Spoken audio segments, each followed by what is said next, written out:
streets together with thousands of like-minded people wears off. And if you support Trump, what are you doing? I'm Marjorie Egan. Then it's Live Music Friday with the Boston Lyric Opera's Carousel, one of America's most beloved musicals ever. We'll be treated to a performance or two from the 80th anniversary production of the Rodgers and Hammerstein classic, and hear from cast and crew, plus a surprising performance in Carousel from Lee Pelton from the Boston Foundation. It's all ahead. First hour, Boston Public Radio, 89.7 GBH, live from the Boston Public Library.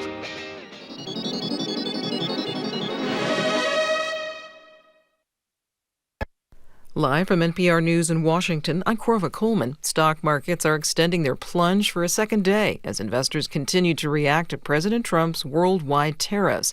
The Dow Jones Industrial Average is down nearly 1,400 points, or about 3.5%. The Nasdaq is off about 4.5%. Investors appear to be shaking off a strong report from the Labor Department this morning that found 228,000 new jobs were created last month. That's far stronger than expected. However, President Trump's 10% tariffs will start to take effect tomorrow.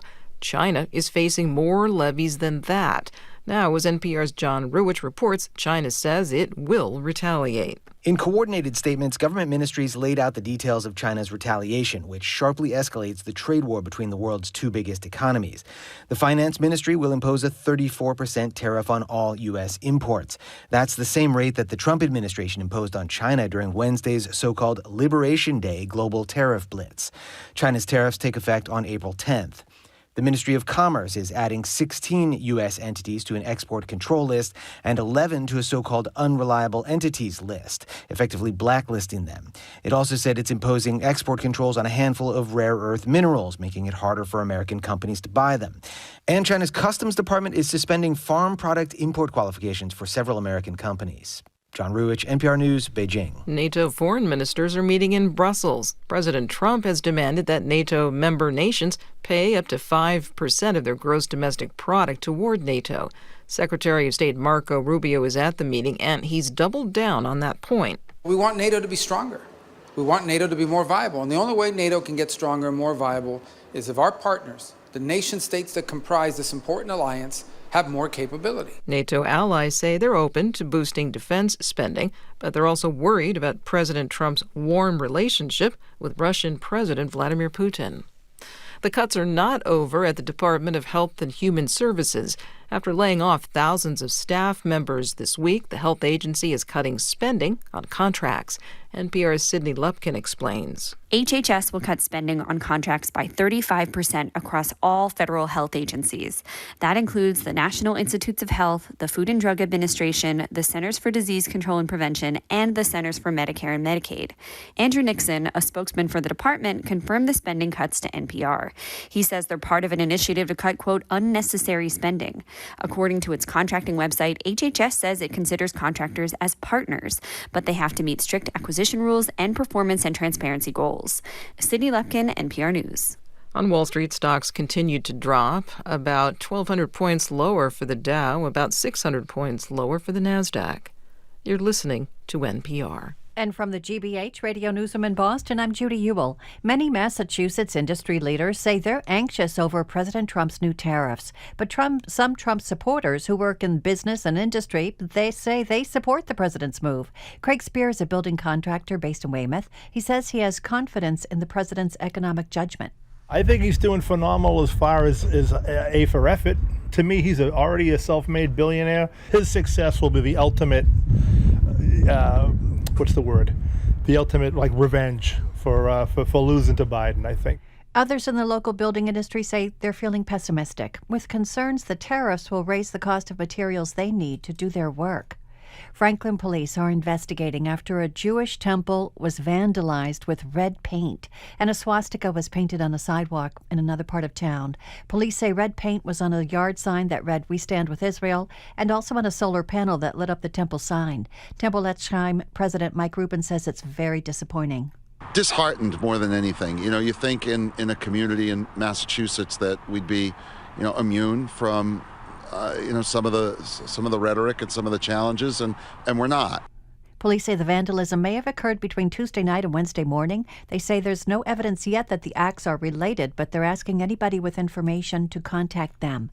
In sports, the Red Sox host the St. Louis Cardinals on opening day at Fenway this afternoon. The Celtics play the Suns tonight. A beautiful afternoon for baseball. Clouds and sun, highs in the 60s, possibly to 67. Rain this weekend. Right now it's 63 in Boston. This is GBH.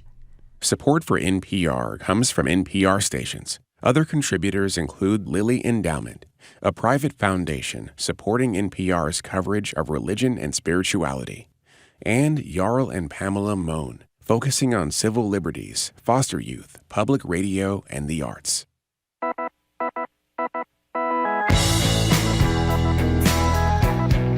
He's Jim Browdy. I am Marjorie Egan. You're listening to Boston Public Radio. Thank you, 89.7 GBH. We are broadcasting from the Boston Public Library and streaming at youtube.com/GBH News. Programming note, Jim, on Tuesday we're going to be joined by the Mayor of Boston, Michelle Wu, for another edition of Ask the Mayor. And on Wednesday, also at the library, we're going to be joined by Dana DeZaglio. She's the auditor, of course, for another edition of Ask the Auditor. And on April 26th, Maura Healey will be back here with us at the library as well. Hello. April 25th, too.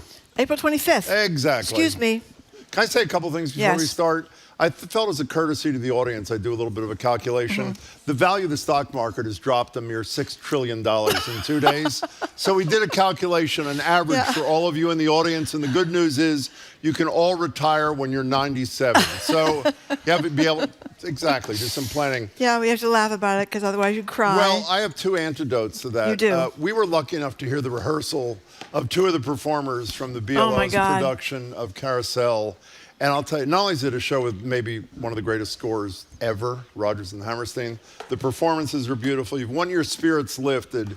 I would suggest you get down here in the next 30 minutes. You really don't want to miss it. One other thing you can do is go to a protest tomorrow. They're being held around the country. Hundreds of thousands are expected to take part in the largest demonstrations against Trump administration since he took back the White House. You've heard us talking about it. It's this hashtag hands-off protest. 1,100 planned rallies, 250,000 RSVPs on Facebook.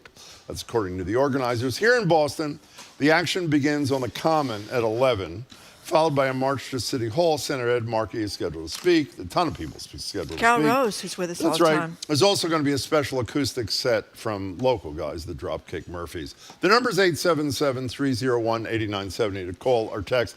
We want to know, are you planning to attend one of these protests? If you're cynical about what one protest can achieve, do you have a plan for next days, next steps for yourself? And if you're not going to the protest in Boston or wherever you're listening to us, why?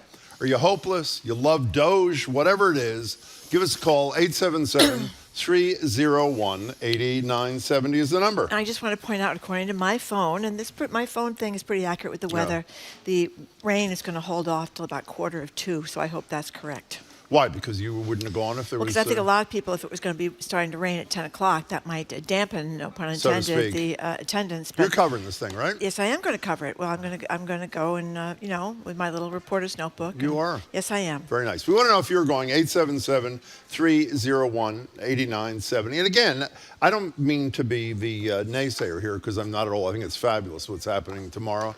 But if it's one and done, I hope we would all agree it's not enough. And the question is are you going? And is there more in store for you, your neighbors, your family, the people you work with, the people you care about? 877-301-8970. Can I put it in a little bit of context for a second? Yeah. You know what's going on in South Korea as this is all happening?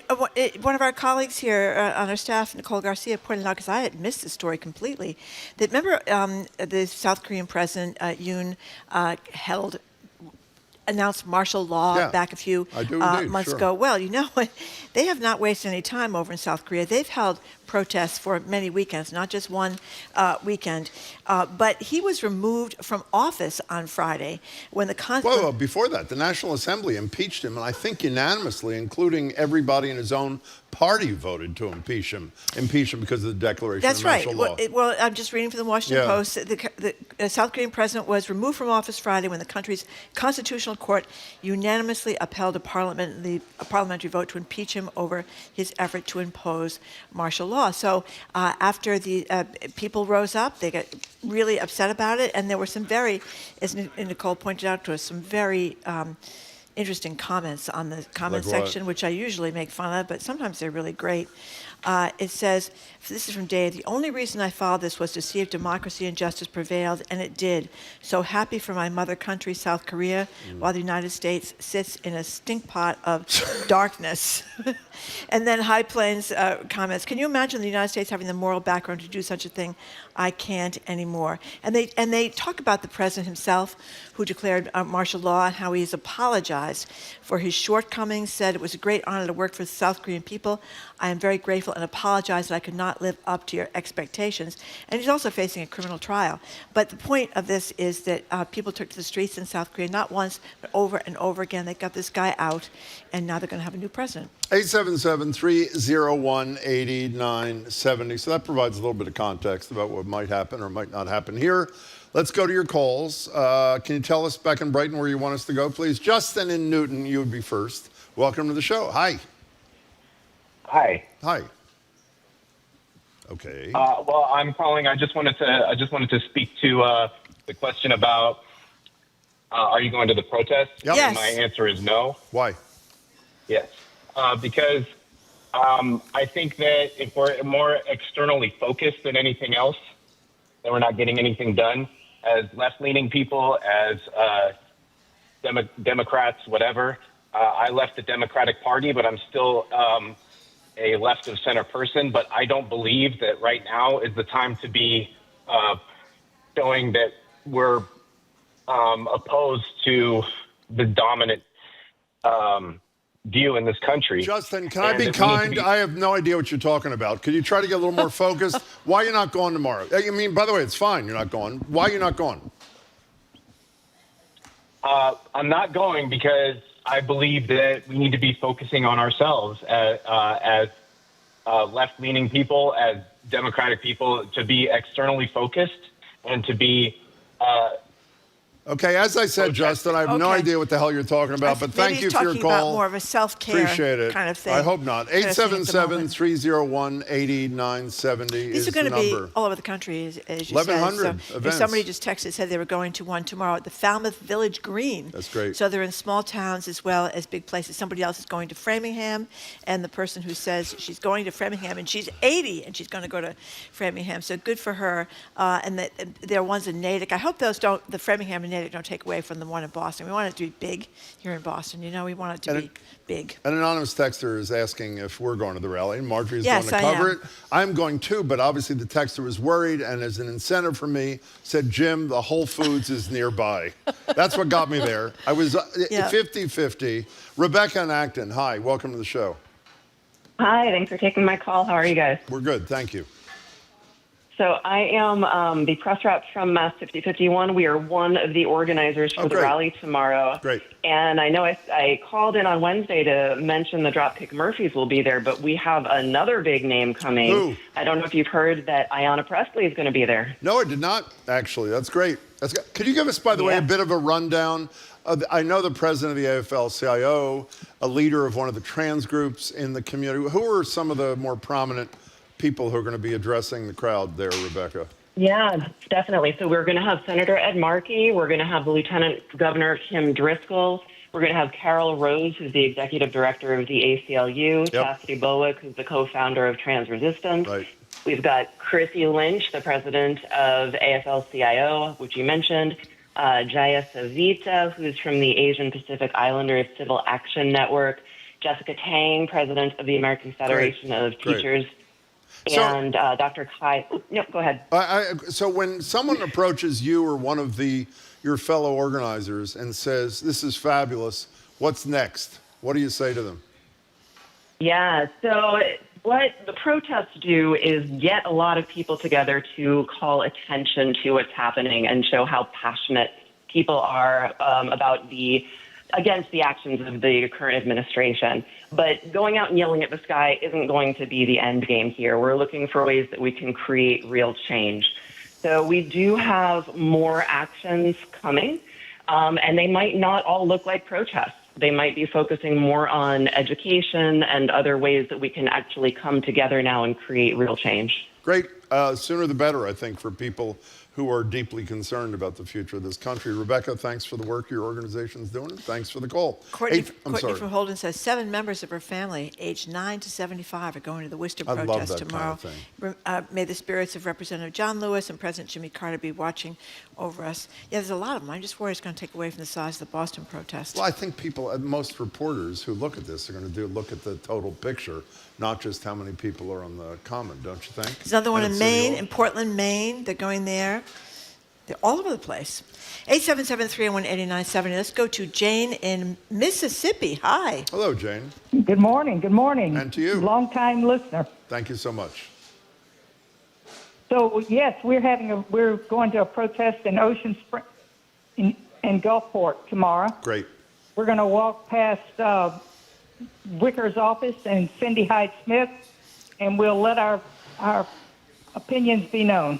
Can I say one good thing about Mr. Wicker, the Republican senator from your state? Yes. He's one of the few Republicans who had the courage to say there actually needs to be an investigation into this whole Signal chat thing.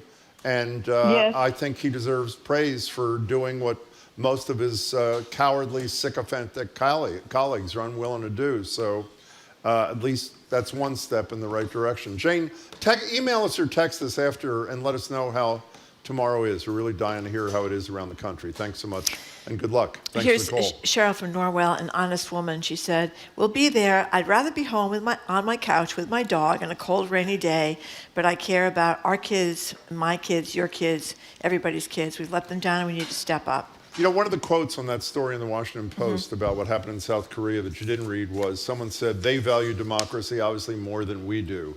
That's a pretty fair statement, don't you think?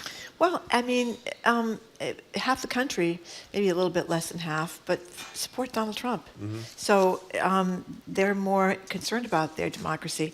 Don't you think the last 2 days, since it is at the end of the day about the pocketbook for most people, I don't mean that critically, I mean it realistically, I would assume some reality is being well, I think that's a big thing. I mean, just this morning I was mentioning to you someone I talked to this morning who talked about Trump members of their family that, you know, they really didn't care that much about the immigration issues. They didn't care that much about the slashes to the federal government because they weren't working in those federal jobs, I guess. But they're really upset about their portfolio. This is a step too far. It's all about the money, Jim, I guess is what we could say. And it certainly is all about the money because when you look at places that could be protesting or not, really wealthy places like Harvard University, we'll see what they do, but they haven't done much yet. Or these big law firms where partners make $20 million a year and first-year associates make $220,000 a year.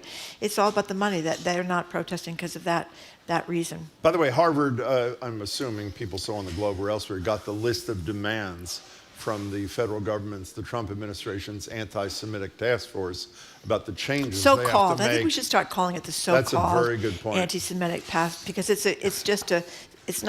got nothing to do with anti-Semitism. Trump on True Social this morning posted, "It's a great time to get rich in America." For who? What is it? Really, what is he talking about? He's going to pass these tax cuts, right? That's going to be the next thing, are the tax cuts. Anyway, wait. We have some texts that are important to read. Nickelback One is watching on YouTube. Says, "Does anyone else notice how insanely impatient Jim is with callers when at the library? Do you notice that? Is that true?" There's this theme here, Jim. What is it? Catherine watching on YouTube. Yes, Jim seems incredibly curt and rude today. And John on YouTube, curt and rude just today. Thank you all. Really so I guess they thought you should have given more time to that first caller. What is that?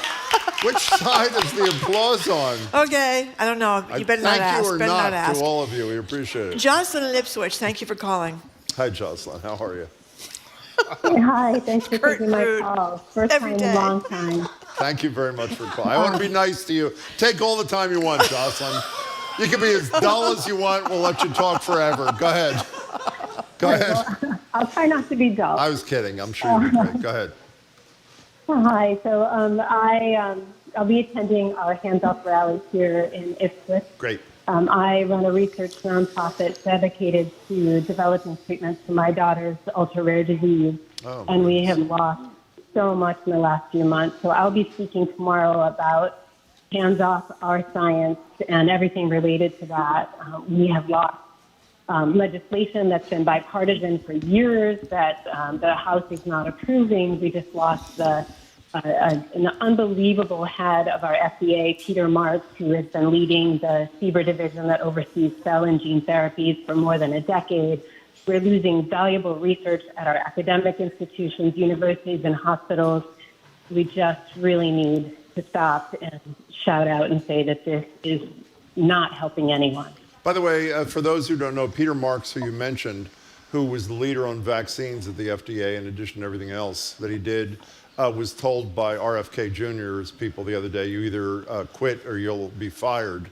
And he resigned with a viciously and appropriately critical comment about the lack of science on the part of RFK guiding his decisions. Hey, Jocelyn, we're interested in what you're doing around your kid and the research. Can we put you on hold and have one of the producers take your contact info and we'll speak to you again? Jim, 1 second. Absolutely, would be happy to. Thank you, Jocelyn. Really appreciate it. I'm sorry, what? The Crude theme is continuing. Here's another texter. Is there a way to call and only talk to Marjorie? I'm scared of Jim. Oh my God. Here's another one, Jim. What's that? That was a typo, Jim. You look cute today. Thank you very much. Isn't that nice? I don't think that's what they meant, but thank you anyway. Mary in the car. Oh, Mark in the car. Whoops. Hi, Mark. Hi, Mark. Hello. How you doing? I'm baffled like everybody else in the country about what's happening, but planning on attending one of the two Western Mass, one of several of the Western Mass. One of the Western Mass protests. Yep. I'm getting a lot of feedback. I don't know why. I know. Our apologies. It's our fault. Keep going, though. We hear you fine. Okay, great. Anyway, I live in Northampton, and the bigger towns actually aren't having big events because they want people to go to Boston. Oh, really? So I'll be in East Hampton or Orange tomorrow, and but this will be my third sort of event because, and I'm not really a protest person, but there were two earlier events in Northampton, and I actually even joined a group called the Carousel Patrol. What's that mean? So I guess I'll be busy. What is the Carousel Patrol? It's a group of, what they do is they stand between protesters and hecklers with multicolored umbrellas. Oh, wow. And they show up a lot at LGBTQ events, but they tend to show up at a lot of different other events too. So, Mark, we wish you luck. The connection is bad, but we got to let you go. Thank you much for the call. Here's a great text, and I should have mentioned this before, the whole issue about people being nervous about coming here, that if they are not born in America, even if they're here legally, or African Americans being nervous about going because if they're afraid of being arrested. That is a theme that's not necessarily true, but I am a naturalized American citizen, says this texter. I'm worried about all the surveillance that I'm sure will be occurring tomorrow on Boston Common. I'm also traveling to Europe later this summer when I attempt to re-enter the U.S. I have no idea what's going to happen. I'm hoping that the mass ACLU will be there if I'm detained, but all this kind of retribution makes it all the more critical to be there. And I do think if you are someone like a lot of these students that have been whisked off for committing no crimes, and the woman from Tufts is still in a Louisiana prison, even though when you read her op-ed in Tufts, there's nothing to do with terrorist support or pro-Hamas support. You know, if the cops are there, ICE is there, and you're someone with a dark skin, I don't know. Before we take a break, Jamie, can I ask you to do us a favor? We should have thought of this before the show. Could you call the Boston Police Department and ask them about the ICE presence issue? If that's a concern of theirs, have they checked to see whether or not they expect ICE to be represented, that sort of thing. And we'll, even if we don't have an answer for you at the end of the segment, we'll bring it to you before the end of the show. 877-301-8970 is the number. We're talking about the rally tomorrow. Are you going to go to the rally tomorrow? Do you think it'll make any difference if you're at the rally tomorrow? How upset are you about the state of affairs 2025 in April? 877-301-8970. We're broadcasting live from the Boston Public Library and streaming at youtube.com/GBH News. The tech giant Meta has been using books to train its AI models, but the authors of those books say Meta needed first to get permission. This is a turning point. Are we in the Wild West where these people can just do whatever they like, regardless of the law? We hear from some of the writers taking Meta to court next time on The World. This afternoon at 3, here on GBH News 89.7. Our programs are made possible thanks to you. And Boston Lyric Opera, presenting Rodgers and Hammerstein's Carousel, an 80th anniversary production featuring Jamie Barton and more. Directed by Anne Bogart, April 4th through 13th at the Emerson Colonial Theater. Tickets at BLO.org. And Babson College, where you can earn a part-time MBA for your full-time life at the school ranked number 2 best college in the U.S. by the Wall Street Journal. Graduate courses offered online or in person with remote options. babson.edu/part-time.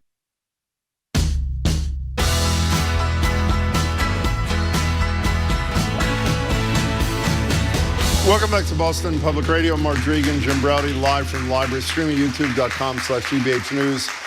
We're talking about the hands-off protests going on around the nation, Boston and other places, 1,100 locations around the country. Do you plan to show up? If you do, why? What do you hope to achieve? If you're not, why not? And by the way, we welcome, and I mean this sincerely, Trump supporters or Doge supporters or people who are not going because they think it's a useless exercise. So if you have that point of view, give us a buzz, 877-301-8970. If you're feeling down in general, as I mentioned, in about 9 minutes, we're going to hear from some of the leaders of the production of Carousel, 80th anniversary production by the Boston Lyric Opera, starting tonight, and 2 brilliant performers singing 2 of the most beautiful songs, I think, ever. So that's just minutes away. 877-301-8970. Where do you want to go? Let's go to Jay in Brookline. Thank Hello, you for Jay. calling. Hello, Tim and Marjorie. Thank you for having me on. I attended a de-escalation training on Wednesday, which was wonderful. I believe it was a MoveOn.org event online. Yep. And I really respect all the preparation going into this. I'm attending because if I don't, I feel voiceless enough as it is. I have to do something. You know, my daughter's 23. We're leaving this world to younger people. Oh, my gosh. Good enough reason for me. Jay, thank you. Good luck tomorrow. Thank you for sharing your experience with us. We appreciate it. You know, we probably have a dozen protests all around the Commonwealth. I didn't realize there were this many. Haverhill, Lynn, I already mentioned Natick, all over the place. 877-301-8997. Eliza on Cape Cod. I'm sure there's one on Cape Cod, Eliza. Hello. Actually, there's several. So there's one in Hyannis, and I believe there's one in Eastham, and there's also one in P-Town. My goodness. And I heard you say that you were worried it would take away from what's going to happen in Boston, and I can understand that. But a lot of folks, they can't get to Boston. They've got too much going on, like their mobility stuff, or they just can't get into the city. So it's actually really cool that so many of these small towns and stuff are bringing people together for this reason. Are you one of the organizers, or you're going? Just an attend? I don't mean just, but are you an attendee or an organizer? Well, I'm an attendee, but I also am part of the Indivisible group. Oh, I don't know if you guys have heard of them, but they're Explain to doing people. all this awesome work. Tell people. They're very good people. Tell people what Indivisible is. We've mentioned a lot on the show. Explain to people. So Indivisible is a group of other activists who are all working together to educate people and bring people together and stand up against this crazy oligarchy fascism that we're all walking into very slowly. We really appreciate it, Eliza. Good luck tomorrow, and tell us what happened after the fact. Text us or email us or something. Thank you very much. Appreciate it. This is an interesting point.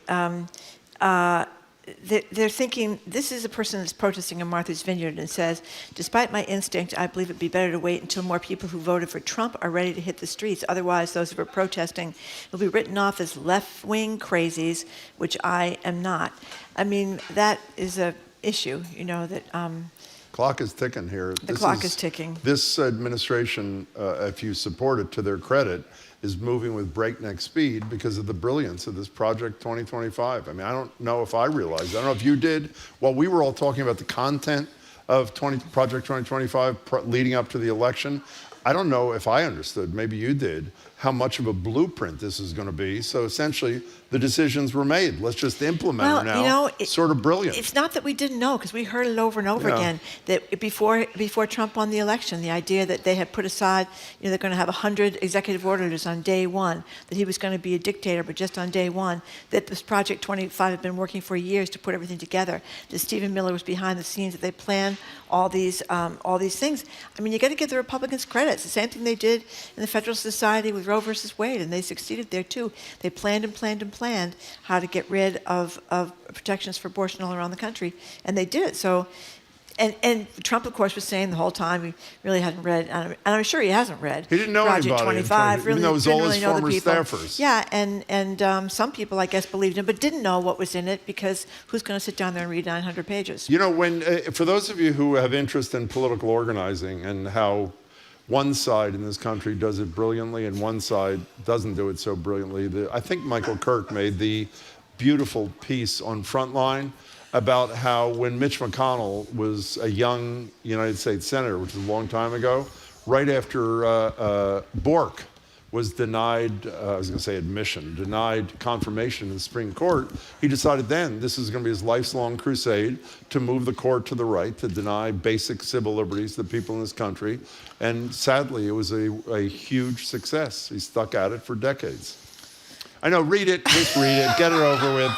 We get texts, and for those who don't know, and most of you don't, we get hundreds and hundreds of texts during the show. And since we can't read them all, our staff puts some up on our screen so that we have a chance to at least read some. And our apologies, can't read all. And as soon as I saw this one, I knew Marjorie could not resist. Go ahead, just say it. Let's get it over Sam with. from Fairhaven? Yeah, go ahead.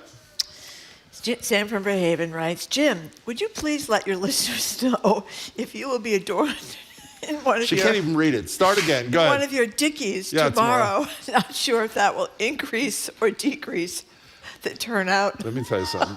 If you do, for whatever it's worth, if you haven't figured out. We have a whole bunch of If Dickie you want to raise texts. Marjorie's spirits, just text about me and Dickies, and you will have done the trick. We are a pathetic twosome. Let me just tell you. Thank God we're not leading anything. Let's take one more call. At least one more. Kathy from Wellesley. Hi, Kathy. Hi, Kathy. Hi, how are you this morning? We're good, thank you. I'm attending Hands Off in Boston. Great. I'm a 76-year-old grandmother. Great. Wow. And I'm carrying a sign that I want to communicate with Democrats, Republicans, and the rest of our nation to protect our democracy, our Constitution, and the future for our children and grandchildren. Very nice. That's pretty beautifully said, Kathy. Good luck tomorrow. Thank you for sharing that with us. We really appreciate it. Thank you for your support. Thank you. Yeah, you're juvenile. You really, I am juvenile. It's like you're a puerile excuse. We're discussing the fate of democracy. And Marjorie, you can't see her face on off. We're discussing democracy hanging by a thread. Marjorie's laughing her ass off. Well, we're getting all the texts. We're getting all these texts. Okay. About Jim and his Okay, fine. Dickies. We're going to plow ahead. We do have time for one more now. Okay. Diana, you're in Hope Valley, Rhode Island. Welcome to the show. Thank you for calling. Well, thank you for having the show. Thanks. So, I'm planning on going tomorrow, and I'm going to go with my husband, and I'm going to go with my mom, who's in her 80s, and I'm going to go with my sister. And what's keeping me up at night is I just don't know what sign I want to make because I want to protest so many things. But I think that because I'm Jewish, I want to use my voice to condemn all of the horrible things that our government is doing to Palestinians and people who support the Palestinian cause. So I don't know how to put that in 3 or 4 words, but that's what I really want to say. Diana, I'm so glad you called because I think the whole idea that Trump is going after Harvard and all these schools about anti-Semitism, I think is baloney because he's been friendly with a lot of people that some people would call anti-Semitic. But at the same time, it's almost like it's the woman from Tufts who used to run Hillel went to school with Jamie, who organized a big Jewish group.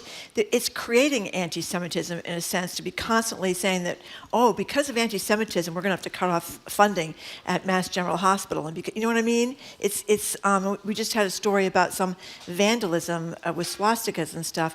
I worry that this is creating anti-Semitism, not dealing with the anti-Semitism that was indeed real and at some college campuses after the Hamas attack. But it's really, it's exploiting a serious problem and creating more anti-Semitism. Yeah, exactly. Hey, Diana, thank you. I feel like they're exploiting Jews, exactly. Like they're the anti-woke, they don't care about diversity, equity, or inclusion. So why would they actually care about Jews? They don't care about Jews any more than they care about Palestinians. They're just using us. Yeah. Diana, that was great. Good luck tomorrow. And one of the Thanks things for the that's call. gone in the Department of Education is the Civil Rights Division that dealt with anti-Semitic attacks on Jewish people. So the whole anti-Semitic idea, we have to stop calling it that, because that's not what it is. Anyway, I didn't read it all. I could control myself. I didn't read all the texts about the Dickies. Thank you for that. But there are that. many of them. And let me tell you, I loved every single solitary one of them, so made me very happy. Okay, we are going to switch gears right now. We've got a quick break for some wonderful live music this weekend, courtesy of the Boston Lyric Opera, the 80th anniversary of the wonderful Rodgers and Hammerstein Carousel. We're going to hear some gorgeous music up next. You're listening to Boston Public Radio, 89.7 GBH, live from the Boston Public Library and streaming at youtube.com/GBH News.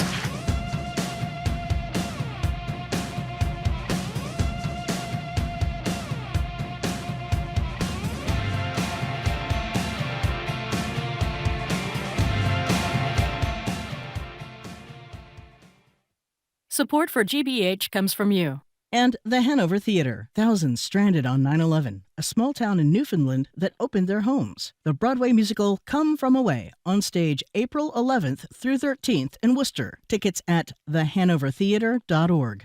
And Bridgewater State University, helping create jobs for Massachusetts. BSU's skilled graduates are recruited by today's industry leaders, elevating business in Boston and beyond. bridgew.edu/elevate. And the Office of the Massachusetts State Treasurer. The Unclaimed Property Division is holding unclaimed funds from medical bills, uncashed paychecks, savings accounts, and more. To see if you have any unclaimed money, you can visit findmassmoney.gov. Don't miss this trailblazing music series in the heart of Texas, featuring performances from Gary Clark Jr., Leon Bridges, and more. Austin City Limits celebrates 50 years tonight at 9 on GBH2.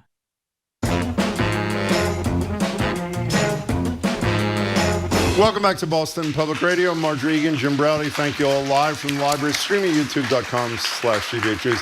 It's time for Live Music Friday, care of the Boston Lyric Opera, ahead of a very special 80th anniversary run of the brilliant Rodgers and Hammerstein classic Carousel, set right here in New England. The anniversary production starts tonight, brings the show back to its beginnings at the historic Colonial Theater. This is unbelievable. Carousel had its pre-Broadway run in 1945. Carousel is here for a 4-show run, April 4th tonight through Saturday, April 13th, BLO.org for tickets and info. In a minute, we'll speak with director and visionary Anne Bogart, a familiar face, Boston Lyric Opera CEO Bradley Vernatter. And speaking of familiar faces, this is incredible. Boston Foundation CEO Lee Pelton is here as he celebrates his acting debut, I believe, in the theater he helped bring back to life during his time as president of Emerson. But first, have to talk to these people, or can they just keep singing? Well, we're gonna get a few questions in. We're gonna hear another song in a couple of seconds. So, Brad, why Carousel?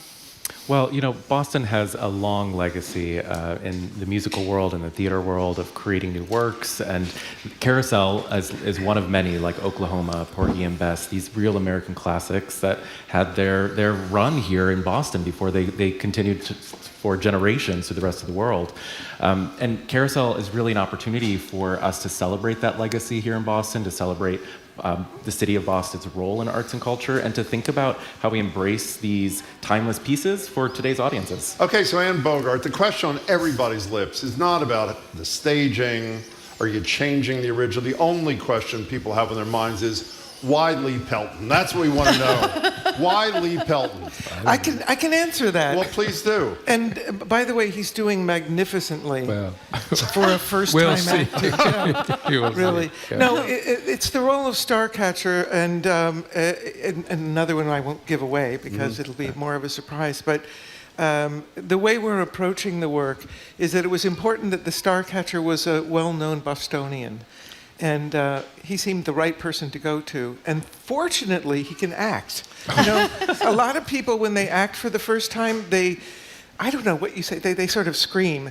And it's embarrassing. But Lee speaks in a way where you actually believe him and you believe he's who he is, right? You having a good time, Lee? I am having a great time, maybe the best of my life. Are you actually. terrified? Yeah. I am... terrified? No. I am inspired.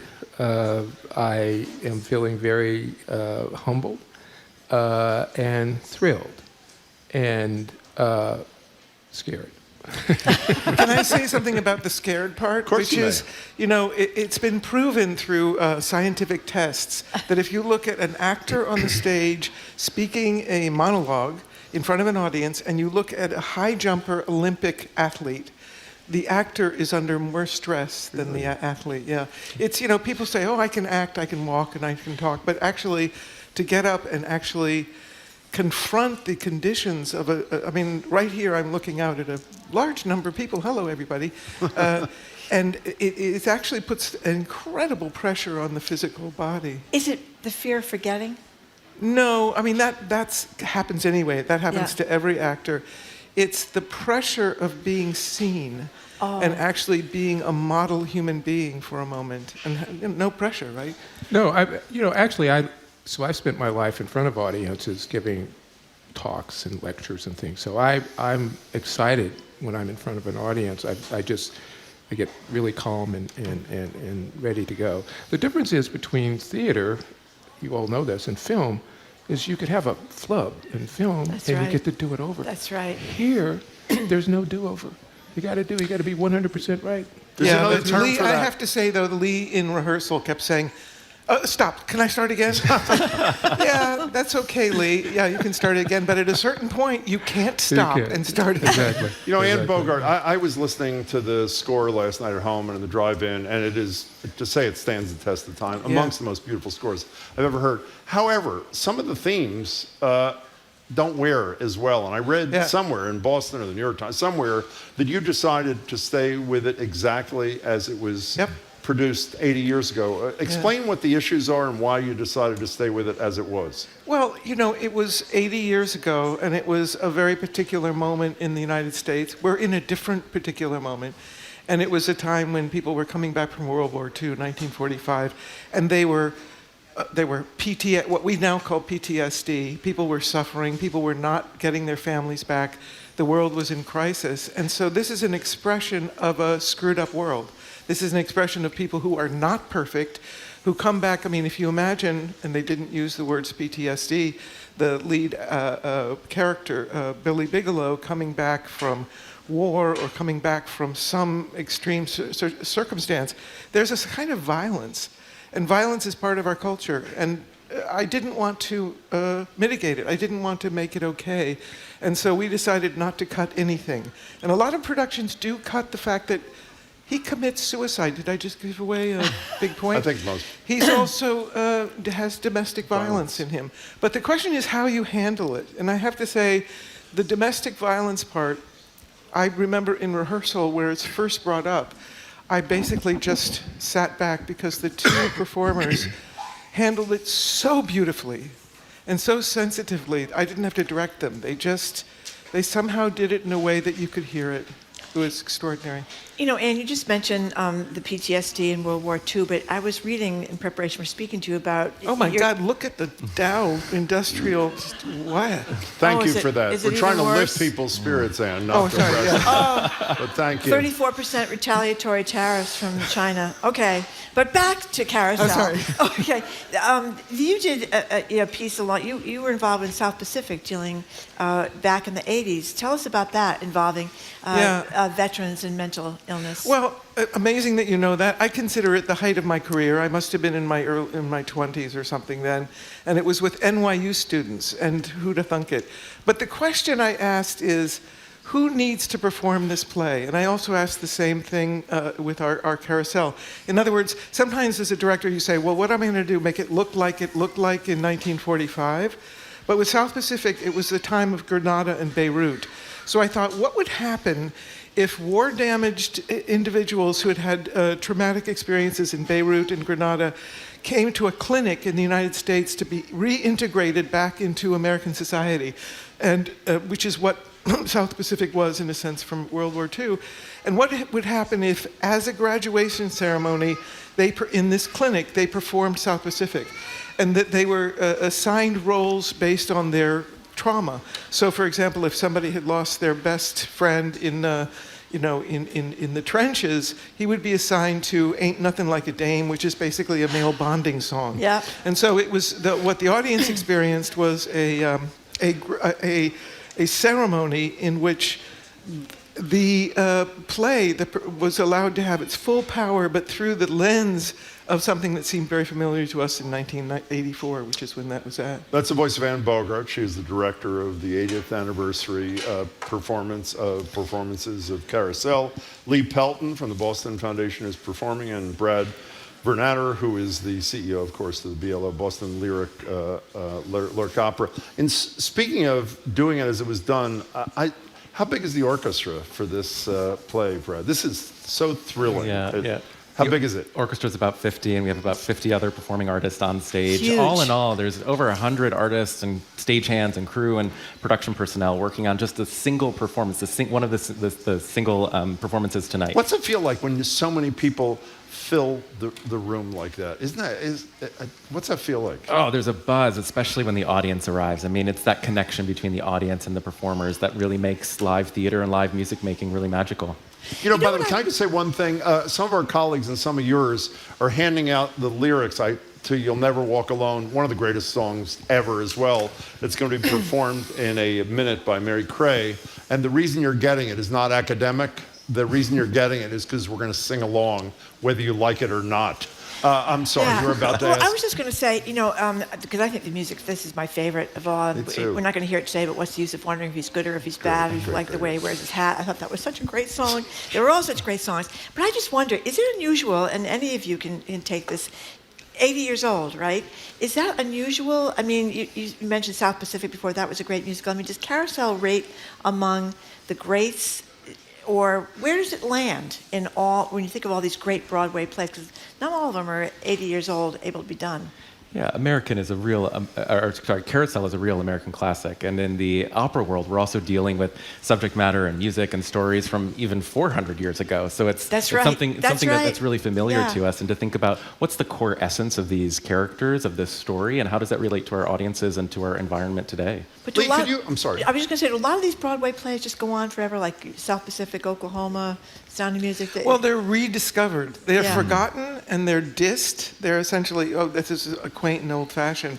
And then they're rediscovered, and the power of them, because I think that's what Carousel, which was Richard Rodgers' favorite musical of everything he wrote, and you feel it in the music and the arrangements, but they're rediscovered in new ways and heard anew, and we are allowed to feel the power of the original productions if they're done right. Yeah. We hope we've done it right. Lee, I mentioned this, or somebody mentioned this in passing. Maybe it wasn't me. I mean, in addition to the fact that it's just, I think, beautiful, this circle where this is the pre-Broadway previews. We're in this very theater. This theater almost didn't exist anymore, and there's a president of Emerson who's pretty responsible for the fact that it still does.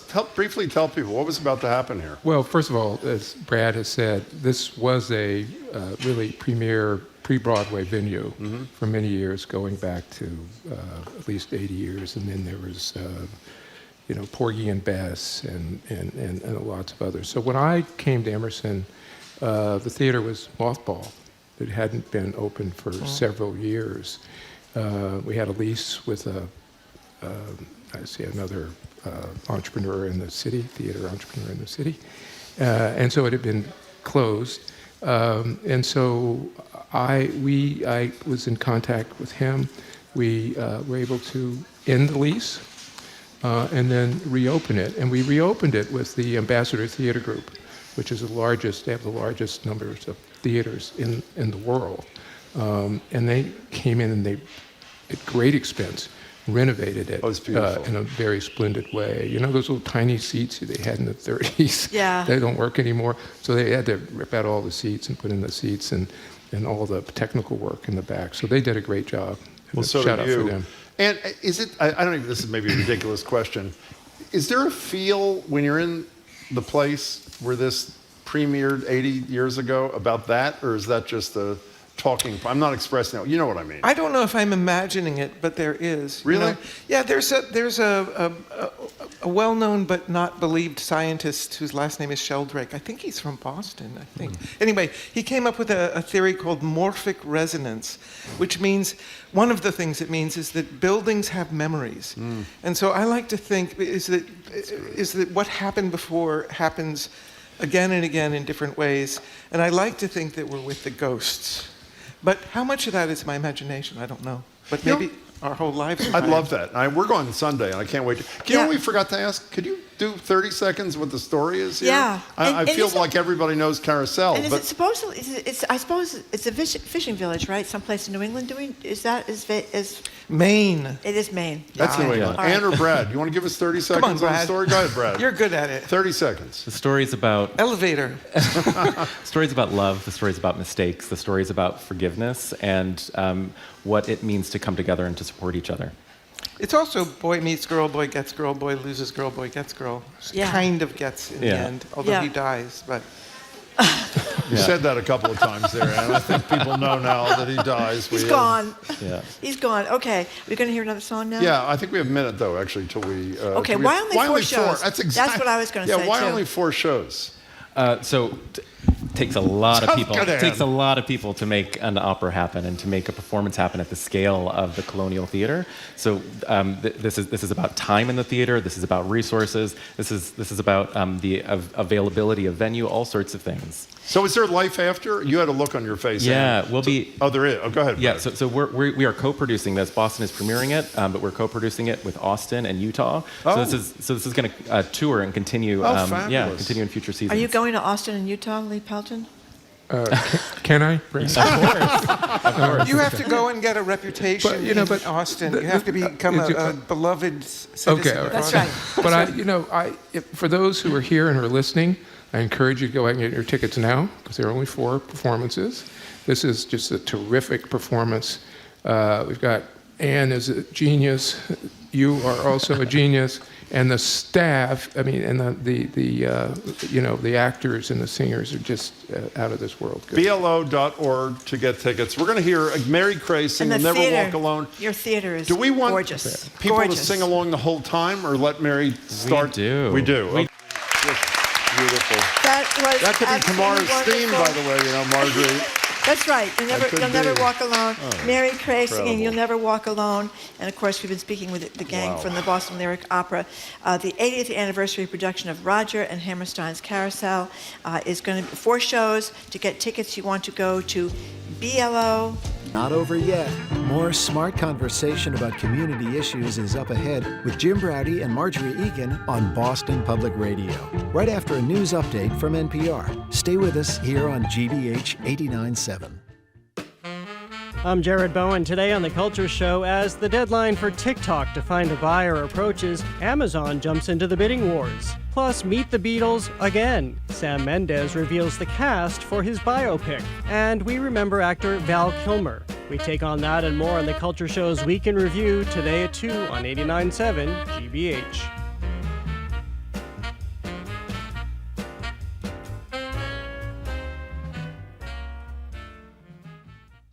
You're listening to 89.7 WGBH HD1 Boston. Online at gbhnews.org. GBH News. What matters to you?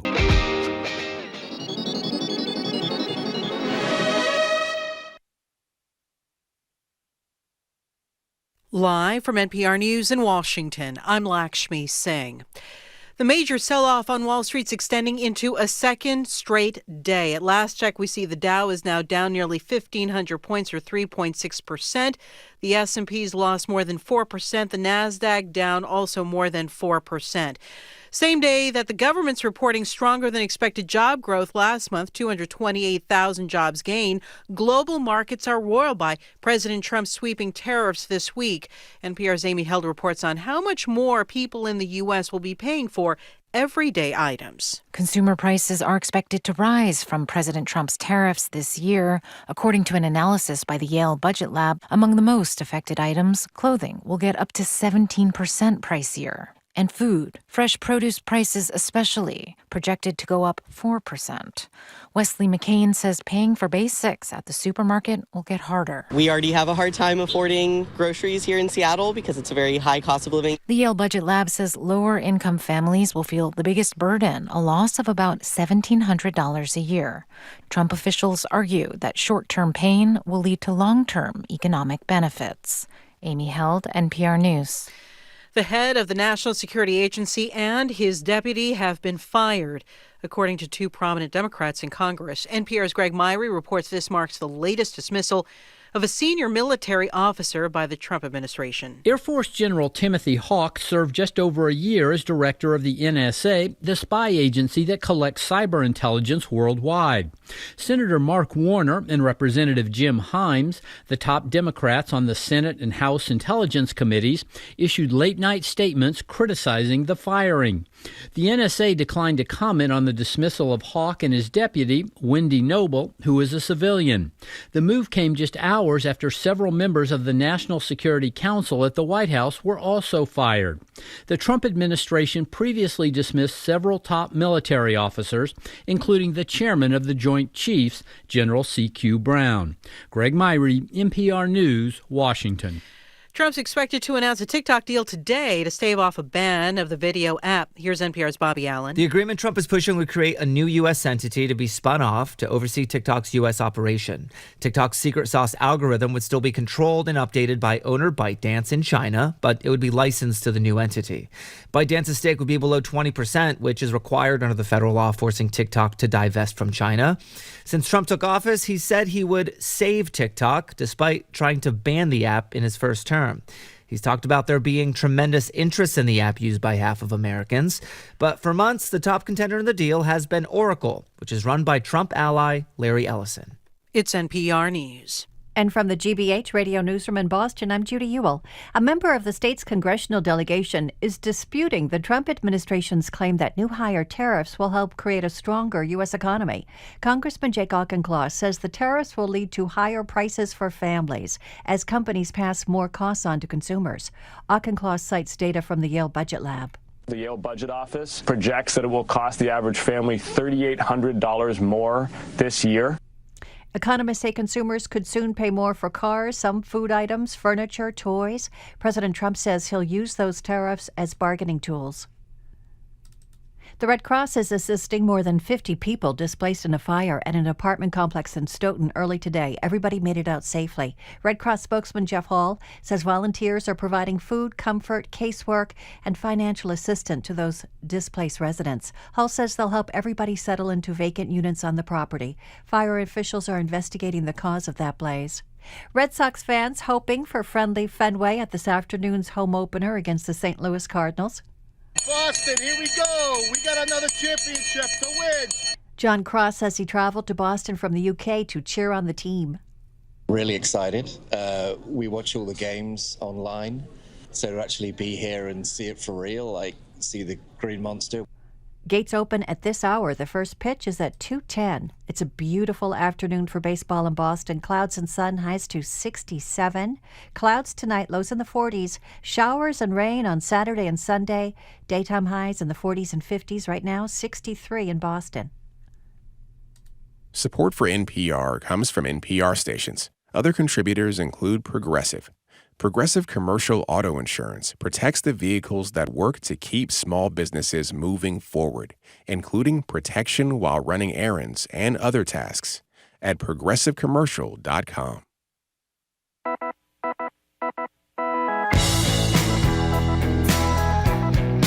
He's Jim Browdy. I am Marjorie Egan. Welcome to hour number 2 of Boston Public Radio. Thank you. We are broadcasting live from the Boston Public Library and streaming at youtube.com/GBH News. A programming note, we're going to be joined on Tuesday by Michelle Wu, the mayor of Boston, for another edition of Ask the Mayor. That's right here at the library. On Wednesday, we'll be joined by Diana DiZoglio, the auditor, for another edition of Ask the Auditor. And on April 25th, Governor Maura Healey will join us here as well. Hello again, Jim. Hey there, Marjorie. So we're joined at the library by GBH's Kelly Crossley. Kelly's host of Under the Radar with Kelly Crossley. You can catch that Sunday nights right here on 89.7 at 6 o'clock. You can also hear her Kelly commentaries on Mondays for GBH's Morning Edition. She's also the co-host of GBH's The Culture Show. It airs daily at 2 o'clock right here at 89.7. And I assume, as you know, the Weekend Review Show is Friday, and it is live right here at the Boston Public Library. Hello, Kelly. Hello. Hello. Hello, Kelly Crossley. So we were talking with our listeners earlier about the rally tomorrow at Boston College, all over the place, actually, all over Massachusetts, all over the country, that called Hands Off. But I wanted to ask you, there's been a lot of talk about people who are here in the country legally but may not be United States citizens thinking, I don't want to go and get involved with this. And then there's been this group of African Americans who said, Black Americans who said, I'm not going to read what the hashtag is, but it's well, great. I think you have to say it to get the point. Okay. Can I say it? Can I say the hashtag? Yeah. Sit your black ass down is the hashtag. And basically saying, hey, we don't want to go to this either because we're concerned about what could happen. So, and also, I think part of it, well, you tell me, what do you think of it? Well, I think of course, there would be some concern because everybody's concerned about surveillance and being on lists and the mistakes that have been made with grabbing up folks who have no business being grabbed up. So there's that. But mostly, here is the sentiment, and I'm going to read from what I thought was a very clear message from one of the posters. And this is with hashtag sit your black ass down. This ain't about apathy. It's not silence. It's about clarity, strategy, self-preservation, because the truth is we've been marching. We've been protesting, writing, organizing, yelling, voting, teaching, warning, and far too often we've been doing it alone. We screamed when democracy was on the line. We showed up when injustice was in the streets. We risked our lives, our jobs, our peace, our breath, while others debated whether our lives even mattered. And now, when the fire is at your doorstep, suddenly we're all supposed to link arms? Nah, we're not sitting down, we're sitting with each other. We're building mutual aid networks. We're protecting our elders. We're raising our babies. We're defending our joy. We're investing in our healing. We're resisting in the ways that center us, because when our houses were burning, y'all were quiet. You sent thoughts, you sent prayers, you scrolled past. Now you're asking us to show up when it's your democracy unraveling. We're good. We know how to survive oppression. We've done it for generations. Y'all figure out how to lead now. This time you carry the water. We'll be over here preserving the well, the descendants of the ones who already warned you. That was great. Who wrote that? Leslie Renee.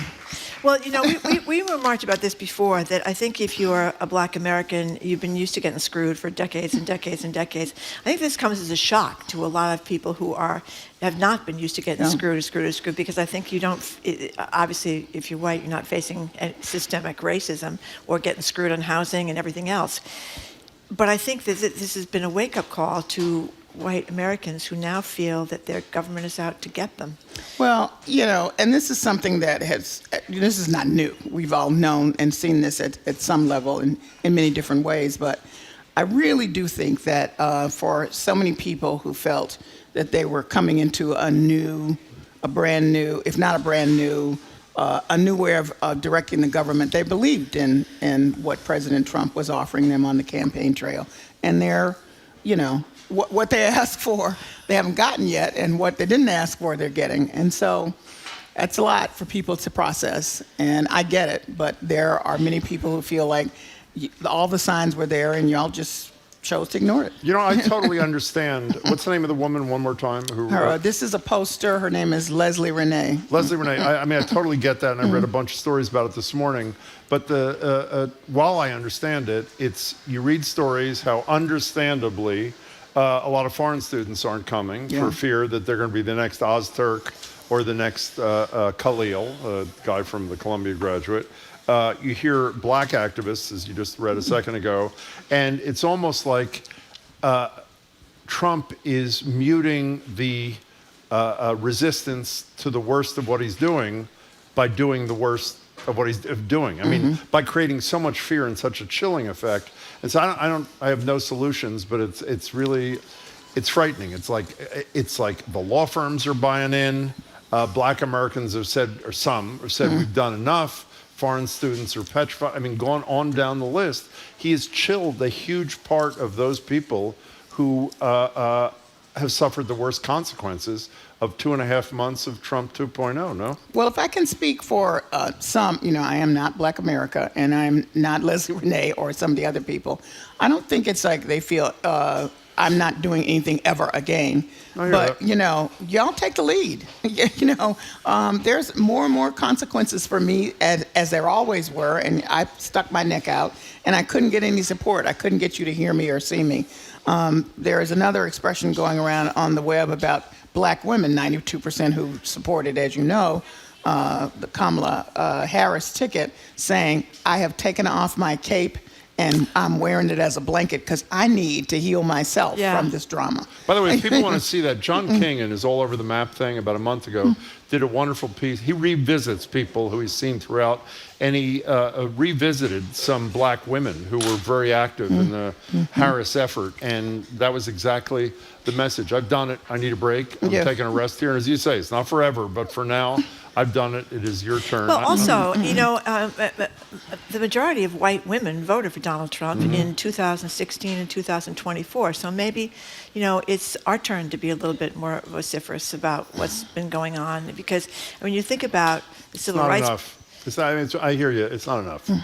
Well, I don't know. I think you can do a lot. This country is still, pretty largely white. You can still do a lot with people, and also people that maybe are in the middle of the road, Democrats, or maybe even some people that are Republicans and did not expect this to happen, going after cancer research at Mass General and stuff like that. Here's the thing that I would say that for me, and I'm not casting aspersions on generations, but I see them out there. I see them active.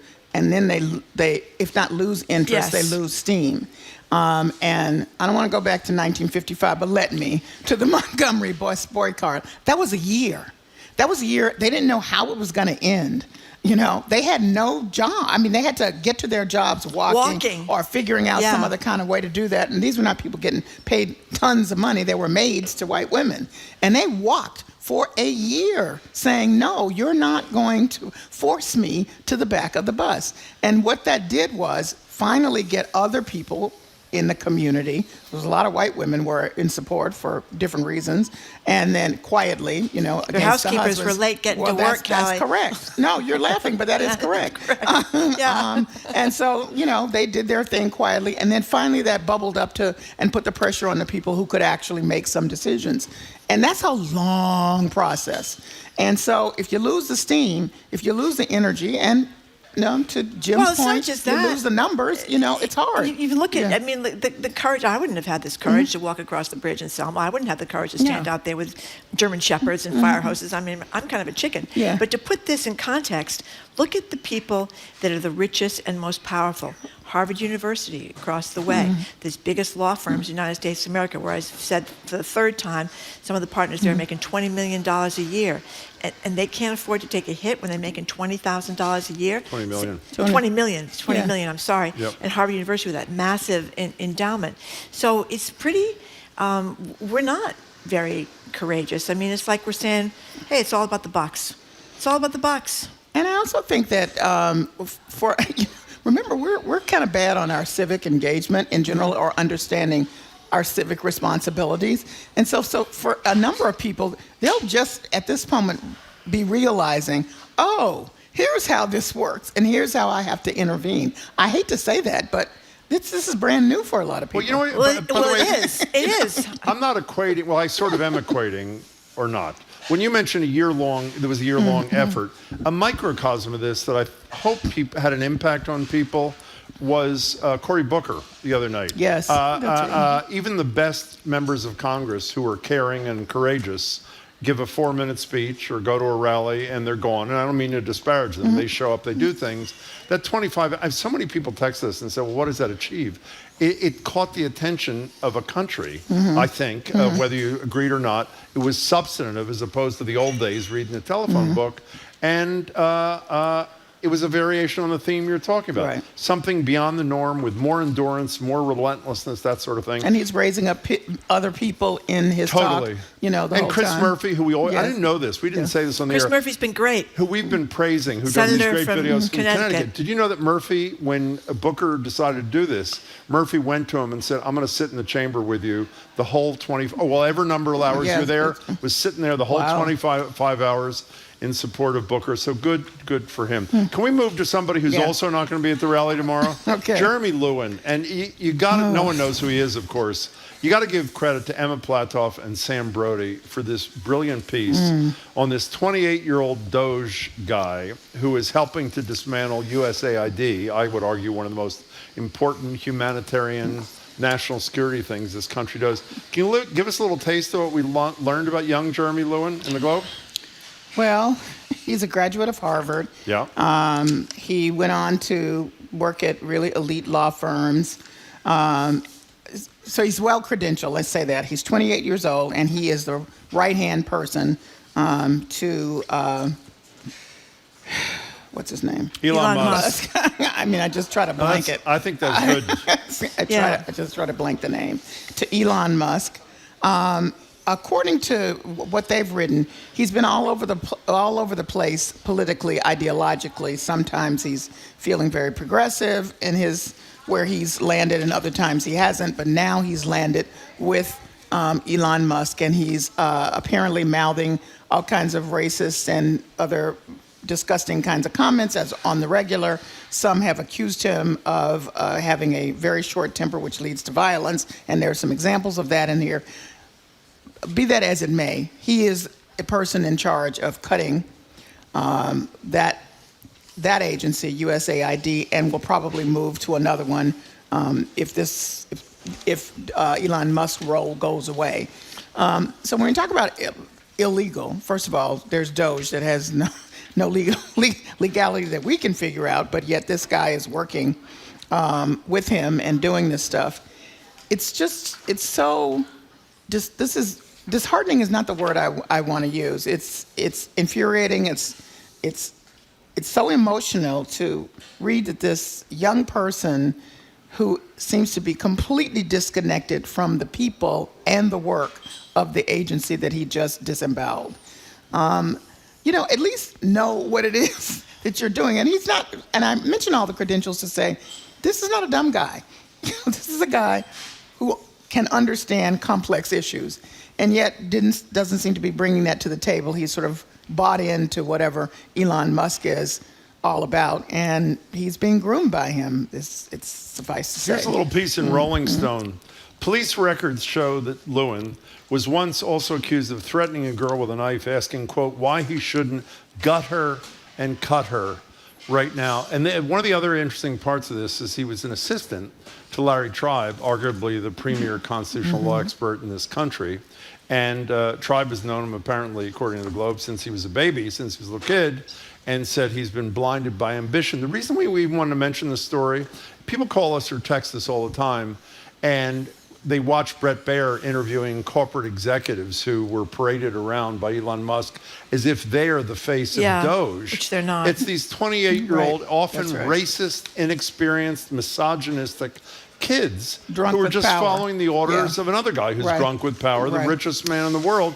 This is what you're defending when you're defending the scalpel-like cutting, allegedly, of the federal government. We should mention Rolling Stone is talked to kids that went to Buckingham Brown and Nichols, which is a Cambridge school where this kid went to school, and they said he had a history there of violent outbursts. 7 people alleged that at Buckingham Brown and Nichols. But the Globe got his mother on the phone, and it was interesting. I mean, she's his mother, so you can understand why she's going to defend him. But she told the Globe, Boston is a liberal place. Many people are upset with his choice to join Doge and the administration. But does anyone ever think maybe this person is a student of history, has many varied interests, and wants to find purpose in helping his country be financially solvent for the future? And I thought, this is a very educated woman. She could possibly believe that he's doing this to help the country become financially solvent by slashing everybody's jobs. Well, I like think she this. believes in her son, and so there you have it. And that's where that is. And She should talk to Pete Hegseth's mother. I think that would straighten her out. Yeah. Yeah, I guess. I don't know. We're talking with Callie Crossley from Callie, and we're going to hear about her show on Sunday nights at 6 o'clock before she goes, of course, as we always do. But what about TikTok? What is happening with TikTok? People are warning that, well, that's a different story, but people are concerned about the Trump and this extension of TikTok, right, and what is going to happen and when is it going to happen? It was supposed to shut down by order of Congress, right? Yep. And so he can write executive orders. I mean, there's a reason we have different branches, but he doesn't get to just roll over what Congress did, except that he's doing it and Congress is saying nothing. So at the outset of this, when it happened, Tom Cotton, let me remind you, not someone who was warm and fuzzy and very, very, very to the right, came out and said, what is this? Didn't we just vote to shut this thing down? And then all I can say is, when he then extended it and no one else said anything, I haven't heard Tom Cotton say anything. It's like, I don't know what happens to people. Maybe he just mesmerizes them or whatever, but there's that. The other part of this is, while all this discussion is going on about who could buy it and who might buy it and the coalitions, which are interesting to know, some of the coalitions who stepped forward. In the last minute, we've now heard Amazon is interested. Here's the thing. China, the Chinese have said, we're not selling it. Yeah. So how does this work? I am confused. Can we get back to your original point, which I think is a really important point? Nobody is talking about this. The vote we looked up this morning, whether you think TikTok should continue or not, that's right, is really not the issue. Yeah. The issue is the United States government, through its legislature, 79-18 in the Senate to shut it down, practically unanimous, 360-58. Of those 439 votes to shut it down, not one, to our knowledge, as you say, with Cotton, has said, wait a second, President Trump, you don't have the power to do what you're doing. If you want to extend them for 75 days, which is, I think, what he did, you got to come back to Congress. So that's number one. And number two, for those who are continuing to pretend like these tariffs, great idea, going to be great for America, make America rich again.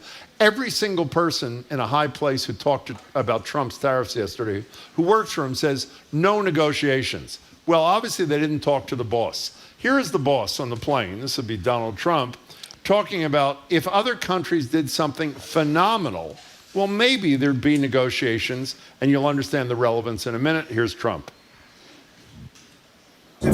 If somebody said that we're going to give you something that's so phenomenal, as long as they're giving us something that's good. For instance, with TikTok as an example, we have a situation with TikTok where China will probably say, we'll approve a deal, but will you do something on the tariff? And the tariffs give us great power to negotiate. Always have. I've used them very well. Again, every one of his people, including the Secretary of Treasury, said it was about negotiations. By the way, we should also say, who was violently against TikTok in his first term? Donald Trump. Yes. Who is for TikTok now? Because one of his major contributors is a major investor, and because one of his aides said a lot of young people voted for him because of TikTok. Right. Listen to this. I just want to interject. We were talking about the cuts that are going on across the country. This is from an oncologist at Mass General, Don from Brookline. He said, research funding is already being decimated as we speak. Colleagues have had NIH, that's National Institute of Health grants, summarily canceled because terms such as T-cell clone diversity and transgenic mice are used, so they cut them because of that. Senior scientists have had to shutter their doors or lay off junior members in their labs who are the next generation of leaders. Any murmur of protest will lead to further retribution. I will be at the demonstration. I'm also reaching out to grateful patients for philanthropic support to try to keep the critical work going. I mean, listen to that. T-cell clonal diversity and transgenic mice, they see those words, shut the thing down. I mean, it's like insane what's going on. Well, they've shut down whole departments, and now, as you've seen, HH Secretary saying, well, now we made a mistake and we want to call some of the people back.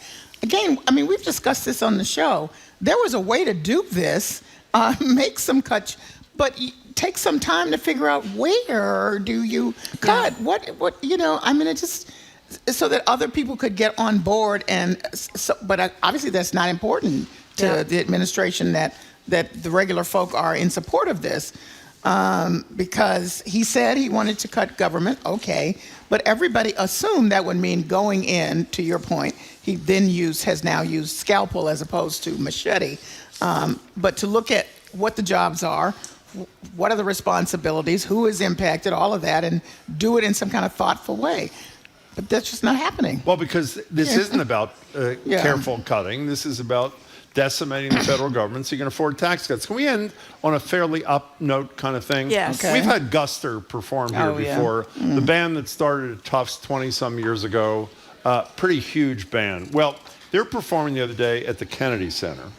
And they're performing, here that we're going to play some sound, performing their song Hard Times. And they brought out the cast of the children's musical Finn at the Kennedy Center. We'll tell you why they brought them out in a minute. They were canceled. The first part is their tour was canceled. Finn's tour was canceled by the Kennedy Center board, led by Donald Trump. But just listen for a second to Guster singing Hard Times with the cast of Finn on the stage with them.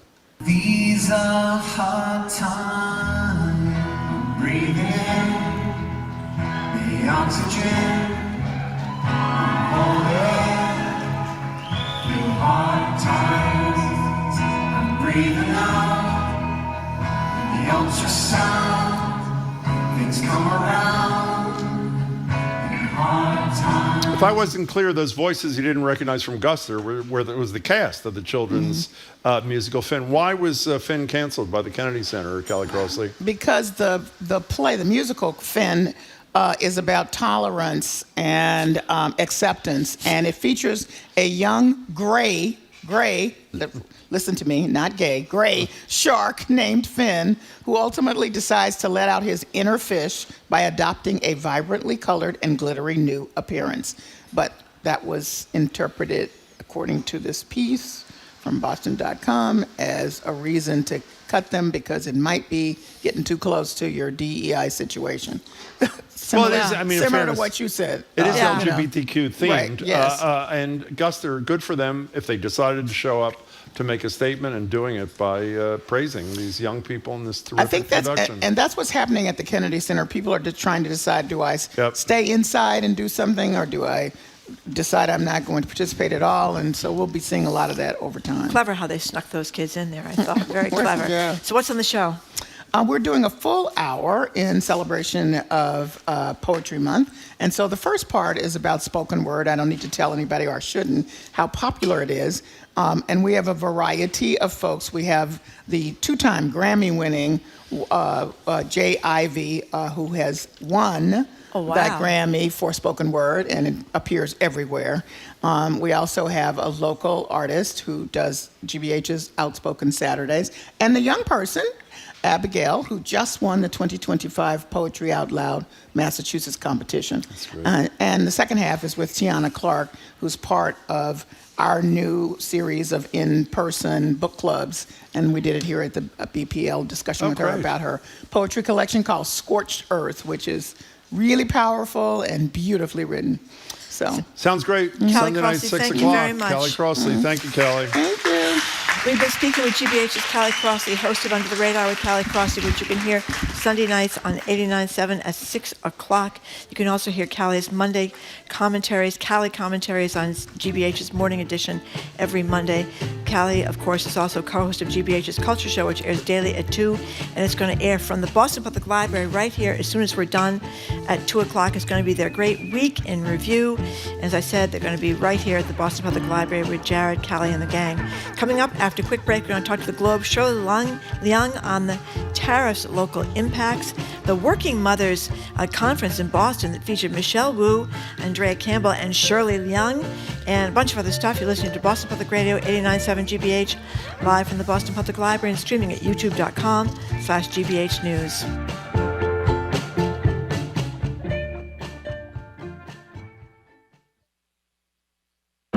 It's been 50 years since the founding of Microsoft, the company that jump-started the personal computing revolution. Oh, I immediately think of Windows and Office. I think of the system that, by the end of the 1990s, was running on nearly every single desktop computer in the world. I'm Ari Shapiro. We look at the last half-century of the tech giant that changed the world on the next All Things Considered from NPR News. Today at 4, here on GBH News 89.7. Our programs are made possible thanks to you. And Boston Lyric Opera, presenting Rodgers and Hammerstein's Carousel, an 80th anniversary production featuring Jamie Barton and more. Directed by Anne Bogart, April 4th through 13th at the Emerson Colonial Theater. Tickets at BLO.org. And Babson College, where you can advance your career with an MBA or specialized master's at the school ranked number 2 best college in the United States by the Wall Street Journal. More at babson.edu/grad programs.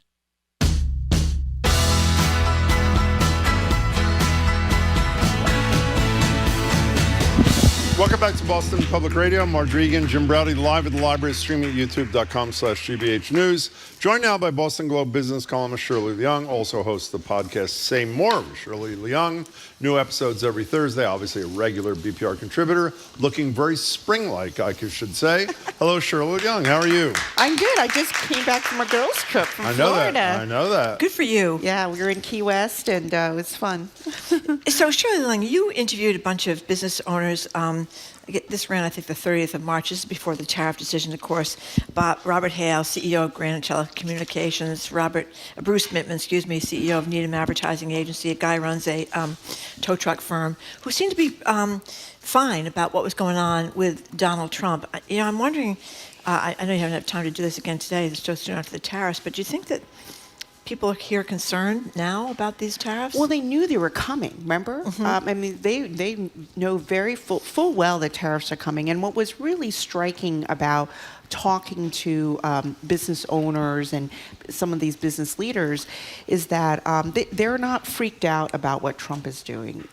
They said, listen, under Biden-Harris, times weren't always so good for businesses. It was not a pro-business administration like the Trump administration. I know it's very hard to hear in blue Massachusetts, but a lot of them are saying, listen, what Trump is doing is similar to a restructuring of a company. Restructuring, there'll be layoffs, there'll be tough times, but the company at the other end will come out a bit stronger, or that's the hope. And so, it was incredible. I even talked to a company, they manufacture high protein. Beatrix? Yeah, Beatrix. And a CEO, he's based in Wellesley, but he's got a factory in Vermont, Montreal, and also France. And he'd already started to shift jobs from his Montreal factory to Vermont. They make protein bars. They're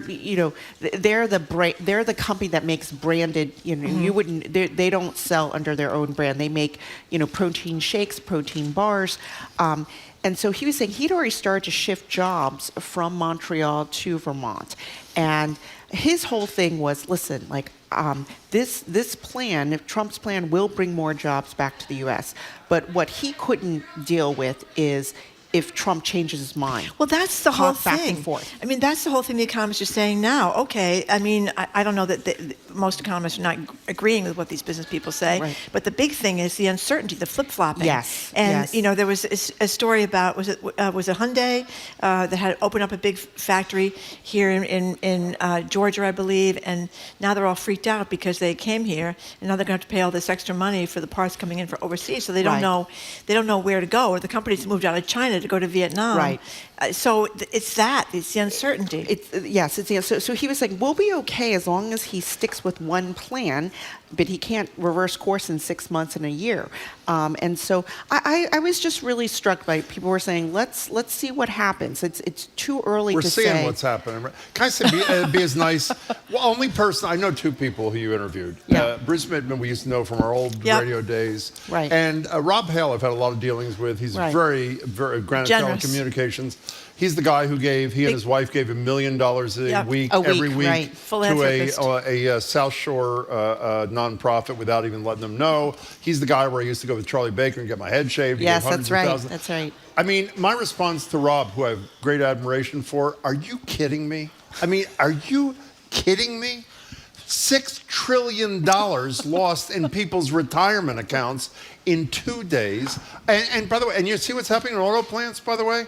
Because all this manufacturing is going to come back, except for the fact, since so many of the auto plants in this country get their parts from Canada and Mexico, they're firing people yesterday when the tariffs came because they can't afford to import the parts from the rest of the country. So God bless them all, a phrase I never use. I don't know where that came from. But they are, in my opinion, while the line that you both used, I don't mean this critically, that everybody in business was using, it's sort of a mantra, we want predictability. Every business person I heard yesterday says, we want no predictability. We want them to undo these tariffs immediately because they're croaking low and middle income Americans. So shame on these people as far as I'm concerned. Not you. You did a brilliant job of reporting, as you always do. But, I mean, they're like in another time zone. Well, I guess what I'm saying is that it's, for example, the stock market, right? What do you?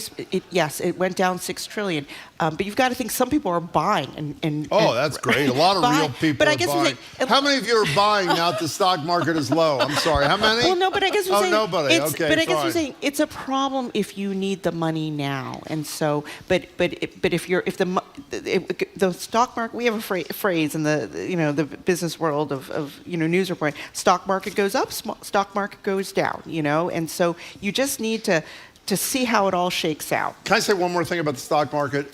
It's easy when someone's 40 years old to say, again, this is not directed at you. Right, but a lot of or people, if you don't have a kid if you're going retired to college, now right, and the stock market went down 3,000 points, to intellectually say to that person, oh, by the way, don't worry, in 3 years it's going to go back like it always does. There's panic in people's hearts over this precipitous decline. I mean, the hope is the fund manager knew this was coming and moved some money to cash. But hold on for a second. I mean, I have not heard one person, except for Rob Hale from this company, whatever it is, say this is good. I mean, everybody is saying.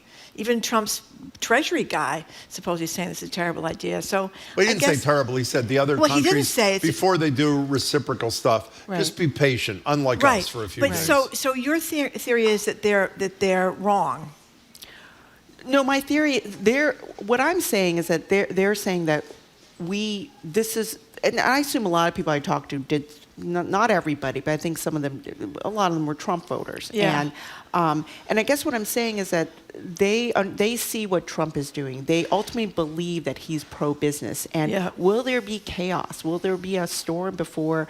There's going to be a lot of stormy weather, but I guess that's the question. How long is this storm going to take? Well, that's the big question. Because if you're going to build an auto plant, you're not going to build it in 6 months or even maybe a year or 2 years. I mean, that's the really big question, the $6 trillion question. How long will the markets be rocky? How long will the working poor and the blue-collar worker be able to pay these extra costs? So that's really the big question. So, I mean, we're only in day 2 of this. So, we got to see how long this lasts. And it could be that, it's this economic war right now, a trade war that's happening. So it's who's going to blink first. I mean, that's what's happening right now. Well, but the other part, we don't have to belabor this because this is what these guys say. I mean, that's what they think. That's what they think. It's also destroying our relationship with our allies. The new Prime Minister of Canada said last night, our relationship last night has forever changed with the United States of America, our greatest ally to the north. I mean, this is the damage that this one man, who I have to say, as we make clear, we don't not economic geniuses, who has no idea what he is doing except honoring his own pledge to do tariffs is just, it's insane. In any case, let's come back to Massachusetts if we can. Where do you want to start? Well, you did a great podcast and did this great, you were the moderator, I think, of this great Working Mothers Summit.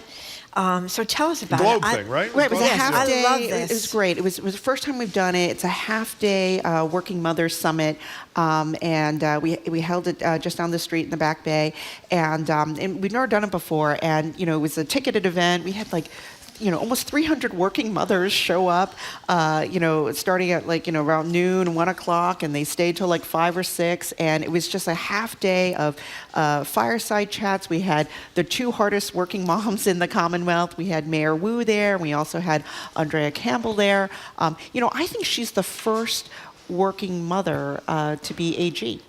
Because it was Martha Coakley. Martha Coakley. Martha Coakley married late, didn't have kids. Right, Maura Healey also did not have kids. Yep. And so now, I think, because her boys are 5 and 7, and I don't think a lot of people know Mayor Wu's story. I mean, she was elected, city council, had 2 babies on the city council, now a baby as mayor. But Andrea Campbell was the same thing. She got elected to the council, also had her 2 boys while she was on the council. So they've been working mothers and politicians for the past decade.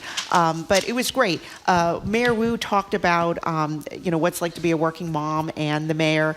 And that day, Connor, her husband Porsky, was tied up with usually Connor when he comes. He did it here when she was here right after she gave birth. When the mayor's with the baby, usually Connor's not far behind her husband. She husband. feeds the kid, and then he comes and gets exactly. it. Yeah. And so he wasn't there because I think he was with their 2 boys who had their annual checkups. And so Mayor Wu was there with the baby. And so she had to go on stage, do an interview, holding the baby. Is this one of the pictures we have? We have some pictures. Yeah, Let's we put do them have up some and you pictures. can All right, describe. yeah, And then the baby got hungry. And so look at the kid. the baby That's got a great hungry. picture. And so Mira got hungry, and so then someone brought like a nursing blanket on, nursing cover on. Then she started to nurse the baby. And at one point, you don't see the pictures. At one point, I'm holding the mic because they are handheld mics. I'm holding the mic, while she's holding the baby. There's right? Shirley. Yeah. And so, but it was great. And she talked about, one of the things when Mayor Wu first got elected, I think, after a few weeks, I did an interview. She was on the cover of the Globe magazine. She was one of the Bostonians of the year. And I asked her, how are you going to be a working mother and mayor? Are you going to try to, how do you keep up some of your family life? And she, at the time, wanted to be able to do school pickup once a week or have dinner at home a couple times a week, do family stuff. And I was like, have you been able to do that? And she's, for the most part, I think she has been able to pick up her kids, do something, family stuff, a couple times a week. And so I think that's great. And so now, of course, Mira's everywhere. Mira's a star. I mean, I think she might be I think Mira's running for mayor. Right? Well, I love the fact that she talked about her older boys knowing every single solitary playground in the city because she drags them around to all these events she has to go to, how now they're protesting because they're older. Right. But she also talked about feeling guilty. Yes. And I think that's something that is so, I'm sure you felt that. Yes. I felt that. But you know what? I'm so excited about all this because it is so different. I mean, my kids are all in their 30s now. My youngest one is 30. 30 years ago, man, I mean, you could never have done this in a million years. No. You'd be in a stall somewhere. Right. In the bathroom. That's where you'd be for a half hour, 40 minutes nursing the baby, listening to everybody else go to the bathroom. That's what you basically did. And it's so great to see how things have changed. And her husband, Mayor Wu's husband, is taking a leave from his stay-at-home career. dad. That's and that makes a huge difference too. And Andrea Campbell, she also, she talked about being a working mother, but the reason why we had her at the summit is because she talked about how she's suing the social media companies like TikTok and Instagram, how she's has filed legislation to have a cell phone ban during school hours. The Study Act, right? Yeah, the Study Act, bell to bell. And she was great on why she's doing this and how important it is because she believes these companies are harming our young users. Is this on your podcast? Yes, it's a great podcast. Yeah, so we took both. So I did a fireside chat with Mayor Wu, then with Andrea Campbell, and then we put them together to a podcast. So Say More. Can I quote? Say More is the name of the podcast. Yep. We have a person who's criticizing your economic pronouncements from a couple of minutes ago. Everybody's Jim. criticizing me the whole show. What did they say? This is from Gail in Brookline. Jim, the economist. Didn't your leather store go broke in Provincetown? What? You had a store? I had a head shop leather store in Provincetown. I didn't know that. Those were the bohemian days, Shirley. Oh, really? And by the way, it did not go broke. We shut it down.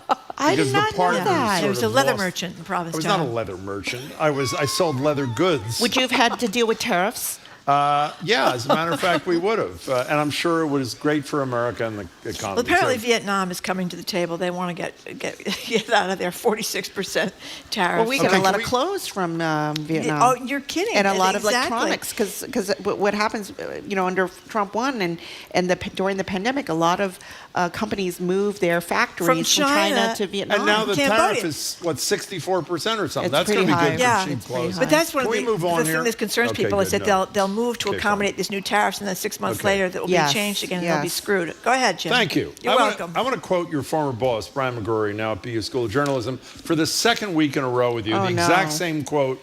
He said to us a couple of weeks ago, "A mayor's race is great for this city. I wish we had one." Now, so let's go in reverse order. Oh, geez. Tom O'Brien, who is a very successful developer, used to work for the BRA, so he had a lot of involvement. He was the BRA in city director under Menino. Yeah. And obviously HYM, which is development company, done huge things, doing a huge thing out at Suffolk right now. Suffolk Downs and redevelopment of Government Center. So he announced, I think you wrote that he's running for mayor until he wasn't running. Exactly. For mayor. And you speculate as to why his candidacy lasted 48 hours? Well, he never pulled the papers, but last time I was on, I think last Friday, it was a week ago, it was like the buzz of the town. Like, he's in. He's been telling his friends, I'm in. I'm going to file my papers this week. I'm going to have an event in East Boston. I'm going to be flanked by my family. And then on Monday, meanwhile, Monday, I'm sitting on a beach in Key West. How was Key West, by the way? Did you love it? It was great. It was 75 and warm. My phone is blowing up, and they're like, we need to talk to you.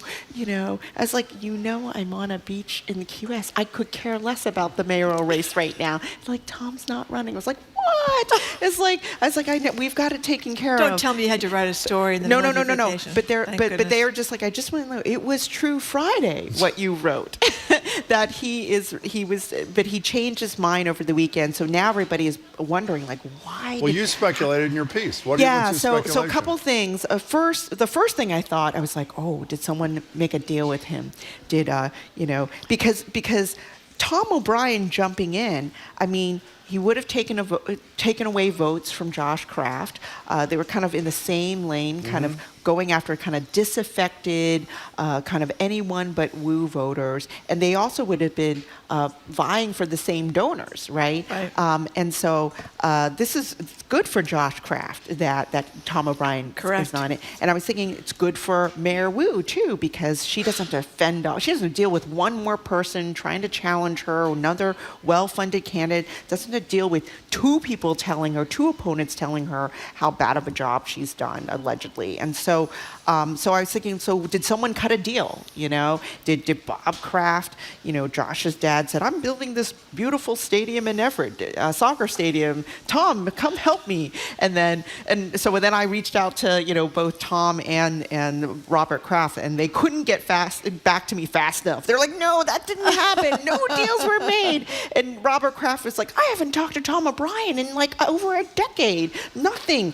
And Tom said the same thing. No, we haven't had any conversations indirectly or directly. And then I speculated about Mayor Wu. I was like, oh, did Mayor Wu cut him a deal? Because I don't know if you heard this, but when Tom was flirting with the idea of running, some people are like, I think Tom's getting in to help Mayor Wu, because she, Kraft, to weaken Kraft and help her. And I was like, really? Well, he did support her commercial real estate tax very thing, controversial property which tax. was very controversial. Right, and he was in the original press release, and people were like, well, that's why. But no deal was cut between Mayor Wu and Tom O'Brien to drop out. And so, I mean, I think in the end, I think it came down to money. I think when it was really real, it was on the front page of the Boston Globe, I think his investors freaked out. I think his investors said, are you sure you want to do this? Are you going to win? You have to if you don't win, think about what would happen. You've just pissed off the current mayor, and then you also pissed off the future mayor. And in your line of work, being a developer, you need the blessing of City Hall for your projects. Can I add something interesting to your story? I think. So Tom O'Brien was running, and then he wasn't running. Right. As soon as he wasn't running, I texted him and said, do you want to come on the show and talk about why you were running and why you weren't running? He said he wanted to think. This is not telling tales out of school. It wasn't off the record. He said, let me think about it. Got back to me the next morning. He said, yeah, I would like to do it. A couple hours later, he decided to change his mind. He's not. So obviously, there's some tension. And I think it'd be great because I think one thing is, Tom, I don't know him well. We had him on with his brother, who's the BC football coach, a couple of months ago, and they were both great, I thought. He is somebody, at least I think, really cares about the city. He does. A lot, lives in the city. A really community-focused person of faith. Yeah. I think it'd be really useful for him to have an honest conversation, either in the Globe, give him a little time, or here, or somewhere. Yeah, give him a little time. Second thing is, because we take endless criticism from Josh Kraft supporters that we don't have him on the show. I'm just going to update you on this. For ages, we invited Kraft on the show. We heard nothing back. We've never had this experience in our whole 26-year career together. Finally, we get an outreach about 2 weeks ago. Yes, he wants to come on. We wait another week, and the response is he'll come on on Zoom. What? And we said, no, he won't. No. So disrespectful to the audience. Why? Who want to see. So Jamie wrote him back, and as of the moment, we still do not have a date with Josh Kraft months after he announced. Well, he that just he was launched running. his own Substack today. I know that. And so, but that's surprising. He's good in person. I'm surprised. My experiences were all good too. I don't know what the deal is. Sometimes it's the people that are running the campaign too. They don't get it. Sometimes. He would be good. I'm surprised. Maybe. Anyways. He should come on. A texter said maybe the drive is too far from Chestnut Hill. He doesn't live in Chestnut Hill anymore. He lives in the North End, we believe. That's and right. He does have a residence here. We're almost out of time here, but tell us the latest in White Stadium. Looking good for the people that want it. Yeah, so there was a verdict. The judge ruled, not surprisingly, the judge ruled in favor of the city, saying they did not violate any laws in redeveloping and demolishing White Stadium and building a new stadium in Franklin Park. The Emerald Necklace Conservancy and other neighbors had sued the city, saying that's in violation. This is parkland. You cannot put a professional soccer stadium on parkland. And the judge ruled in favor of the city. I was in the rain yesterday for about 90 minutes at the White Stadium press conference with the mayor, and the mayor taking a victory lap, and there were a lot of people there, a lot of supporters, and Jennifer Epstein was there, the controlling owner of the women's soccer team. Is it the Boston Legacy now, the football team or something? Yeah. It's called. And anyways, and the stadium. I mean, they had it was almost a blank slate, There's a little bit of the stadium, the original stadium left. So they were working frantically because they want to be able to, have games next March.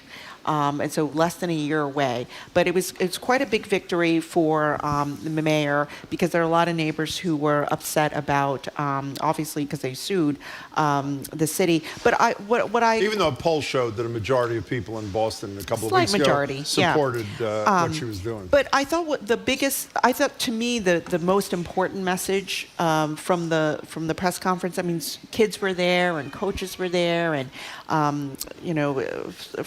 Franklin Park Coalition was there, but two people spoke. One, I think, was a woman named Beth Santos, who's a business owner, a coffee shop owner down there, and also Representative Holmes was there too, Russell Holmes. And both of them said, listen, now is the time for this community to come together. Good. Yeah. That's great. The lawsuit is done. Two judges have ruled in favor of, the city. Now it's time to make this stadium for everyone and to stop fighting. And I thought that was a really important message yesterday. Lovely way to wrap it up. Before you go, very quick, can I just say one thing? Since you have done more to advance the cause of women in every aspect of everything than anybody in the media in this town, I just wanted to mention Wendy Murphy, on behalf of a group called Equal Means Equal, filed a lawsuit yesterday in federal court.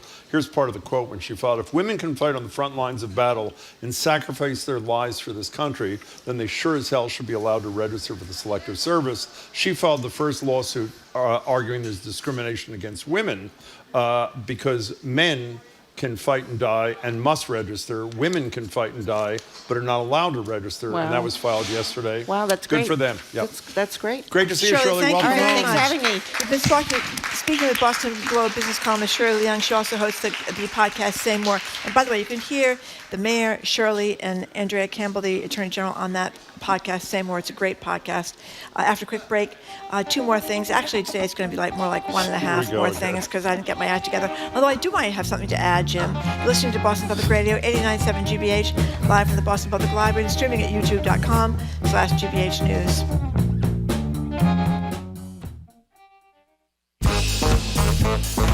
This week on Under the Radar with Callie Crossley, from spoken word artistry to poems that evoke the deepest emotions, poetry is showing up in new places, drawing new, younger fans.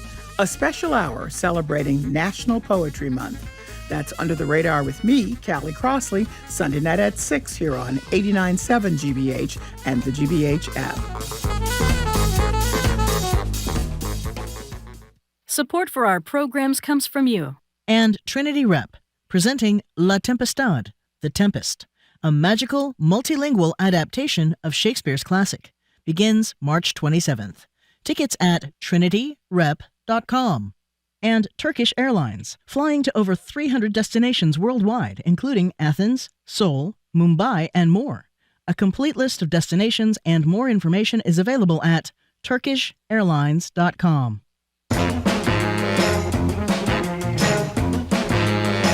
Welcome back to Boston Public Radio. Jim Browdy and Marjorie Egan. It's time for two more things, but because Marjorie's invested in my one more thing, she's not going to do her own. Only a French president could do this. Can we put the photograph up? That's Emmanuel Macron posing with his shirt open almost to his crotch. Now, would you want to see Donald Trump leaning back on a couch, shirt open, 4 buttons, tufts of orange hair peeping through? I don't think so. The Macron photo accompanied a story in The Telegraph in the UK about how Macron douses himself in industrial strength amounts of scent, cologne, Dior's Eau Sauvage, in particular, the Johnny Depp promoted brand. Okay. Now, okay, what? I would just like to say that, and people don't know this, he's 47. I knew you were going to do this. And his wife is 71. 71. Ooh la la, those sexy older French women. There you go, Jim. The night they invented champagne. Okay, that's all you wanted to say? That's all I wanted to say. Okay, 47, 71. Is that it? That's it. Okay, fine. Don't know about you, but here's my standard. When you can smell somebody coming minutes before they arrive, that's a problem. When you consider looking for a new job, when a coworker smells like a bowl of gardenias, it's time to go au natural. And when your podmate, Marjorie, smells like one of those trees you hang, you know, those little things you hang from your rear view mirror on your car, smelling. It's time for a change, or else you are bound to be a friend-free kind of guy. Found a great quote. One wag put it this way: cologne rhymes with alone. On that note, thank you very much. Oh, that's very good, Jim. How old is his wife again? She is 71. How and old is he again? 47. Thank you very Ooh, much. La, la, la, la, How do you la. feel about that? I think it's great. I think knew it's swell. I know. So anyway, I want to mention one thing, because a friend of mine texted me for not having two more things. I could have mentioned that Dr. Oz, otherwise known as a quack grifter, Confirmed. is now going to be confirmed to the Center for Medicare and Medicaid. So That's good news. I'd be very careful of what he tells you to do about privatization. I'd be very suspicious. Anyway, coming up after the 1 o'clock news, media maven Sue O'Connell on GBH. Coming up, you'll hear something on GBH News that just wouldn't be possible without listener support. So, while you're listening, consider pitching in $10 or $20 a month as a GBH sustainer and help make it all happen. Give at gbhnews.org. Support for GBH comes from you. And the Lyric Stage, presenting the world premiere of The Great Reveal. Emotions escalate and revelations are shared at a backyard gender reveal party that tests the love of a family. April 4th through April 27th. Tickets at lyricstage.com. And the Boston Speakers Series, announcing its upcoming season at Symphony Hall for 7 evenings, including Dr. Anthony Fauci, Ken Burns, outlier author Malcolm Gladwell, and geopolitical economist Pippa Malmgren. bostonspeakers.org. You're listening to 89.7 WGBH HD1 Boston. Online at gbhnews.org.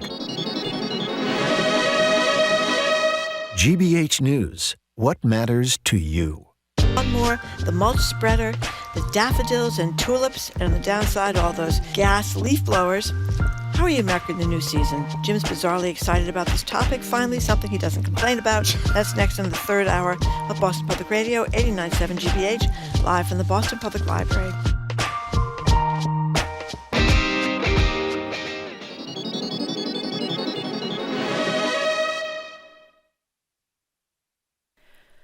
Live from NPR News, I'm Lakshmi Singh. Federal Reserve Chair Jerome Powell is addressing the projected impact of President Trump's tariffs on the U.S. economy. It is now becoming clear that tariff increases will be significantly larger than expected. And the same is likely to be true of the economic effects, which will include higher inflation and slower growth.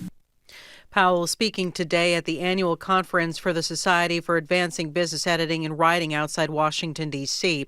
Powell's focus on inflation suggests the Fed will likely keep its benchmark interest rate unchanged. On Truth Social, President Trump urged the Fed to cut rates.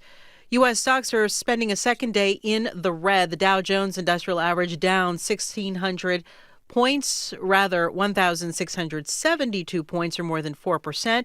The S&P is down 262 points. The Nasdaq is down 818 points.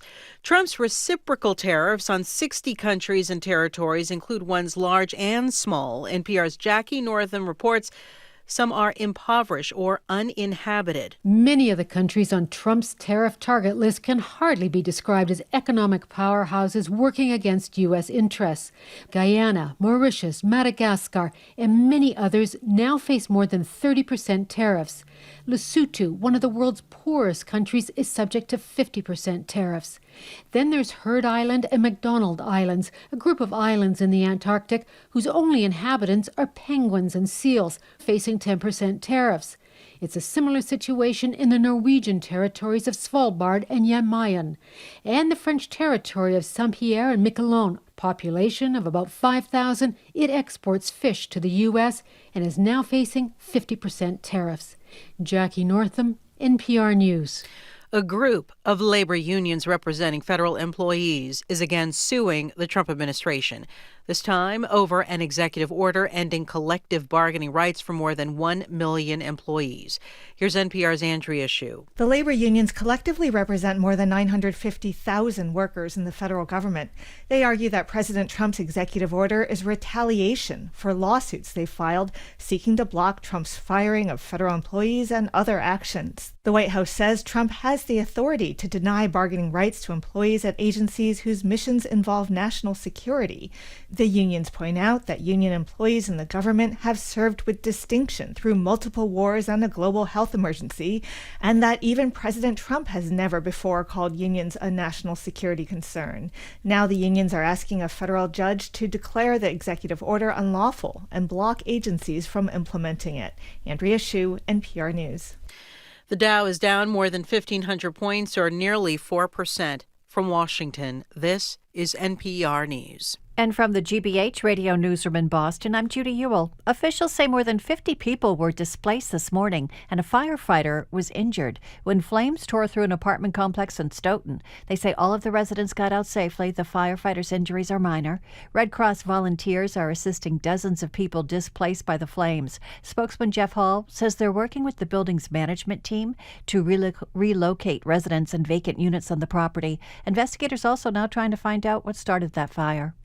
Police in Franklin are investigating vandalism at a Jewish temple in that town. They say someone splashed red paint on a yard sign outside the temple that reads, "We Stand with Israel," and on a light and solar panel that illuminated that sign. They also found a black swastika spray painted on the ground elsewhere in the town. Rabbi Rachel Putterman calls the vandalism a potentially anti-Semitic incident. The temple's president, Mike Rubin, says it's very disappointing. Disheartened more than anything. You know, you think in a community in Massachusetts that we'd be, immune from, some of the rhetoric and some of the challenges, and we're not. Police say it's too soon to know whether the incidents are related, but they're not ruling that out. A solidarity rally is planned on the Franklin Town Common tomorrow. A beautiful afternoon for baseball in Boston. The Red Sox host the Cardinals in their home opener. These fans gathered at Fenway Park this morning. You can feel the vibe that it's about to get started properly, like it's supposed to. So it's really exciting. Our favorite thing is, go get a dog before the game and talking to the fans and walking around and watching the players practice. The first pitch is at 2:10. It's sunny and 64 in Boston. Support for NPR comes from NPR stations. Other contributors include Charles Schwab, offering investors choices like full-service wealth management, advice, investing, and trading on Thinkorswim. Learn more at schwab.com. And from the Doris Duke Foundation.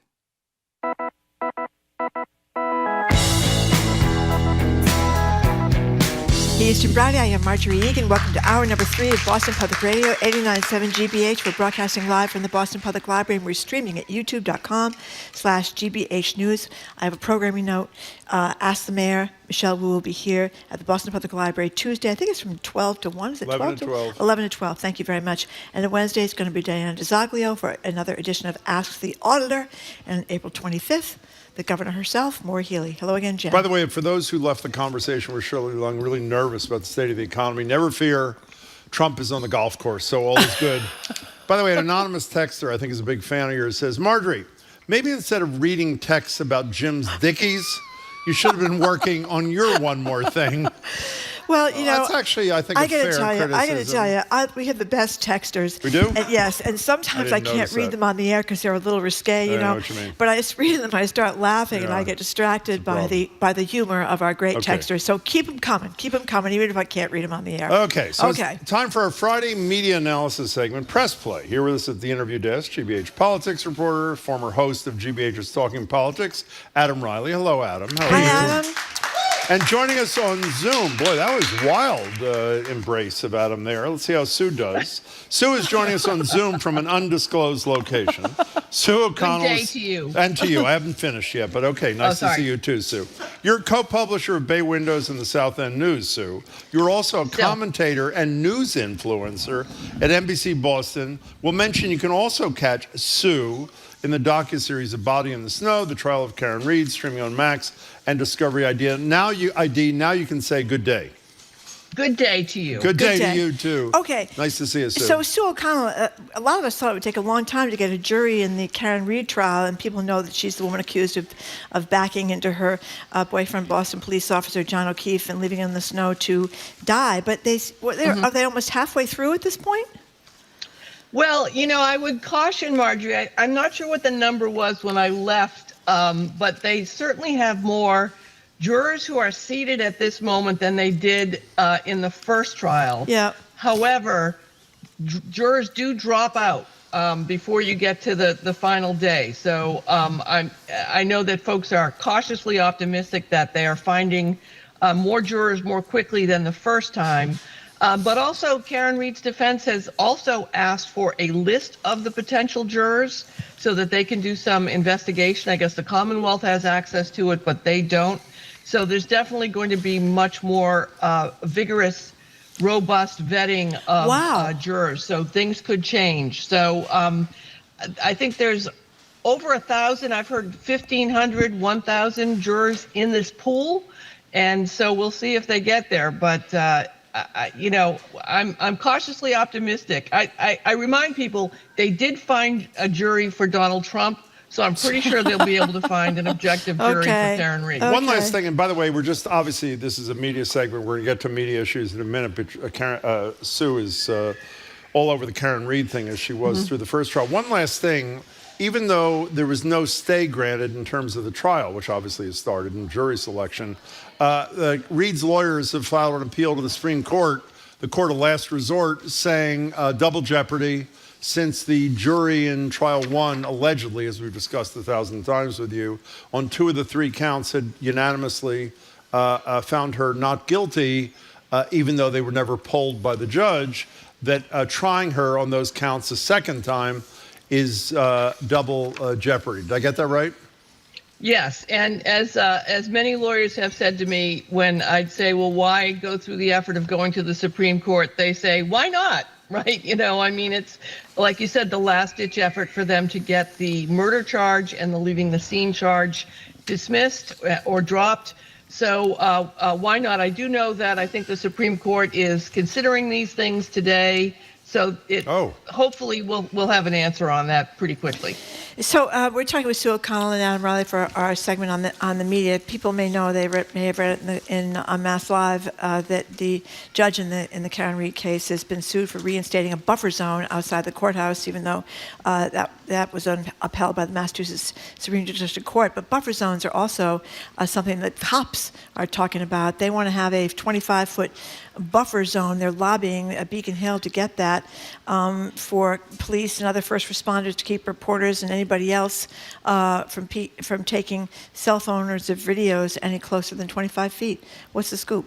Yeah, bipartisan legislation introduced by, I believe, 2 former law enforcement officers who are now in the legislature. I think the argument that they're trying to make is that there is this trend of people getting sort of as aggressively close as possible in a way that's fundamentally disruptive, keeping police and first responders from doing their jobs. But constitutionally, anyone who is videotaping the police is on firm legal ground.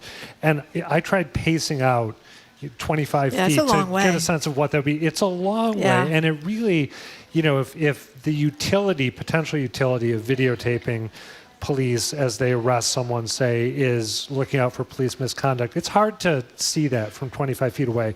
This is also weird legislation because the buffer zone wouldn't exist right away. It wouldn't just be in place. It would have to be invoked basically by the police officer who'd have to say, I'm going to need you to stay 25 feet away. And one of the grounds they would have for doing this would be if they felt like they were being harassed.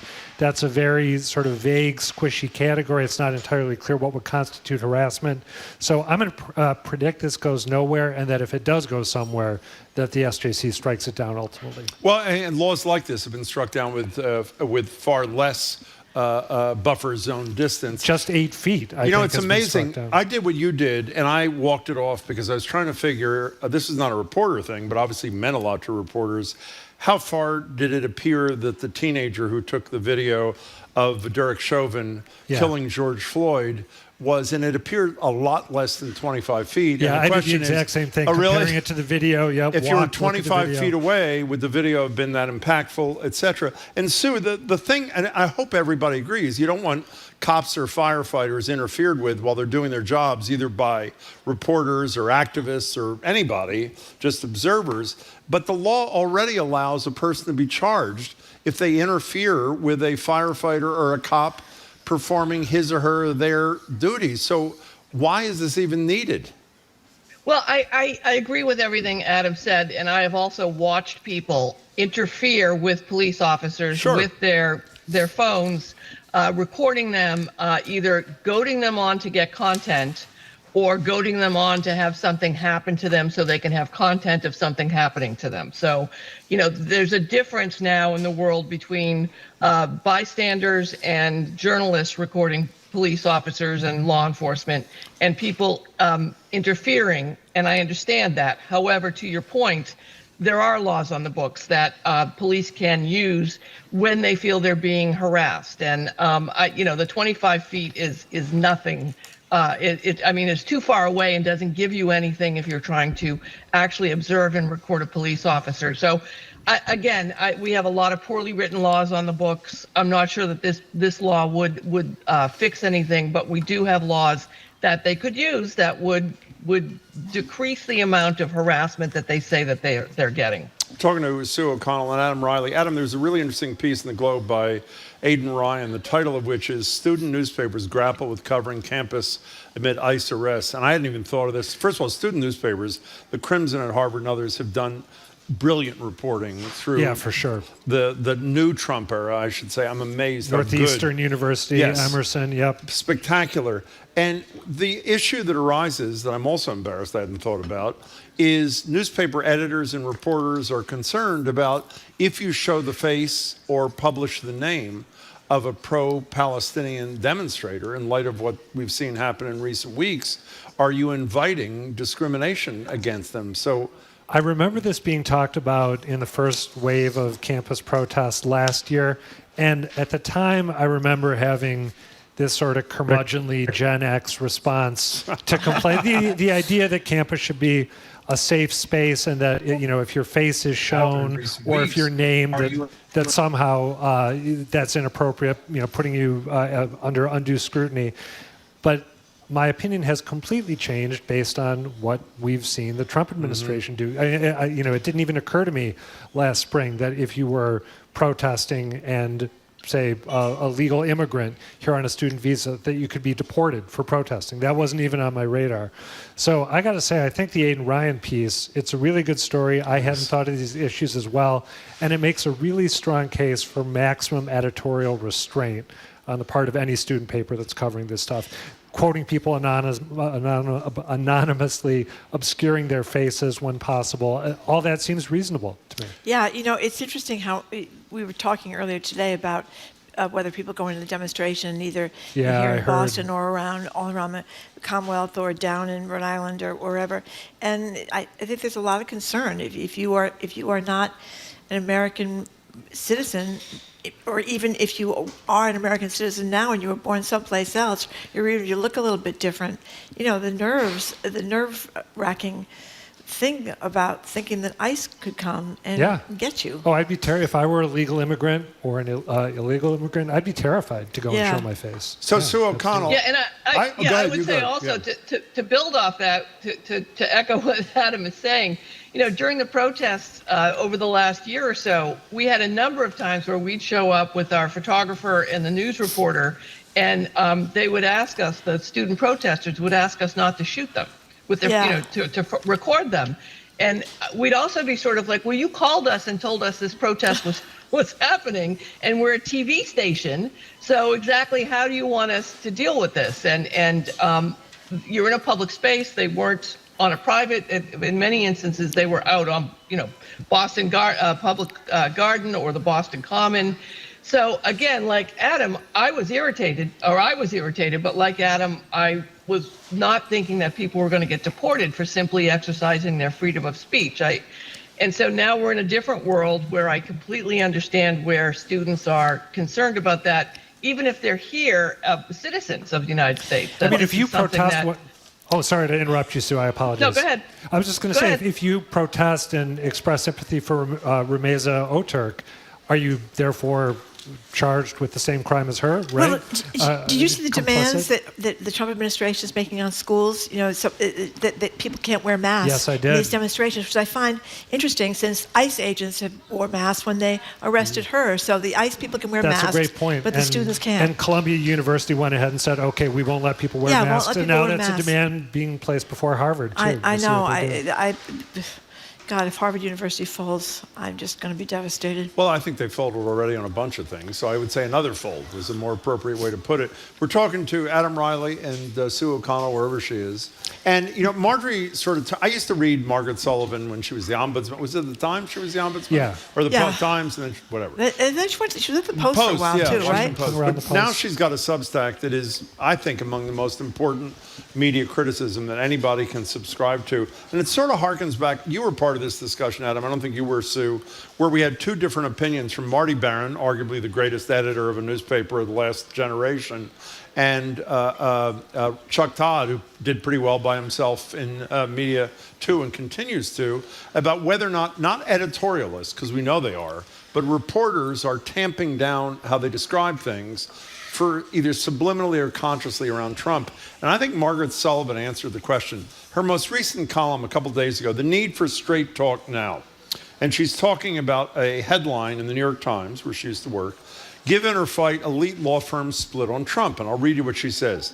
It was the last phrase of its very first sentence that made me see red. Quote, the nation's legal profession is being split between those who want to fight back against President Trump's attacks on the industry and, quote, those that prefer to engage in the art of the deal. The art of the deal, she writes. What's going on here is more like a shakedown. More appropriate words to describe the latter response would be those who are willing to cough up millions of dollars in protection money or those who have decided to capitulate. And I have to say, Sue, I am totally with her. My sense is that there is what's the expression, sane washing? Is that what the expression is? Whatever it is. Yeah. Sane washing, an insane position from an insane leader. And I think she nailed it. And I think her colleagues in the media, including all of us, have to describe things as they are, not in their politest kinds of terms. Where are you on this?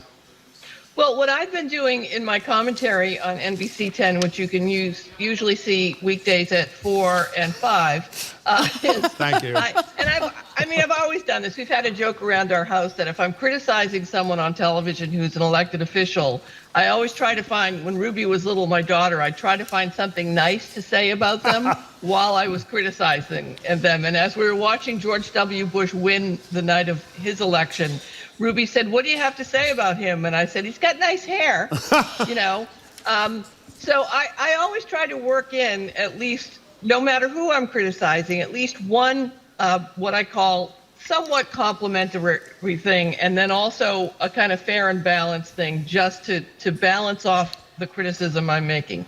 It becomes increasingly difficult with Donald Trump because so much of it is wackadoodle crazy. And I have said a million times, well, he's had some great ideas about China, and how to deal with their economic might over us. But I've run out of things to say. It's the way some people have been reacting is to tighten up their language in their writing, which frankly maybe they should have been doing in the first place, and make sure that everything they say can be backed up with some sort of factual piece or citation. But on the other hand, when you're just adopting this is normal, this is how it's going to be, so let's just get in line, it is pretty repulsive. Well, that example is cringe-inducing from Margaret O'Sullivan. I had not known about that piece and that last sentence in the first graph. What I hear there, it could be an attempt at softening. It could just be someone being a little too in love with their own cleverness, right? And losing sight of the fact that what they're talking about here is actually incredibly serious, a shakedown, as she put it, and it's not a time to be cute. By the way, I think that is a very fair statement. However, the analogy that I took away from this, even though Sullivan didn't write this, remember how long during Trump 1.0 we all talked about, when are they going to call these things lies, as opposed to misrepresentations or misstatements? And finally, there was a moment, I don't know who broke the string, where a reporter, maybe it was Sullivan, who said, when you can divine fairly the intent is to deceive, that is a lie. And as a result of that, I think a lot of reporters decided responsibly, hopefully, that calling a lie is appropriate. And I think calling a shakedown is appropriate here. And agreed. And so good for you. Should, again, margaretsullivan.substack.com. She is really top of the line in many ways. Talking to Adam Reilly and Sue O'Connell. So I wanted to talk about Fox News because they drive so much of the opinions of people who are Trump people in the country. Sean Hannity said it was a great new day for America after the Trump tariffs came out. Then they had a discussion, we'll play a little bit for you in a second, about there's been a lot of disputing about whether all of the Nicaraguans that wound up in that horrible prison in El Salvador, Venezuela, excuse me, were actually people that were associated with this notorious gang. So here's on The Five, a very popular show on Fox, the liberal co-host Jessica Tarloff calling out the deportation mistakes of the Trump administration and some of the responses from her Fox colleagues. There is still a due process issue here. And there are now numerous cases confirmed of people in that mega prison who should not be in there. Yeah, so hopefully we fix these mistakes and we can keep going forward there with the deportation. There is a way to do, you can... Jessica, you're showing banners, then you show to American citizens when you mistakenly let 10 million people in. I don't know how anybody can sit through that show, but anyway, you know, the idea is that... Did people hear what Jesse Waters... He's basically saying it's okay. Let me read that. Jessica, you're showing more sympathy to these illegal alien gangbangers than you showed to American citizens when you mistakenly let 10 million people in. I'm sorry. But the problem is we don't know if they're illegal alien gangbangers, as he put it, and there's family members who say that some of their family members were swept up because they had the wrong tattoos. Right, including a man who I believe was caught on video saying that, you know, I'm not a criminal, I'm a barber, I'm gay, and the people on The Five had a lot of fun with that. They thought that was hilarious. They kept making jokes about the gay barber and how Jessica Tarloff was trying to impress the gay barber, and he wasn't really that into her because he's a gay barber. Just radically inappropriate stuff. Yeah, like painful to read. Aren't they the number 2 show, or are they the number 1 show now? That I can't tell you, but yeah, I mean, you're not going to hear a discouraging word about anything that President Trump does if you tune into that show, and you're going to be consistently disappointed if you're looking for. I mean, remember, Fox has removed the Wall Street, the stock market ticker from their shows, right? So they're not even pretending to be covering things that are happening that are negative toward Trump and the Trump administration. And a fun game to play, if you can, is to have MSNBC, CNN, and Fox on all at the same time, and when there's a major news story, and see what Fox isn't covering. They avoid the news. They don't cover it. It's not even like they put a spin on it. They just pretend it's not happening. I believe they have had the stock market ticket on today. But they pull it off a lot. It goes back and forth. Yeah. It goes back and forth. They don't do it all the time. But that's true. They avoid reporting on things that are going to be negative for the president. I mean, Jesse Waters explained away. I think it was it Jesse Waters? Yeah, Jesse Waters. Yeah, he explained away when the Atlantic broke that story about the inappropriate Substack that Jeffrey Goldberg was invited to, the editor of The Atlantic, involving national security matters. I saw him explain that away, and it was basically, we've all been there. We brought someone into the text who we didn't intend to, and they're going to clean up the mess. And I can promise you, it's not going to happen again. And now we know, of course, that it's happened 20 times. No, I think. Haven't you been exchanging war plans to your friends? Oh yeah, with F-15s at what time? We've all been there. Yeah, we've all been there. And then we make sure we don't make the same mistake again. Can I, for just 1 minute of a little bit of history and naivete, I was among those who was dumb enough to think that after they had to pay $800 million to Dominion, not that they totally stopped the lying, but that they'd be much more careful. But they are not careful. I mean, maybe on the margins, they are conscious about not doing something that's likely to get them sued. Who's going to sue them? It's not like the people that have been arrested wrongfully. I know. I mean, they're attacking people who they know or constituencies. Can't fight back. Who can't fight back. You're totally there was right. probably a memo that went out, punch down. Remember, exactly. Always punch down. down. One of my favorite expressions, actually. Okay. Hey, Sue, nice to see you wherever you are. Good to see you. By the way, I don't know if you were aware your commentary is 4 and 5 most days. Most days. Do you know that on NBC's Boston, whatever it is? Yeah, just watch the entire hour. I just pop in, pop out. Great to see you, Adam. And Adam, it's great to see you, too. Thanks for your contribution. Thank you very much. We've been speaking with GBH political reporter Adam Reilly and media maven Sue O'Connell. Thank you very much both for being here. Coming up after a quick break, it is 63 degrees out. Wow. 63 degrees. An opening day for the Red Sox at Fenway today. Jim, soon you'll be wearing your shorts and your flip-flops. I am. What are your signs that spring has officially arrived? We have to be a little upbeat at the end of the show on a Friday afternoon. The wonders of spring up next. You're listening to Boston Public Radio 89.7 GBH, live from the Boston Public Library and streaming at youtube.com/GBH News.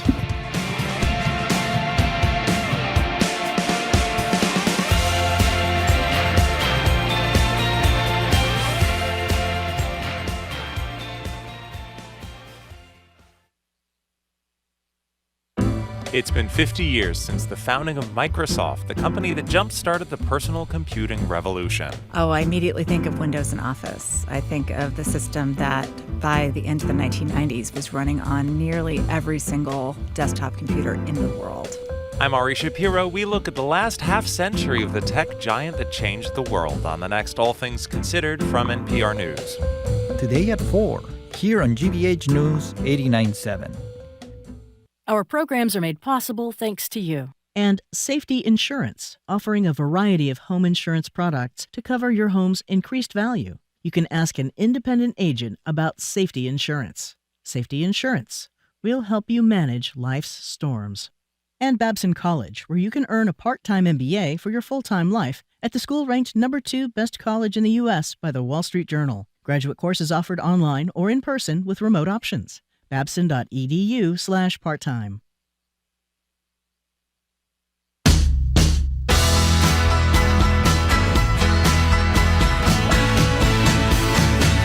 Welcome back to Boston Public Radio. Jim Browdy, Marjorie Egan, thank you all. Live from the library, streaming at youtube.com/GBH News. By the way, Marjorie, it was 63. It is 71 degrees now. It is? First 70-degree day. Oh, my God. So spring may have officially started 2 weeks ago, but when it hits 70, and when the Red Sox arrive at Fenway, opening day today is at 2:30, those are the moments. The wait is over, as today is opening day. As I said, the Sox play the Cardinals in about 30 minutes.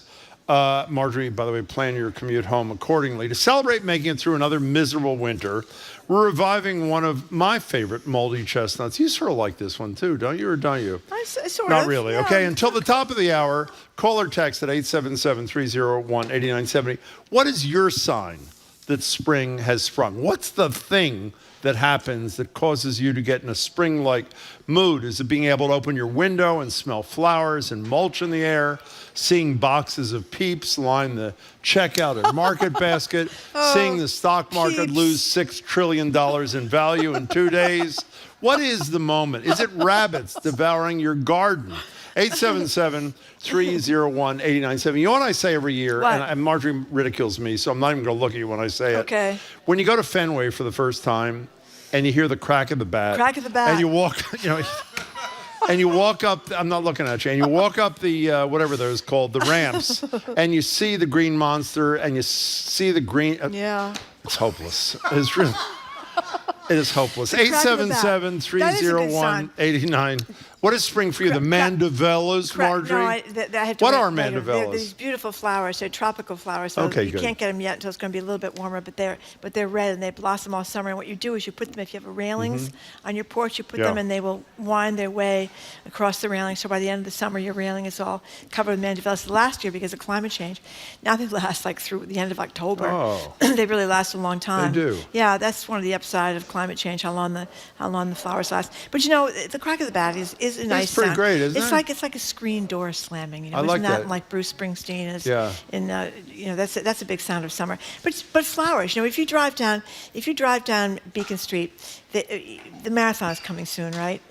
The daffodils and the tulips are all lining Beacon Street. That's pretty exciting. And I'm an amateur gardener, so I think about mulch. And you know what smells good? No. When you first put the mulch down. I like the smell of mulch. The mulch sounds really good. And they have this whole story here that we got from the Washington Post about the smell on a warm day right before it rains, and how the smell of the rain is a real big deal in the life of a human being. Wait, you don't agree with that? No, I didn't think Is about there a name for that? And What there's is- an earthy smell that you get, and you also get it really if you have a plant thing in your house that catches the water. If you pour the water for the plants and the wet dirt and the water, it smells like that. It's a really enticing smell. So they have a whole piece about raindrops pitter-pattering on the ground as April showers fall. Well, it's beautiful. Let me read a couple of beautiful texts, too. Here's an anonymous texter.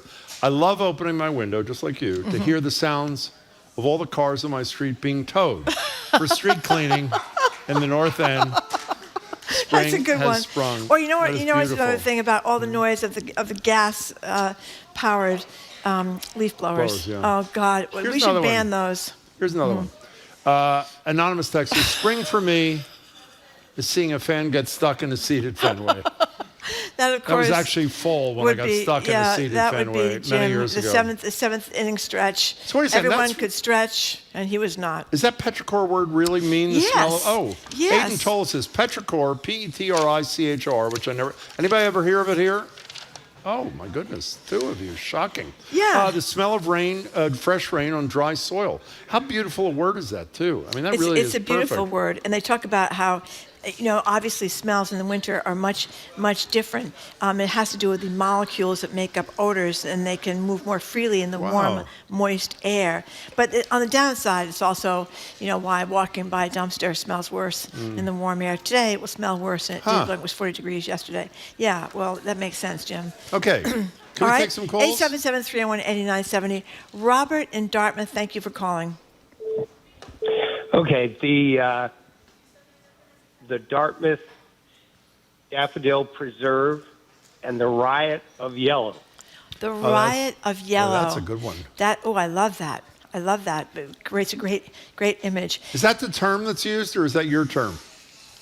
My term. I love it. That is perfect, actually. That's pretty great. You know what's great? How the flowers are staggered too, Robert. Right? You get the does that mean? daffodils first, then you get the tulips a little bit after that, then you get the midsummer flowers. If I want to be a gardener when I'm retired. I think you wanted to be a flower arranger. Flower arranger. Well, I've gotten good at flower arranging. Now I got to figure out how to do my little patch of garden. I'm not very good at that. I had some tragedies last year in the garden. That's very sad. Yeah. You know what you're Robert thinks? You know what you're really good at? Tying bows. I'm really good at tying bows. I'm really good at making tuna fish. Can you do that as a career? How about tuna fish? I haven't had tuna fish from you in years. Okay, well, I'll make some for you, Jim. Here's another good one. West from the South. This is a really good one. West from the South End. Spring for me is the Provincetown Ferry opening. Oh, that's a good one. How great is that? That's a good one because the you can get high-speed here. ferry. How long? 90 minutes. 90 minutes from here to It is Provincetown in the huge summertime. fun. And it would take you like 3 hours in the car at least, It maybe would. more than that on a Friday Yeah. afternoon. You're getting into the spirit of this, I am by the getting way, into the aren't spirit you? of this. Yes, I am. Crack of the bat kind of thing? I'm still getting tons of Dickie texts, but I'm trying to restrain myself. Okay. And not talk about Dickies anymore. Here's here's one a of you- good one. Go ahead. I know it's spring when my neighbors start getting their septics pumped. That's yeah. good, too. Nothing like a little smell of a septic tank in the summertime. Really makes you feel good. Katie in Situate, you're next on Boston Public Radio. What means spring to you there, Katie? Hey guys, it's your favorite aggressive Oh, cleaner. yes. Hi, Katie. Hi.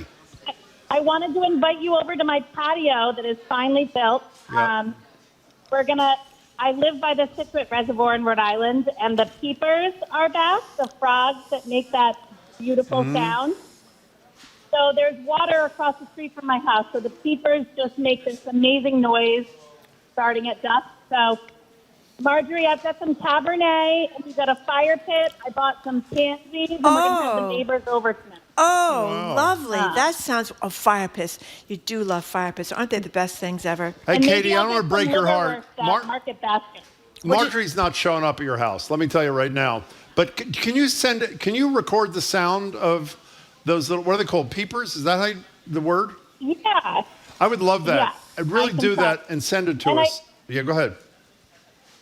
The other day, I tried to get in about avocados. Oh, go ahead. You guys missed a really fun party at the New Bedford Whaling Museum. Yeah. It was my cousin's wedding shower. Oh. And there was an avocado bar station. That is incredible. And there were probably 10 things that you could put on your avocado, including salmon, coleslaw, mango and shrimp, like all these sauces. It was amazing. That is actually, sounds like a beautiful wedding. I hope whoever it is happy. Katie, it's always good to hear from you. Thank you very much for the call. 877-301-8970. What is the first indication of spring to you? What are the flowers? Is it? What do you say, daffodils? Daffodils. Is that the first flower that comes out? I think so. I think so. They're yellow. I know they're yellow. Yeah, I think those are the ones. That was the riot of yellow. Yeah, they're that already guy out. said. I mean, they're already out. If you drive down Beacon Street, you can see them. Somebody else says magnolias in bloom. Somebody else says hearing the songbirds. Leaf peepers at night. Did we say that one already? What are leaf peepers again? I don't know. Is that what that person just said? They're not leaf blowers. Those are the ones we don't Leaf like. peepers? Are they little frogs that she was I talking don't know. about there? I'd love to see what We those have are. no idea. Okay, fine. Spring. Oh, they're little frogs, little Zoe frogs. says. Oh. Can we get some sound from People the spring changing peepers? their clothes. I don't want to bother you is guys a big over deal. there, but if you Getting could rid get of that, all. let's get some sound from the spring peepers. Okay. Here. Oh, Please? as an allergy and asthma sufferer, I know spring is here when I have to isolate myself in the house that's very sad. until the trees are done. Okay. The trees are done mating? I don't think the trees mate. I get lots of reading done in the house because I have asthma and allergy. Yeah, allergies are really tough in the That's springtime. really They're getting killjoy worse, of kind of course. thing. That's nothing we can thank Okay, let's stay climate change upbeat for. here. Jimmy in Okay. Providence, can you be upbeat about spring? Welcome to the show. Hi. Oh yeah, definitely. And the leaf blowers are great if you can't get out of bed. That's But, right. Wake you up. The springtime for me is the daffodils again. Same as Robert. In the Roger Williams Memorial Park in Providence, where I live, it's just a little one-block national park, smallest park in the country, and they've got a little daffodil hill there. And I've been watching that since the snow is on it, and every day I take a picture of them, and boom, they're out. Jimmy, where is it again? The Daffodil Hill? At Roger Williams? It's on North Main Street in Providence. Oh. Down near at the foot of the State House at the bottom of College Hill. Oh, It's nice. It's like a little miniature block of Comm Ave. Boy, I bet that's beautiful. That's such a beautiful. It's the east side of Providence. Just enough to walk the dog right there in the middle of the city. It's beautiful. That sounds great. Providence is a beautiful city. It is a beautiful I love city. the east side of Ben Providence. from Fitchburg says, this is he speaking for me, spring is that first bite of a liverwurst sandwich. Yum. Okay. I am totally with it. By the way, you eat different things in spring, You do. too. Here's That's a another good sign. one. Marjorie's not One interested in word. that. Okay. Motorcycle. Yeah. Any serious motorcycle will agree. Okay, somebody's Okay, making fine. fun of my losing my Woody, the UPS driver, who texts us a lot. Okay, Woody, very funny. You didn't Spring say is lose official your when what? I Wait, lose you my didn't finish- first earbud in the mulch. What you did do, the GBH I did. Yes, I earbuds. did. Marjorie doesn't like mulch mentioning when you first put it down. Though, isn't the smell of mulch when you first put it doesn't last? No. But when you It's first nice. put it down, it smells really, good. really great. Okay, we have some sound apparently after I complained that Aiden and Jamie were basically sleeping through the show here. Here is, this is good sound that's relating to spring? Okay, and now they woke up because I called their names. Okay, do we just play this or is this going to be do we play it or? You know what that was, Marjorie? The crack of the bat. Was that the crack Can of we the hear bat? that one more time, please? Oh, there you go. You know what we should also hear to get people in the mood? Do you have back there in Brighton for spring a little bit of sound from Marjorie Taylor Greene that you can share with us? We'll get to that. That I usually... forgot the crocuses. They come before the daffodils, I think. Someone can correct me if I'm Huh. wrong. The little purple crocuses, they kind of burst up. They are beautiful, Yeah, actually. They're very pretty. Pam, you're in Craigville. You're on Boston Public Radio. Welcome to the show. Hi. Okay. Well, I also wanted to say the snowdrops come out a little early, but Snowdrops. That's another one. What is it? Snowdrops. Yeah. What is a They're snowdrop? white, small. Yeah. They are?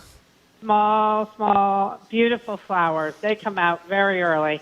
That's one sign. And the second sign is when I can wash my car by hand and not have to wear gloves. That's a good one, too. Hey, Pam, can I get your advice on something? Because you sound like a thoughtful person. Marjorie is offended by any man wearing shorts, particularly this man. Are you offended by men wearing shorts of a certain age, at least? Well, I'm going to have to say this. Absolutely not.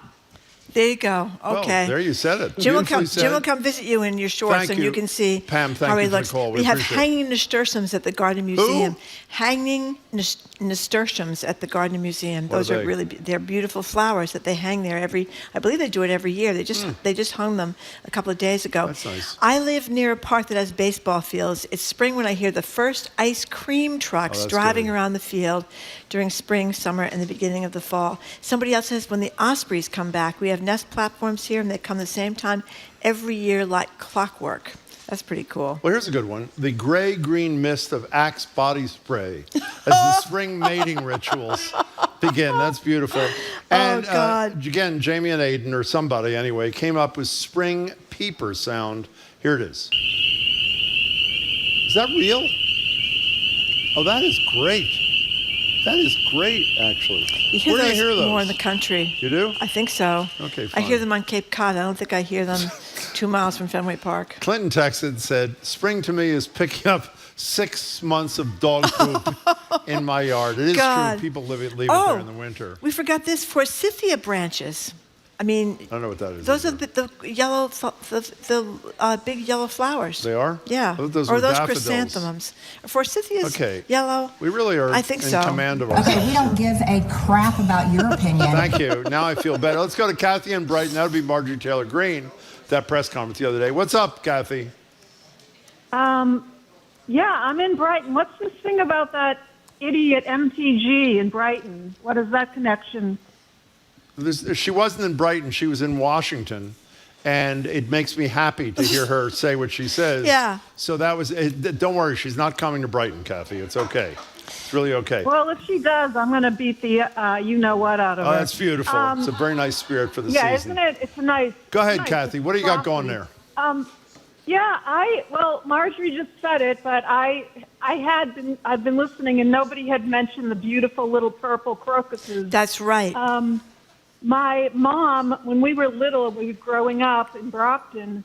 She it was kind of a game for us, my brothers and I, to see who could find the first one. Oh. And we'd be running around outside and looking for them in our yard. And now, I've always remembered that. I live in an apartment building in Brighton, and I don't like to say the basement unit. I guess I'll call it I don't know. Ground floor. But the windows are kind of, yeah, exactly. And in the back, there's like a little hilly section. So I call where I live the bunker. So I call that Bunker Hill. And all around that little hill, every year the crocuses come up. And I saw them for the first time about a week and a half ago, and now they're in full bloom. And it's like, I'm one of those people that I've taken antidepressants since a teenager. Well, I'll tell you, this makes me so happy. That was a fabulous call. Kathy, thank you. I'm glad you're happy. That's a great description. Thank you so much for your call. But can we put a picture of Forsythia up, or we can't do that? Those are I beautiful. love them. I didn't know that's what they were. Yeah, they are beautiful. beautiful. You see, they don't stay for long. They're yellow too. Yeah, they're just a couple of weeks. I mean, Isn't that's the that thing about upsetting? flowers, Yeah. that they bloom and they die so fast. That's like roses. Roses come in June, but how long do the roses last? Maybe 2 weeks, I don't 3 know. weeks? Not very long. You told me you had roses. I do. Yes. Well, I don't know. I'm not looking at them. Can I tell you something though? He's not I have looking at some them. sort of apple thing, like a weeping apple. I don't know what thing it's called, like an apple thing. Oh, the apple trees. Well, it's not really an apple tree. Oh. It's like a weeping something. Well, weeping. maybe it's not. But in any case, you know what the horrible thing is, which is really depressing? It's incredibly beautiful for like 3 days.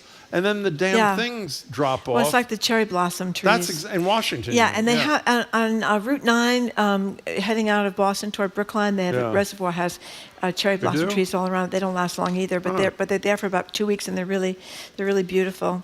Oh, somebody just said, I just lost it, but it was talking about hanging your clothes outside, the bed sheets on the clothesline to dry in the sun. Oh, that is and that's also a great smell, isn't it? When it is they a great take them smell. outside, yeah, it yeah. is. Okay, let's get to Eric. Oh my God, you know who this is? If you were listening yesterday, one of the most impressive things we have featured in months is we were discussing a debate between a husband and a wife over an inveterate whistler. That would be the husband. And our first caller was a former competitive whistler, and I believe that was you, Eric, from Arlington. Is that correct? That was me, yes, indeed. By the way, we were getting email and text, and I'm serious, all night long about your excellent performance, so thank you very much. You're welcome, Jim. Are you going to whistle for us? Well, let's hear what he has to say so. first, and then we'll decide. Go ahead. What are you bringing today, Eric? So for me, the thing about spring is that all of my serious competition, the whistlers, whistlers extraordinaire, the birds are out there. That's right. They're all doing their mating calls, and I will whistle back to them, and sometimes we'll have conversations. I have no idea what I'm saying to them, but sometimes the birds will come to within about 5 feet of me to explore the mating potential before they realize there is one. Oh, that's great. Is that the truth, or is that not the truth? Not the lack of potential, but if you whistle back at them, they're attracted to it? Some of them, like the black-capped chickadees, you probably heard those. They sound like a... That's great. And then, one of them whistles that, the other whistles back. So I'll whistle, whichever one they're whistling, I'll whistle the other. And then they'll come from, they'll start, 75, 80 yards away, and they'll come flick back and forth between the nearby branches. And then they realize, after looking at me for a little while, no, he's not one of us. That's beautiful. Hey, Eric, do you have a job, or was this professional whistling thing your deal? I have never been paid for whistling, so yeah, I have to have a job. Oh, that's sad. Could you whistle us out of your phone call? Pick another bird, tell us what it is, and whistle your heart out there, Eric? Okay, so I believe this is the cardinal. Okay. Wow. That is, in all seriousness, I'm sorry. Fabulous. Eric, you're lifting the spirits of birds and humans everywhere. Thank you very much for your call. That's Eric the Whistler, we will call him, from Arlington. It's great to speak to you, Eric. Okay, I have a few texts. Please. The hummingbirds returning, That's opening our outdoor shower, handfuls of ticks crawling all over my golden retriever, first bees of the season, and a woman from Rosendale, I've lost her name, but she said in Martha's Vineyard they call the spring peepers pinkle tinks. Huh. She says she's from Oak Bluffs, and they're pinkle tinks on Martha's Can I Vineyard. ask you a question? Yep. Don't make fun of me. I just can't remember. Hummingbirds, little tiny ones. Little tiny ones that you can see them hovering. Tiny ones, like smaller than your... And this is the problem with AI. Cy Montgomery's written a book about hummingbirds. Yes? Yes, she has. It's a great book. On Twitter, there was a photograph the other day of 2 tiny little hummingbirds sitting inside the center of a rose to stay away from the rain. And it was incredible, but then you don't know if it's real or not. Isn't that a problem or no? This is a tragedy of AI. It's a tragedy. Jim. You don't know what's real and what isn't. Can we put up a forsythia photograph since we promised did. Didn't it? we do it already? I didn't see that. Maybe Where we is did. it? Yeah, they're yellow and they're beautiful. Wow.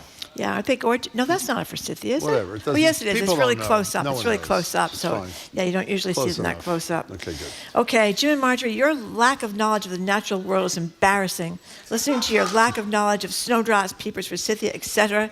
Get out of the city once in a while. I don't know, but I appreciate them when I see them. I like yellow flowers. Do you like yellow flowers? I like yellow flowers, yes.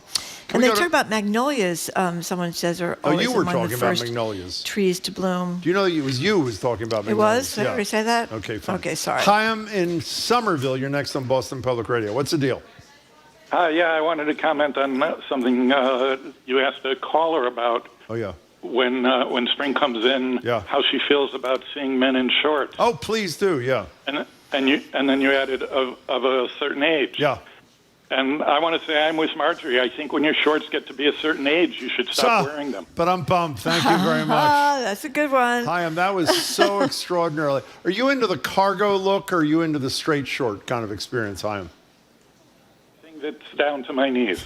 That's beautiful. Chaim, you're a man with a lot of opinions. We really appreciate your call. Thank you for sharing them. Apparently, my losing the earbuds and the mulch is big. It makes a lot of people happy. Here's one. Mulch is best when you get down close to the ground and hear Jim and Marjorie's voices waffling out from the GBH earbuds lost in the mulch. How many days did you own them before you lost them? Like 2 days. Okay, it was actually the Pussy first day, willows. but go Pussy ahead. willows. I love We forgot about the willows. pussy willows. By the way, can I ask you about pussy willows, even though I'm going to embarrass myself like I did to that texter who was upset with this? Pussy willows are dry, right? And if they last forever? I don't know if they last. They last a very long time. I don't usually water mine. Do you need to water mine? I don't think so. Jared no, you says don't. no. No, you don't. What does he know about pussy willows? Jared knows a lot about gardening. He does? Yes. Maybe you have a weeping cherry tree, Jim. Is that what Weeping, you have? that's what it's called. Yeah, What do I call it? I don't Weeping know, apple? But somebody says that's what you. Sorry. A weeping apple. It's a weeping cherry. It was a I'm weeping sorry. banana tree, actually. No, I it's wasn't not. really sure. It's a weeping cherry, and it is incredibly gorgeous. Figures Jim doesn't have a regular apple tree. He has a crab apple tree. Oh, my God. Ha, ha, I am ha. laughing. Like David from Wilmington. Hi, David. uncontrollably. Hi, David. We're talking about Hello there, how you? Whatever. Go ahead, David. Hi.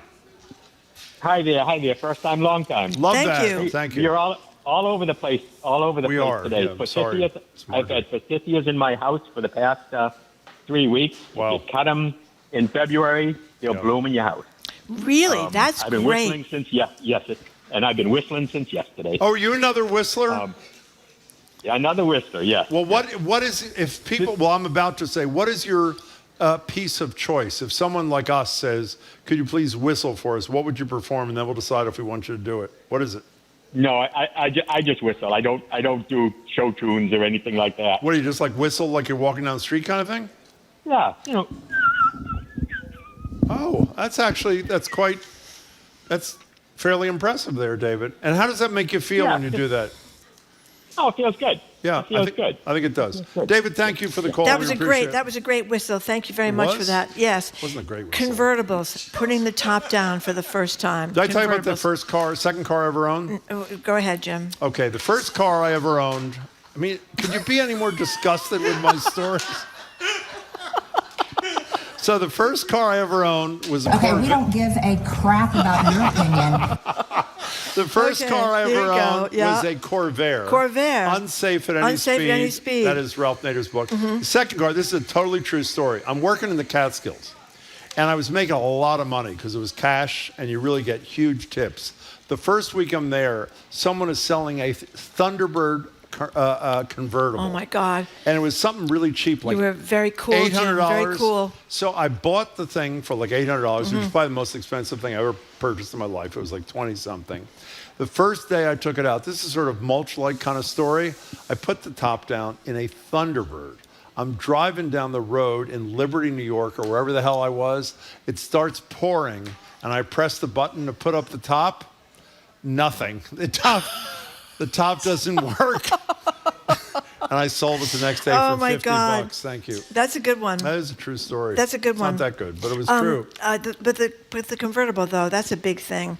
Oh, here's somebody says, you ever have a convertible? Hitting my first golf ball. Isn't there a picture of you at Stanford or somewhere? I did. No, it never made it to California. But my sister got a red Mustang convertible, a 1967 red Mustang convertible.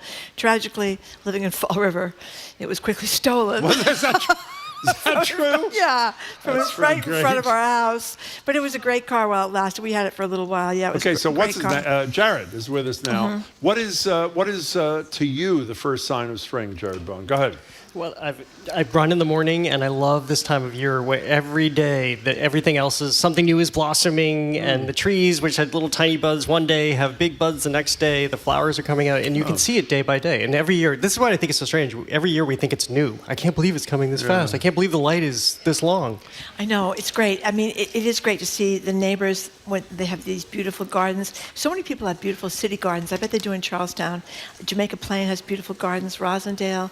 You know, you can kind of cruise around the neighborhood, and you can get an app on your phone, take a picture of the flowers you like, and then you know what to buy at the store. Isn't there some website app where you take a picture of a flower and it identifies I the keep seeing flower? that on Instagram. I just said What's that, it called? Jim. Oh, you did? Oh, I Yes. thought you were talking sorry, about. I missed that. Well, I think there's What'd also you one that say? will tell you how to water it and how much light it needs. They do. You don't If it give looks a ill. crap about your opinion. Yeah, you Thank can you. take What's the pictures. name of the You app? can take. I have it on my phone. You Well, can what take is it? pictures of the. I'm looking for it. You can take pictures of the plant, and it will tell you whether or not it's healthy. Who said that? That's another really cool Does thing that work? too. It absolutely I don't works, think so. and I it kept tells you meaning how to do much you that. need to water it and how much light What's it the needs. name of the app? I don't know. I can't find it, Jim. I have Okay, too many fine. apps on my phone, but it's here Okay, somewhere. good. People can find it. It's a plant app. Plant. I have a Very plant nice. at home that keeps dropping things, and I thought it had enough light. I thought it had Okay. enough water. You'll have to come over here and take it a is. picture. What is it? Here it is. It is called Picture This. Oh. Yes. Just give me your phone, and I'll go home and take a picture of my plant. And Picture then, this right here. There it is. I No, can just take give me it- your phone. Okay. Okay. You borrow it for the weekend. Time is running All right, here. we're running out of What time. do you? What's the show thing? So we're going to be talking about the film, the series Adolescence, which is taking everybody's talking Yeah. about this. It's having major social change in the UK. Speaking of the UK, we'll talk about the new Beatles movie, which is coming in a couple of years, but they're already announcing the cast, so we can understand who's in it and how this is going to play out. And then, did you know the revolving restaurant is back?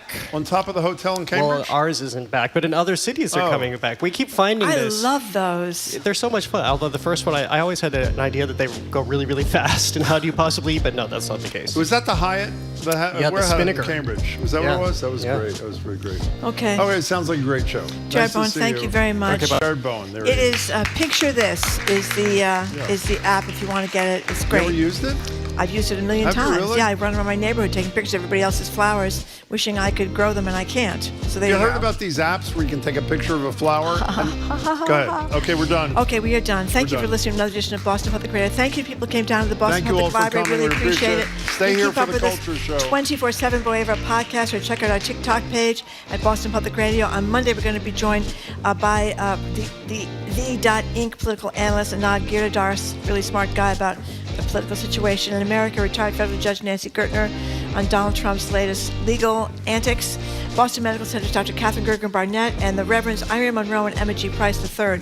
We also want to let you know about some news via our friend Tommy McCarthy, owner of The Burn in Davis Square. Tomorrow is the grand opening of 2 establishments of his in Porter Square. Toad is returning, as is the pub McCarthy's, which used to be Christopher's. I want to thank our crew, Zoe Matthews, Aidan Conley, Nicole Garcia, Hannah Loss, our engineer John McClaw Parker, our executive producer Jane Bologna.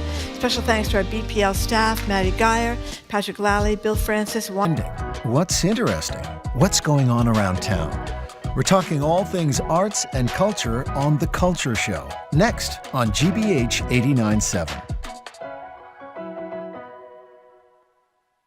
Funding for our programs comes from you. And Liberty Mutual Insurance. Liberty believes progress happens when people feel secure and exists to help people embrace today and pursue tomorrow. Learn more at libertymutual.com. Brainiacs, assemble! It's time for another year of High School Quiz Show. So put your thinking caps on and get ready to play along at home. Don't miss a new episode of High School Quiz Show Saturday evening at 6 on GBH2. You're listening to 89.7 WGBH HD1 Boston. Online at gbhnews.org. GBH News. What matters to you?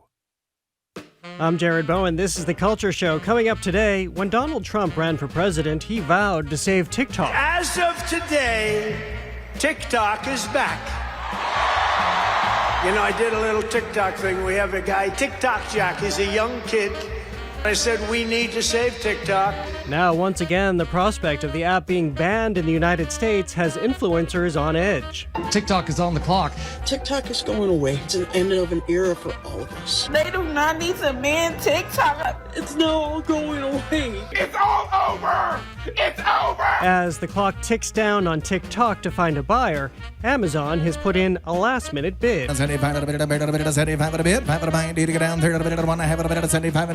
Speaking of social media, the Netflix series Adolescence is provoking worldwide conversation about the dark side of online culture, toxic masculinity, and teenagers in crisis. Look out! I want to sit down! You do not tell me when to sit down! You do not control my... Look at me now! From there, meet the Beatles again. Director Sam Mendes reveals the cast playing the Fab Four in his forthcoming biopic. Hello, my name's Paul McCartney and I play bass guitar. Hello, people there. I'm George Harrison and I play solo guitar. This is Ringo Starr and I play drums. And this is John Lennon and I play better guitar. Plus, we remember actor Val Kilmer, who defined the 80s and 90s on the big screen from Top Gun.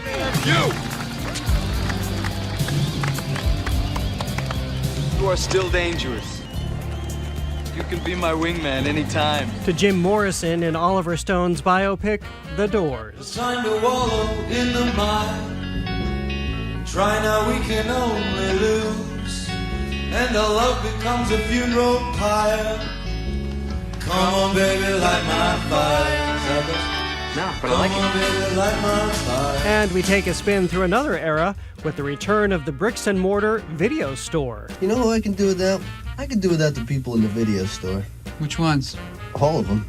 They never rent quality flicks. They always pick the most intellectually devoid movie on the racks. To the revival of the rotating restaurant. You know, I've never been in a rotating restaurant, but one time I took my girlfriend to a merry-go-round, I put her on it, and I gave her a burrito. We take on that and more right now on our Arts and Culture Week in Review. The Culture Show is made possible in part by a generous contribution from the Fiducia Fund, proud to support this station's arts and culture programming. Welcome to the Culture Show, live from the Boston Public Library. I'm Jared Bowen. I'm Callie Gosley. And I'm Edgar B. Herwick III. We're going over the week's top arts and culture headlines, starting with TikTok, which is nearing its Saturday deadline to find a new buyer under federal law, or it'll have to go dark as a result of a ban in the United States. So, of course, this is part 2 of this exercise that we went through once before until by executive order, President Trump extended the life of TikTok. But yes, this is supposed to expire tomorrow under federal law unless they can find a new buyer, and we see all manner of people stepping forward, whether it's Amazon or it's the group behind OnlyFans, which has stepped in, and I think that's kind of interesting because they promised to put content creators front and center in terms of revenue sharing, because on OnlyFans, I've heard from friends that content creators enjoy the revenue sharing, or there are other interested parties like just the revenue sharing. That's the only thing they enjoy. Why are you both laughing so hard? I don't understand. And Amazon and Walmart. So this is, or Microsoft and Walmart. So this is getting interesting again because, as we've talked about before, there is a lot in the economy, which is very precarious right now, tied up in TikTok. Well, what's interesting is that all kinds of illegality is going on here. First of all, he really didn't have the authority to extend to this point, but everybody went along with it because only Congress has the power to do that. And the second thing is the Chinese have consistently said, we're not selling. So we could be doing all of this shenanigans over here, talking with many, many people, but unless they sell, what's the exercise for? And also I don't know about you two, but for me this saga is starting to feel a little bit like one of those like apocalyptic religious cults, right? It's like on March 18th the world will come to an end, and then like on March 17th they're like we calculated it wrong and it's coming on May 4th. You know, it sort of has a little bit of that feel. And so on the one hand, I think we have to point out, I think this is a huge deal if anything happens, right? So on the one hand, I keep following this, and because I think it will have a major impact if and when something happens. But on the other hand, I find myself being like, it's either just going to get extended again, or there's going to be some sort of backdoor deal where they say it was sold, but it wasn't sold. So this story is kind of hard to invest in. Right, and in case anybody missed it, I think you said it is the deadline's tomorrow. So today was the day that he, meaning President Trump, was supposed to announce who his choice was for purchasing. And it did go dark the last time, so we saw this little sliver of what it would look like. But I think this is such an interesting moment, too, because of the time in which it comes. One, obviously there are lawsuits in all manner spreading throughout this country in regard to what the administration is doing. I think we understand through past confessions that this is partly by design. So this is why TikTok, which some people might consider something more benign, although other people, especially in the security field, would say it's not benign because these are tools for espionage, and this is the main reason for switching ownership from China to the United States. But in this moment, in this economy where you have 170 million users, and so many of them have built businesses on this, that this is very key to the economy, which if you took a look at the stock market numbers that are just plummeting right now, this is key. But here's a TV spot from last year that was put out by TikTok during their Keep TikTok campaign, and this is small business owners advocating for this platform for their businesses. There is no doubt that I would not have found the success that I have today without TikTok. TikTok has made me a better teacher. It's helped me to connect with people far beyond my classroom. Think about the 5 million small business owners that rely on TikTok to provide for their families. The village is always there for the moms on TikTok. To see all of that disappear would be so sad. It's going to affect a lot of people's livelihoods. We have got to make enough noise about this so that they don't take away our voice. And also interesting to note, as we're looking at the loss of jobs and tariffs, the president has in the past said that there might be some concession with China if China, as to your point, Callie, stops resisting on the sale and maybe eases up on the U.S. eases up on China tariffs, then maybe that's more incentive for them to sell. So this is one big negotiation. One big one, and I don't see how it gets resolved by tomorrow. So I'm with Edgar over here. The world, I guess, is not going to come to an end tomorrow. And I think the other thing, I mean, I think maybe the word proxy war is the wrong one, but, at the center of this and what is still not clear in any kind of sale that gets either orchestrated or made to be pushed through or whatever it is whether the TikTok algorithm, the actual intellectual sort of property of this, the thing that is valuable, I think, to people, the idea is... Which nobody else has, by the way. Right. Well, I mean, everybody has algoritms, yeah, right? Yeah, no, but nobody else has their particular exactly. thing, which is why and that's really what's at the center of this, right? Because if you look at it on its face, you sort of go, well, I guess, like, it's already got a lot of users, so there's value in that. But, like, the idea that it's a video sharing platform, I mean, that could be replicated. Anybody could kind of put up a video sharing platform. But there is something in the secret sauce of the algorithm that they have access to here on TikTok, and that is to say the thing that understands what you're watching, knows what to then serve you to keep you continuing watching video after video after video. And that is the prize here. Yeah, because Amazon had their own. It was called Inspire that they tried to launch, and it failed. Right. And you've got YouTube Shorts, and you've got, every social media has like a quick video sharing thing, but nobody's been able to crack the thing that TikTok has, and that's largely due to the algorithm. To make you stay and come back and stay. So I don't believe that China would sell that piece. It's really hard to believe. I think they have the negotiating power. It doesn't sound like the U.S. has negotiating power on this one. That is correct. Yeah. So Saturday, the day dance died. Well, speaking of TikTok, it's among the myriad social media platforms increasingly blamed for devastating impacts on children, and that's a central theme in the new Netflix limited series Adolescence, a gripping drama examining toxic masculinity and the agony of being a teenager today. It is so interesting to see how a show like this has just rocketed up. A couple of weeks ago we talked about, or maybe it was even last week, we talked about White Lotus, but this is... Everybody is talking about adolescence in the most meaningful way because I think it has shaken people who don't really understand. I count myself in that category. I kept hearing these conversations about what it meant to be a teenager in this society. I kept hearing conversations about the situation that young men, boys, find themselves in and that they are made to feel less than. And I wasn't putting the pieces together until I saw this 4-part series about a young man. He is a 13-year-old in this series. It's a British series who's been arrested in the first seconds of this series because he is accused of murdering a teenage girl in his school. And through the subsequent 3 episodes, it's only 4 episodes, epically power in each episode, we understand how social media came to prevail in this crime if he did commit this crime. No spoiler alerts, and I have to say I took a break before watching episode 4 because I just needed a break.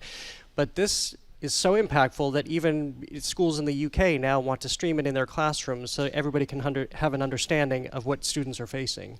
Well, some of the themes that are articulated in this series were very much talked about during the political campaign, with a lot of emphasis on young men, a little older than this kid, but where it starts.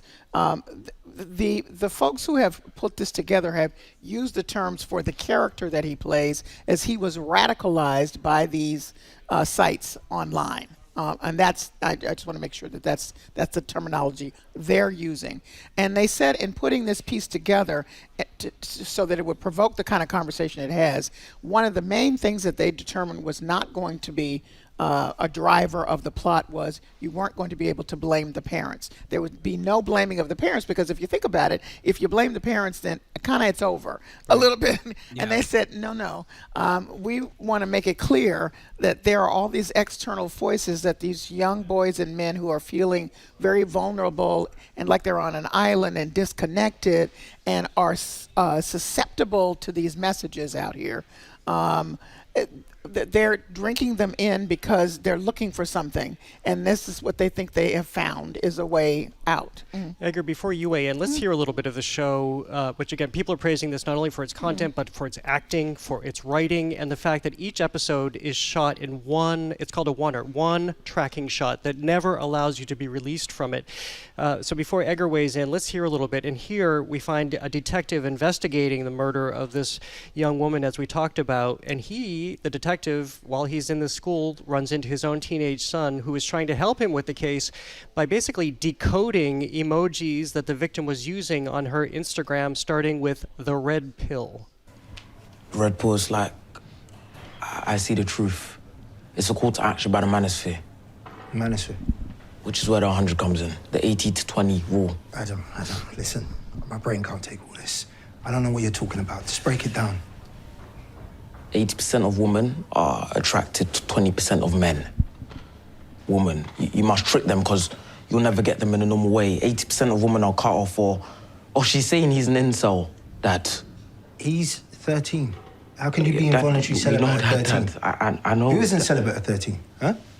She's saying anyways, Obi. That's what they say, you're an incel. You're going to be, a virgin forever, basically. And all those people have fired, which means they're agreeing with her. Okay. So this is bullying. That was such a pivotal scene in the series. I mean, I feel like we could probably sit here for the entirety of this show and talk about this particular piece of art. And I think there are a few things worth mentioning. One, again, it's a reminder that art, well done at its best, is able to give us a window or an understanding or an experience of the world around us in a way that nothing else can, right? And so, to your point, this is grappling with issues which are out there. You know, there are think pieces about it, and there's research being done about it, and people are trying to solve the problem. But this kind of comes at it in a different way, and it's visceral, and we experience it in that way. I think there are so many things that they get right in this. One, the fact that he's 13. He's not 15. He's not 17. He's 13 years old. I think that's very impactful. I think that's making a very important point.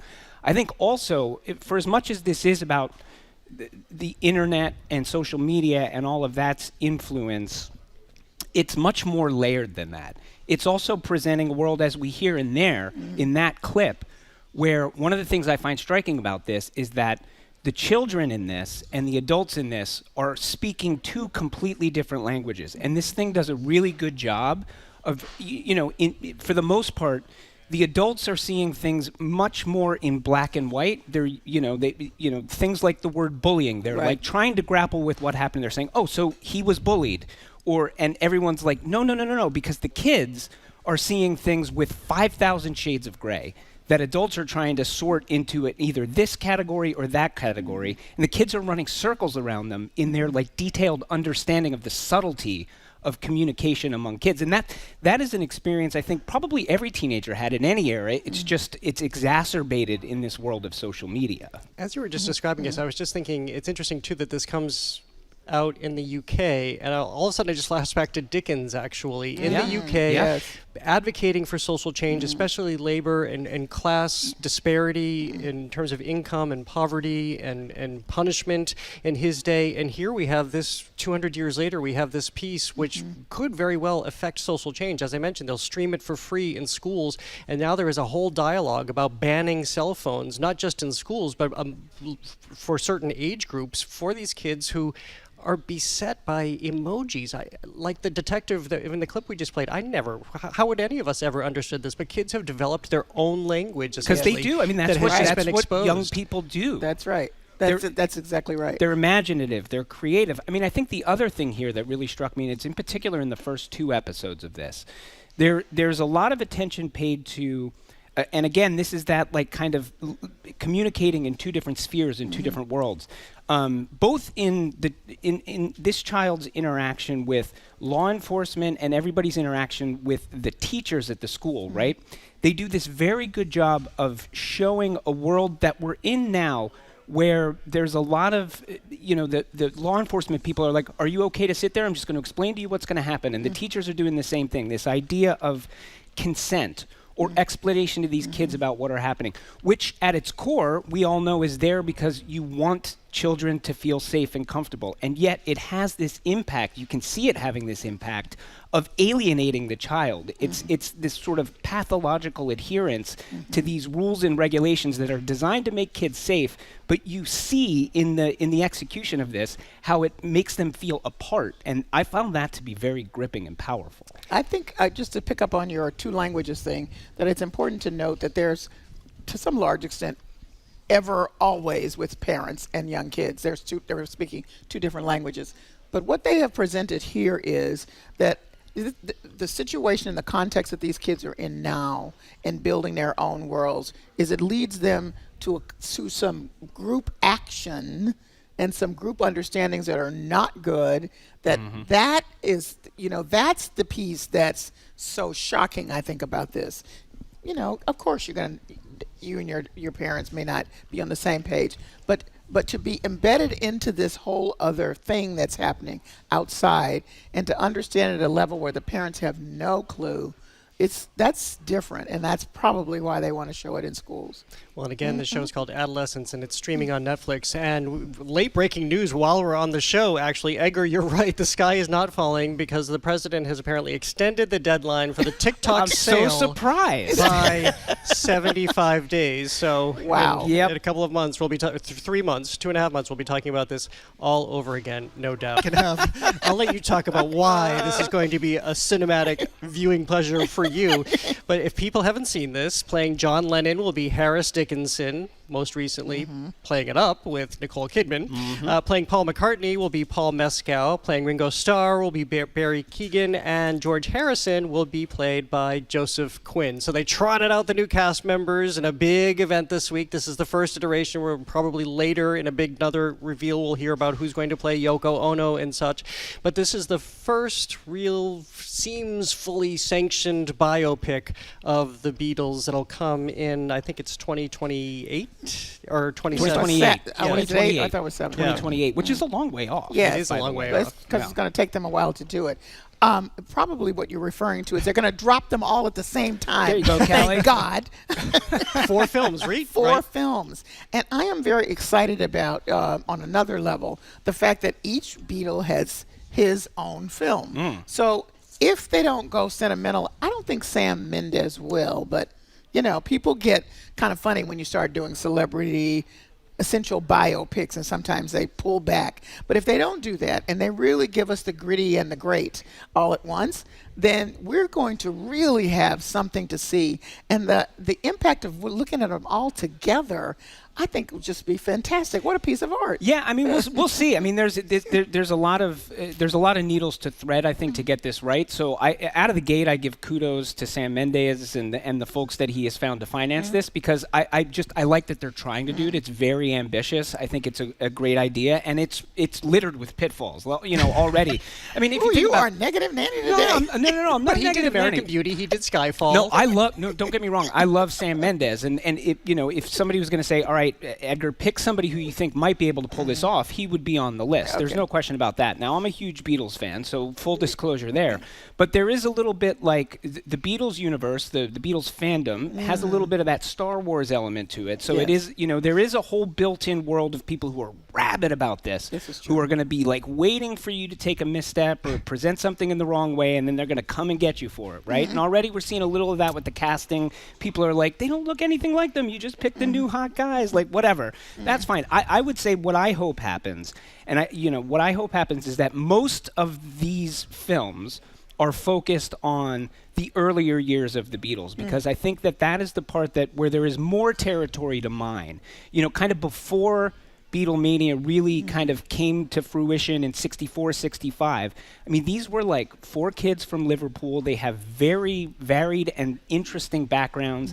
The years that they spent playing in Hamburg in like 1960 and 61, I mean, they were rough around the edges. They were kind of rough on the inside and outside, too. I mean, there is some real interest there, and I hope that they spend time mining that, because then I think that these pictures will be a bit of a revelation. I just hope it's going to be real. We've seen this roster of biopics that have come out recently, Queen and Amy Winehouse and Whitney Houston and Elton John, and I think it's always a little bit problematic, and I say only a little bit because sometimes it is warts and all, but it is problematic when it's sanctioned, and we don't really know the details about who is signing off, but presumably the families do have to sign off on this. The living members, Paul McCartney, I'm sure he's just not handing everything over, although there is a lot to be gained by turning over the music rights to this. Yeah.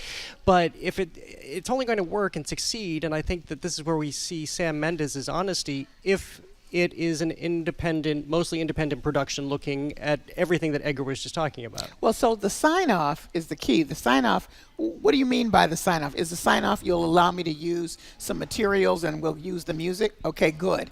But beyond that, if you have to sign off on the actual finished product, then that's what I was talking about in it turning sentimental, because you can't help but have people want to have that input. But if the sign-off is just about I can use the materials and I get to shape the story as you were describing, then I think we have a whole other thing. Yeah, and it's also tricky. I mean, obviously, you have 2 living Beatles and 2 Beatles who have passed away. So, even though you will probably have, the way Apple, the corporation that is the Beatles, works, it's like, Paul McCartney has a say, Ringo Starr has a say, then Yoko Ono and Sean Lennon have a say, and then Olivia Harrison and Danny Harrison have a say. So there's an inherent imbalance a little bit in that Paul and Ringo are still alive, and John and George it is their family, but it's somebody else kind of making decisions for them. So kind of tricky. We have a couple years to anticipate it, but Kelly already has her tickets to do them all in a row. That's right. All right, you're listening to our Arts and Culture Week in Review live from our GBH studio at the Boston Public Library. Coming up, Texas lawmakers could penalize museums over quote-unquote obscene content. That and more is next on The Culture Show. Stay with us. The Culture Show is made possible in part by a generous contribution from the Fiducia Fund, proud to support this station's arts and culture programming.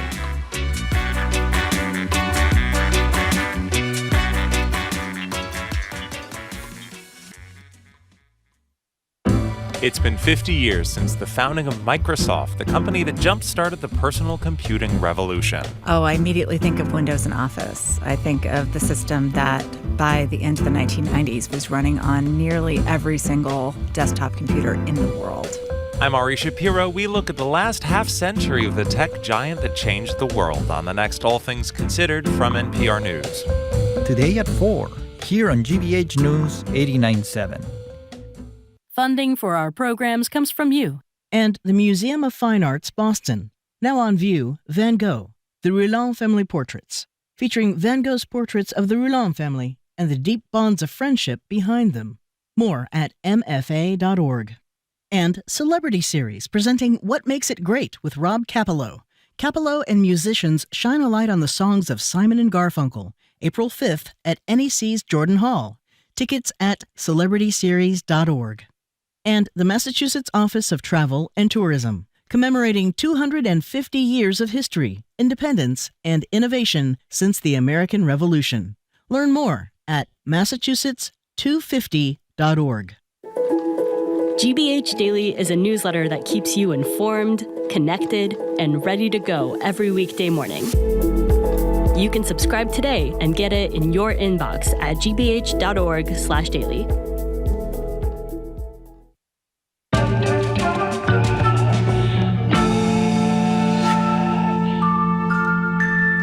Welcome back to The Culture Show. I'm Jared Bowen, live from our GBH studio at the Boston Public Library. I'm joined by co-hosts Callie Crossley and Edgar B. Horwick III. If you're just tuning in, it's our Arts and Culture Week in Review, which includes the continuing chainsaw massacre. More White House Doge cuts are putting a chokehold on arts and culture in this country.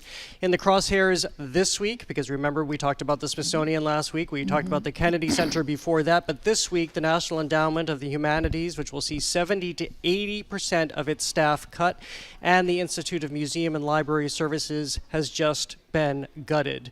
So again, this is targeting arts and culture head on so that basically these two institutions can no longer function. So just today, Mass Humanities, so the NEH, National Endowment for the Humanities, is an organization that sends out $211 million a year in grants all across the country for all manner of arts and culture projects, research projects.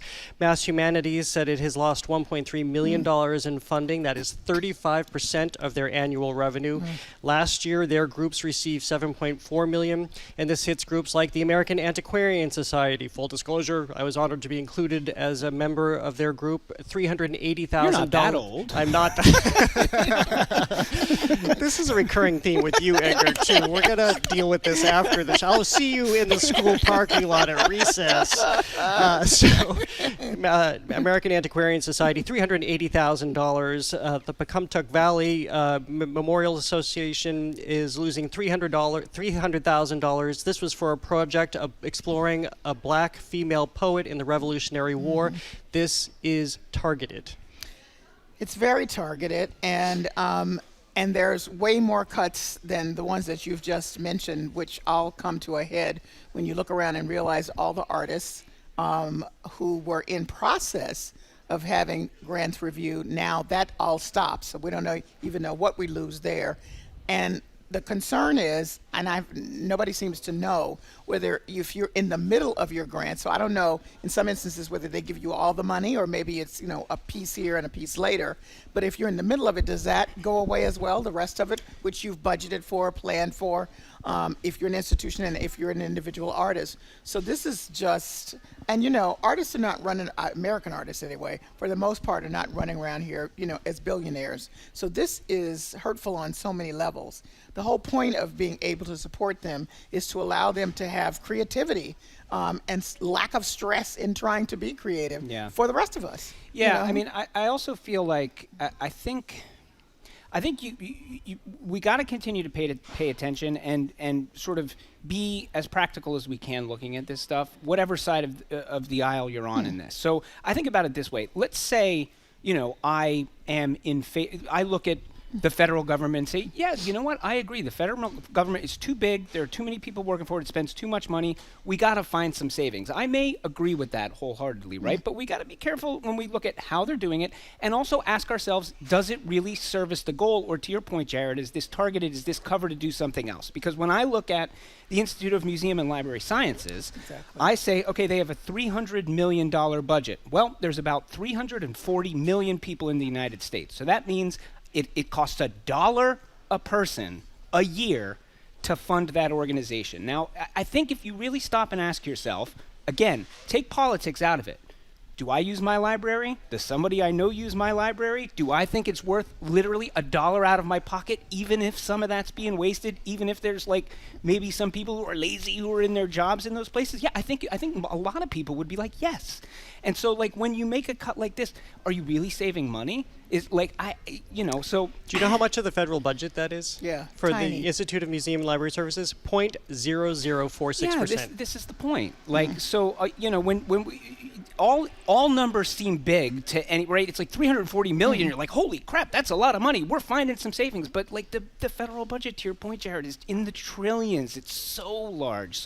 And if you think about libraries as one of the institutions that can be documented to level the playing field for so many people, just with its basic services. Yeah. We're not even talking about the grants and the other programs, special services that they fund. I'm just talking about being open and available and being accessible for people who are seeking information and help.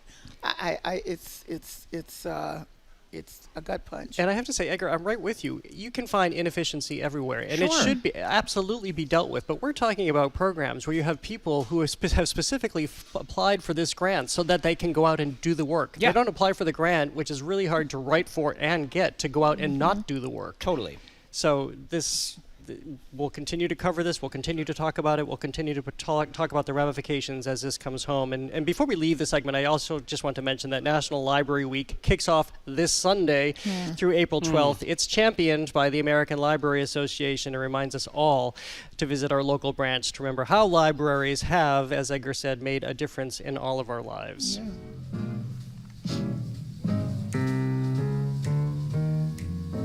Well, the swing of the political pendulum is also affecting swing dancing. The International Lindy Hop Championship World Finals, which was scheduled to take place this August in Harlem, has been postponed.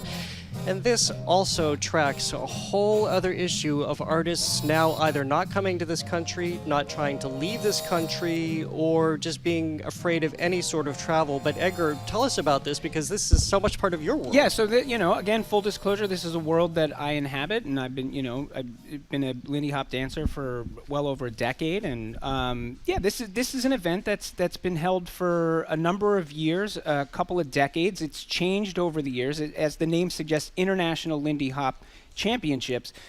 They've sort of, as the years have gone on, built themselves up to something that increasingly lives up to the name. So these kinds of Lindy Hop events happen all around the world every year. Some are bigger than others, and the ILHC, as they call it, has become quite a big deal, and it's one that draws people to the United States from all parts of the world. Asia, Europe, South America, who come and compete and dance at this event. Now, a couple of years ago, the organizers of this event purposefully, it was on shaky kind of, I guess all of these events are always on shaky financial footage, but they made a decision to move this to something that happens in New York, in Harlem, which is where swing dancing, Lindy Hop in particular, was born in the 1920s and 1930s. There's a bunch of events around the history of Lindy Hop and the Black experience in America in that era that are part of this event. It draws people in from around the world, and this year they have decided that it's not going to make sense for them to do this, because it sounds like the feedback they're getting from all of their international partners is there's a lot of anxiety and fear about them traveling to the United States, and they're worried about both cost and ramifications of coming here from other places. And whether or not it'll have any impact on their visas. You mentioned that story, and then I had just read about Nobel Peace Prize winner Oscar Arias, who had his visa revoked, no explanation. He's the former Costa Rica president, and as I said, Nobel Peace Prize winner. And he thinks it's because was a big supporter of the trade agreement with the Central American countries before. That didn't happen, and now that's all been mixed up, and he complained about it publicly. His best quote is that, these days, as an 84-year-old, I've been traveling to the U.S. To pick up my 93 honorary degrees, so I guess I won't get the 94th now. But, he makes a joke out of something quite serious. I've been hearing so much about this from museum people, from performing arts organizations who now don't know if they're going to have artists who can travel here, artists who are afraid that they won't be able to leave the country if they do travel here. The same with performing artists on stages. Just yesterday, we were talking to Samuel Brewer, who is the co-founder of Flaw Board, which is a multi-disability-led theater company. Their show, It's a Mother Effing Pleasure, is on now at Arts Emerson. But we discussed just yesterday, I asked him if he had concerns about coming here, because prior to being on stage here in Boston, they spent a month in Washington, D.C., and they're talking about inclusivity in their show. It's an outrageous satire, as you can tell by the title of their show. But again, I asked him if he had concerns about talking about issues that are so incendiary and have been met with executive orders in the United States. So the American embassy in London is a fortress. It's huge. And there's a sense you sort of go in there and you're sort of on your best behavior. I don't use my blind cane day to day, but I bring my blind cane into spaces like that just so I scream, I'm not a threat. Yeah. Please let me in. And it was scary. And there were moments as well where when they ask you, what's your show called? And you're like, it's an MFing pleasure. And you're just like, what's it about? You're like, oh, I don't know how to answer this. But again, you're holding yourself and you're really tight in your chest. But thankfully, because Arts Emerson and Woolly Mammoth were like, no, it's fine, you're coming. We were like, okay. That fear was definitely there, and it was real. So this is one theater company, and now we look at everybody, think about what's the revenue that something like the Lindy Hop competition, the World Championships, would bring. It's definitely, it's not going to change the world, but it's also not nothing. And I also, in particular, I feel like not only this sort of hits me a little bit hard, not only because it's a world I inhabit, but when you talk about, what, a politician might call soft power, I think Lindy Hop is dancing to jazz music, which is what I would argue is one of the great cultural things that has ever happened. Like one of the great things that the United States of America has ever produced is jazz music and the dancing associated that goes with it, which has spread around the world and inspired people now for like 75, 80, 90 years. And it's still vibrant today. It's something that was created here in America that people love, and we're sort of attacking it. That it's like especially galling to me. And it should be. All right, well, we'll move to Texas now, where a Republican-led bill would penalize museums for exhibiting quote-unquote obscene art. That's defined by the Texas Penal Code anyway as, quote, sexual acts without literary, artistic, political, or scientific value. People might remember we talked about quote-unquote obscenity in Texas a couple of months ago when some photographs of nude children that the acclaimed photographer Sally Mann took of her own children that have long been discussed in art. These were by her intention as the artist. These were just images of her children living their lives, were removed from the Modern Art Museum in Fort Worth. Well, that prompted a legislator in Texas to then propose this legislation, which could be signed. It's in committee right now. It could be signed into law by Governor Greg Abbott as soon as May to remove, quote unquote, or penalize institutions for showing, again, quote unquote, obscene art. We'll talk about what that even means, but by up to $500,000 a day for every day that it's up. So museums, obviously, and artists who might consider showing in Texas are very concerned right now. Well, because you've said it with the quote unquote, who is defining what obscene is? And so if that's left in the hands of whomever happens to be sitting in the seat at the moment, there you have it. And by the way, if this went through, fines could be up to $5,000 per item per day. And 500,000. Yes. Did I say that? Yeah. No, you said 5. It's 500. Yes. Yes. Per item per day, and the people accused would also have to pay the lawyers' fees and all the other attending fees. So it's meant to hit hard.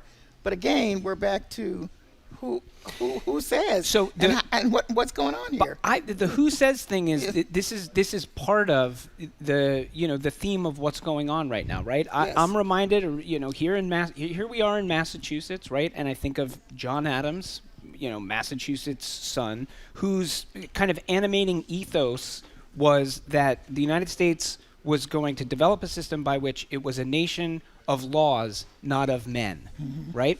And what we have here is we have a law that says, I think as this law is written, if it passes, it will be the Attorney General who decides. We just talked earlier about TikTok, about how President Trump will decide. Elon Musk seems to be there right now, great master of efficiency, looking at the government saying, I'm deciding, here's a way we can be more efficient. That to me is a government of men. That is not a government of laws. And that theme is the one that troubles me but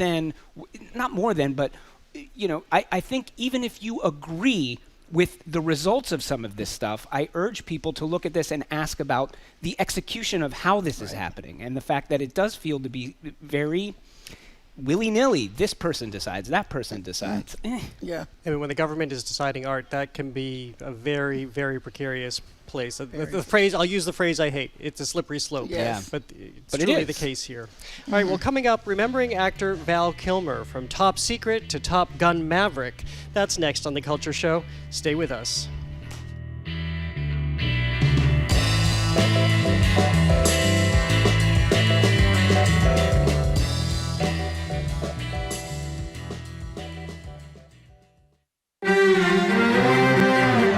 The tech giant Meta has been using books to train its AI models, but the authors of those books say Meta needed first to get permission. This is a turning point. Are we in the Wild West where these people can just do whatever they like, regardless of the law, We hear from some of the writers taking Meta to court next time on The World. This afternoon at 3, here on GBH News 89.7. Our programs are made possible thanks to you. And the Boston Speakers Series, announcing its 2025-2026 season at Symphony Hall for 7 evenings, featuring Tipping Point author Malcolm Gladwell, Dr. Anthony Fauci, Ken Burns, and former National Security Advisor H.R. McMaster. BostonSpeakers.org. And the Bear Bookshop used bookstore in Marlborough, Vermont since 1975. Proud to support the Portland Museum of Art's Art in Bloom, floral installations inspired by the museum's collection, April 9th to 13th, portlandmuseum.org. And Trinity Rep, presenting La Tempestad, The Tempest, a magical, multilingual adaptation of Shakespeare's classic. Begins March 27th. Tickets at trinityrep.com. I'm Arun Roth, bringing you the Joy Beat podcast. We take a break from the headlines to meet everyday people doing inspiring work in their communities. Find the Joy Beat and celebrate the good wherever you listen to your podcasts.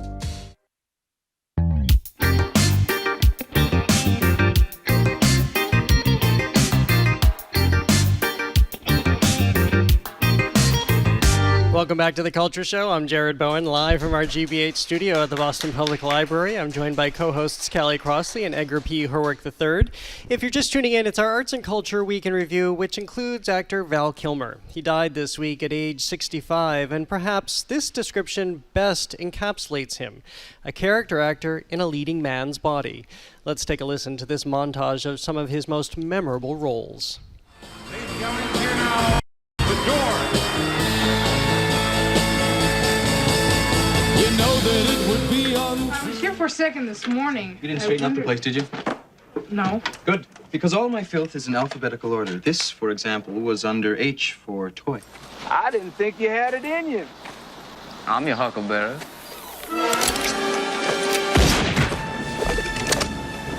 Congratulations on Top Gun. Thank you. Sorry to hear about Cougar. He and I were like brothers in flight school. He was a good man. Still is a good man.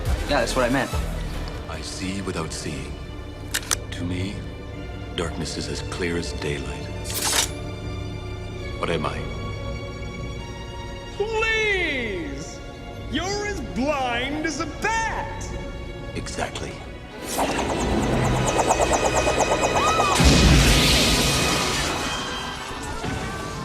Well, what I loved about Val Kilmer was learning that he was among the youngest people ever admitted to Juilliard at age 17. And I think he's somebody who, for better or for worse, because there were all manner of appreciations of him or not appreciations of him as an actor about his working methods on set, but he was somebody who appreciated the craft. And by that I mean he's somebody who slept on a bed of ice to understand more tuberculosis when doing Tombstone. He's somebody who apparently only wore leather pants while doing The Doors, but always he immersed himself in his roles. But what I most appreciated was the fact that even though he could have always been a leading man because he had these great looks and he clearly had the talent, he moved himself aside to become either the supporting actor or a leading man among others, in basically creating ensemble atmospheres for himself.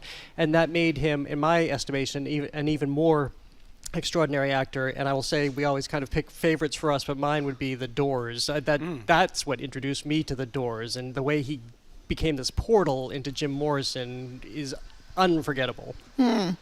Now, for me, I'm going to use some food terms to talk about how I assess his talent. All right, I'll go with it. Let's go, Callie. So if you're a real cook, you know that it's adding certain spices and how you layer that brings a kind of umami or adds a depth of flavor. So he's a depth of flavor actor. I like that. So you know what I mean? So, you know, whatever the stew is, he just elevates it. And you're like, what is that? What is that? And then you hear, I'm your huckleberry. You go, there it is. There it is. Yeah. That's what it is. Yeah, I mean, you know, this one hit me hard because I was such a huge Val Kilmer fan. I think I'm exactly the right age, speaking of being old. Because you're a classmate of his? No, I mean, like, sort of. I mean, when I was younger, I think it's his first movie, Top Secret, which is like this crazy, like, he sings. It's like this sort of send up of a spy movie. It's very ridiculous and silly. I loved that movie. I thought that was so funny. I was probably 12 or 13 when I saw that. Real Genius, where he's he's, very, very charismatic, and he's playing like this super brain who's at like an MIT type school. Willow, where he plays Mad Mardigan in the sort of maligned, but I thought great, young fantasy. But I mean, the thing about him is, one, I think he was incredibly funny, like very, very, very funny. And fellow actors kind of say that too. And I think as he got older and got stranger, I think that kind of got lost and forgotten a little bit. Also, he had this crazy obsession with Mark Twain, right? Yes, I didn't know that until. Which is this whole other fascinating thing, like that this like road that he went down where he had always been obsessed with Twain, and then he built this stage show that he took around the country where he's dressed up as Mark Twain. I remember when it was happening, kind of being like, has he lost his mind? Like, is he trolling us? I don't know. But it was genuine. Like, he really, and so that theme of humor is there through that too. America's great humorist Mark Twain. It makes sense that he found resonance in that. And I think people know this by now, but our FCC license gets pulled if we go more than 3 weeks without mentioning Cher. So today we can mention Cher because all that's alongside Mark Twain. I didn't realize that Cher had a relationship with him, and she tweeted the nicest things out in remembrance about him as well. She so enjoyed him, and I think she enjoyed him for Twain, she enjoyed him for humor, and she enjoyed him for being a problem child. Marlon Brando said to him when they were doing The Island of Dr. Moreau, "You are confusing your talent with the size of your paycheck." So, I mean, you remember reading those stories. He could be very difficult, but clearly it's because he was concerned about the work. I really appreciated Tom putting him in Maverick and Top Gun Maverick and making that possible. I mean, he did all kinds of work so that he could just, be in the film and speak those few words. It was great. Well, if you're of a certain age, you probably saw a lot of Val Kilmer on the shelves thanks to Blockbuster Video. Well, now a brick-and-mortar video store grows in Brooklyn. So this seems to be a continuing theme of ours of looking at all the things. We just want to get out of this time. Yes. We want to go back to other times where we enjoyed things like video stores. But this is amazing. These two owners in Brooklyn, New York have opened a store that sells VHS, DVD, Blu-ray, and they're hoping to get to a mode where they can do rentals soon too. So I have fully come out in support of them. If you're watching online today, you'll see that I'm supporting a Blockbuster Video name tag, which is for real because Jared, that is incredible. Teenage Jared worked at a Blockbuster Video. Surprise, surprise, he would go on to be part of the culture show. So I dug this out of my closet this morning. So I am very happy to see this come back. I'm not going to go work for them, but I'm happy to see it come back.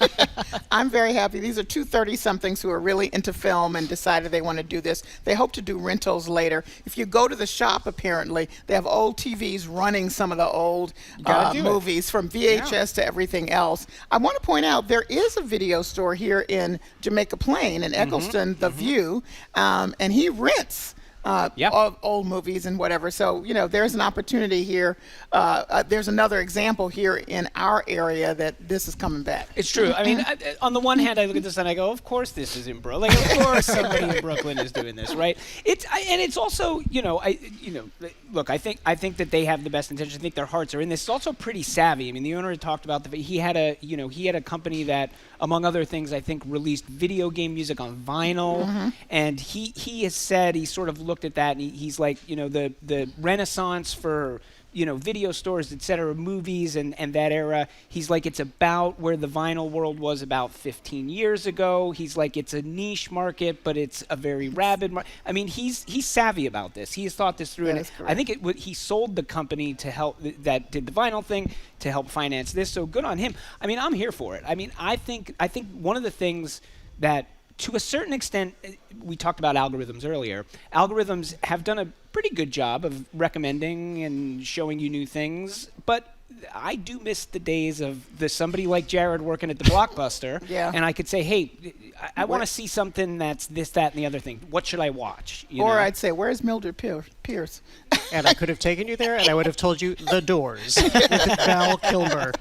By the way, the name of this place is the Night Owl, and the name of the place in Jamaica Plain here is The View. But go ahead. It's great for people to patronize both. Well, our spin in the Wayback Machine continues because it's also the return of The Turn. Revolving restaurants are having a revival. This is so interesting. In New York, the New York Marriott Marquis has just reopened their spinning restaurant at that hotel right in Times Square. Danny Myers, the great hospitality god, is behind this. But this is also happening in other cities, I think it's San Francisco, Atlanta, Fort Lauderdale.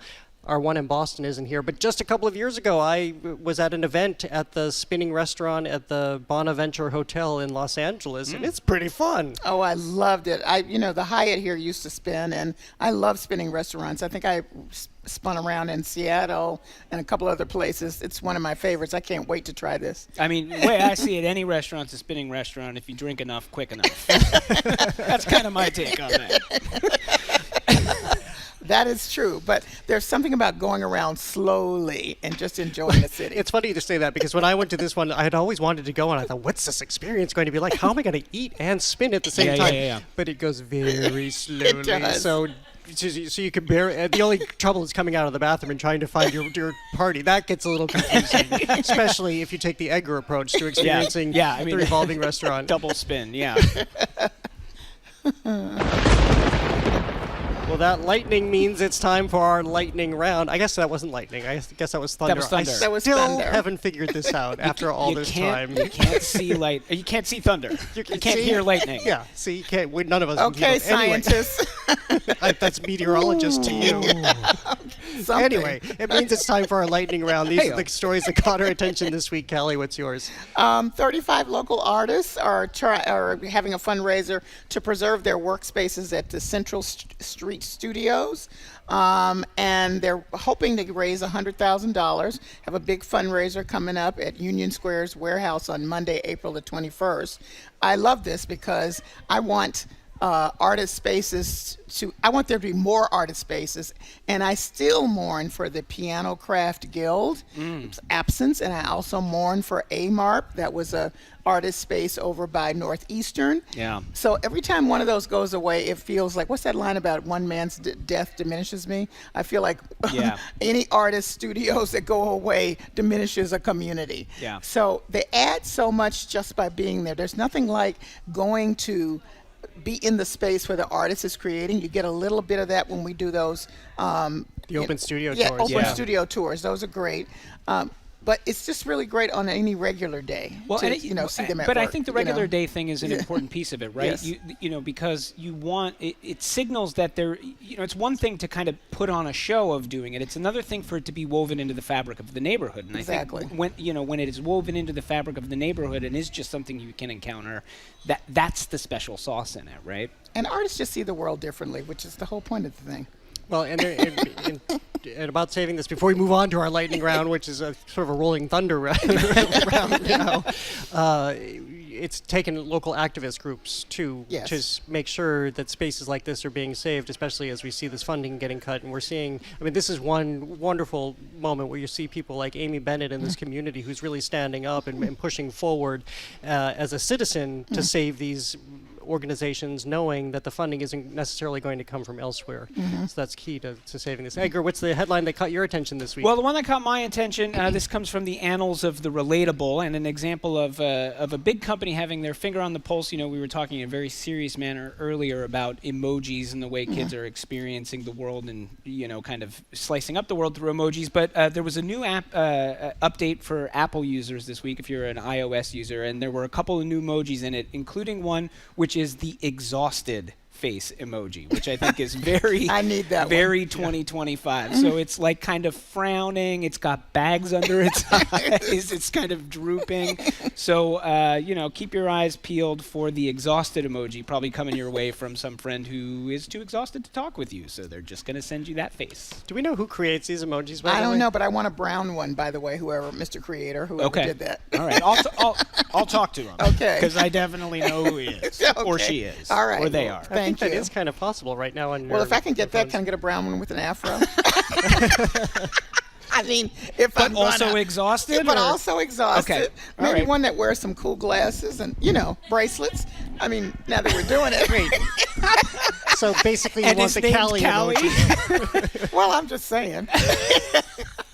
All right, the request is in. All right, so moving back to mine, this goes back to my alma mater, Emerson College, where they just announced this week that this year's commencement speaker, and I think this is such a reflection of where we are at right now. This year's commencement speaker is Emerson alum Jennifer Coolidge. Oh, I love this. People are losing their minds about this because, as you've seen from award shows, as you've seen in interviews, as I have seen in her stand-up and seen in her shows, she isn't necessarily all that far off from her character sometimes. She's definitely a great actor, doing great things on stage, but in person, she's such a hilarious person. So she will be this year's commencement speaker. It's May 11th. You don't even have to go because Emerson College will stream it live. Oh, that's great. And she'll also receive an honorary doctorate. That's awesome. Oh, I love this. I love this. Well, just the way that Callie was talking about maybe a Callie emoji. I mean, maybe there should be a Jared honorary doctorate at Emerson College. If anyone at Emerson is listening. If anybody at Emerson is listening. Well, maybe we want to do it because I want to be on stage next to Jennifer Coolidge, so maybe we want to move this along. Any requests that you want to put in, Edgar? I'm good, actually. No, I'm fine. You guys, let's see if you get results, and then I'll start thinking about what I want for Christmas. Okay. All right. Well, that is all for this edition of The Culture Show. Tune in Monday for Daniel and Patrick Lazor and their musical theater experience, Nightside Songs. Plus, amid all the cuts in arts funding, how one major opera company is thriving and selling out, with all tickets selling at, get this, just $11. Wow. Plus, GBH's Paris Alston is here. She's the host of the new television program Rooted, which premieres next Tuesday on GBH2. Today on our digital mural at our Brighton headquarters, you'll find a piece called Asian Women, Asian Sisters by Tran Vu Arts, using vibrant colors to reveal the beauty of Asian women and their stories. To submit your work for consideration as part of Community Canvas, visit the Culture Show's website. Callie, what's coming up on Under the Radar this weekend? Whole hour celebrating April Poetry Month. The first, we're doing a deep dive, into spoken word with Jay Ivey, the two-time Grammy-winning spoken word artist, with Amanda Shea, who hosts Outspoken Saturdays here, and with the newest winner of the 2025 Poetry Out Loud Massachusetts contest. Second part of the show is our first live discussion at the BPL with Tiana Clark, whose poetry collection is Scorched Earth. It's a gut punch of lyricism, emotional lyricism, as I say. Awesome. And that's live here at the library. Well, we did the segment with live the on tape library. from the library. Yes, live on tape from the library. Yes. Sounds like great fun. Well, thanks today to the BPL technical and logistics crew, Maddie Geyer, Bill Francis, Sandra Lopez-Burke, Juan Jose Cadena, Chris Hanks, Pat Lally, and Olivia Corcio. Also, thanks to the Lennox Hotel and the Newsfeed Cafe. Thank you to everyone who came down to visit us today. We love seeing you. I'm Jared Bowen. Make it a blockbuster night and have an art-filled weekend. Where's Mary? Where is she? Where is she? She's just about to close up the library! The Culture Show is made possible in part by a generous contribution from the Fiducia Fund, proud to support this station's arts and culture programming. GBH's All Things Considered is coming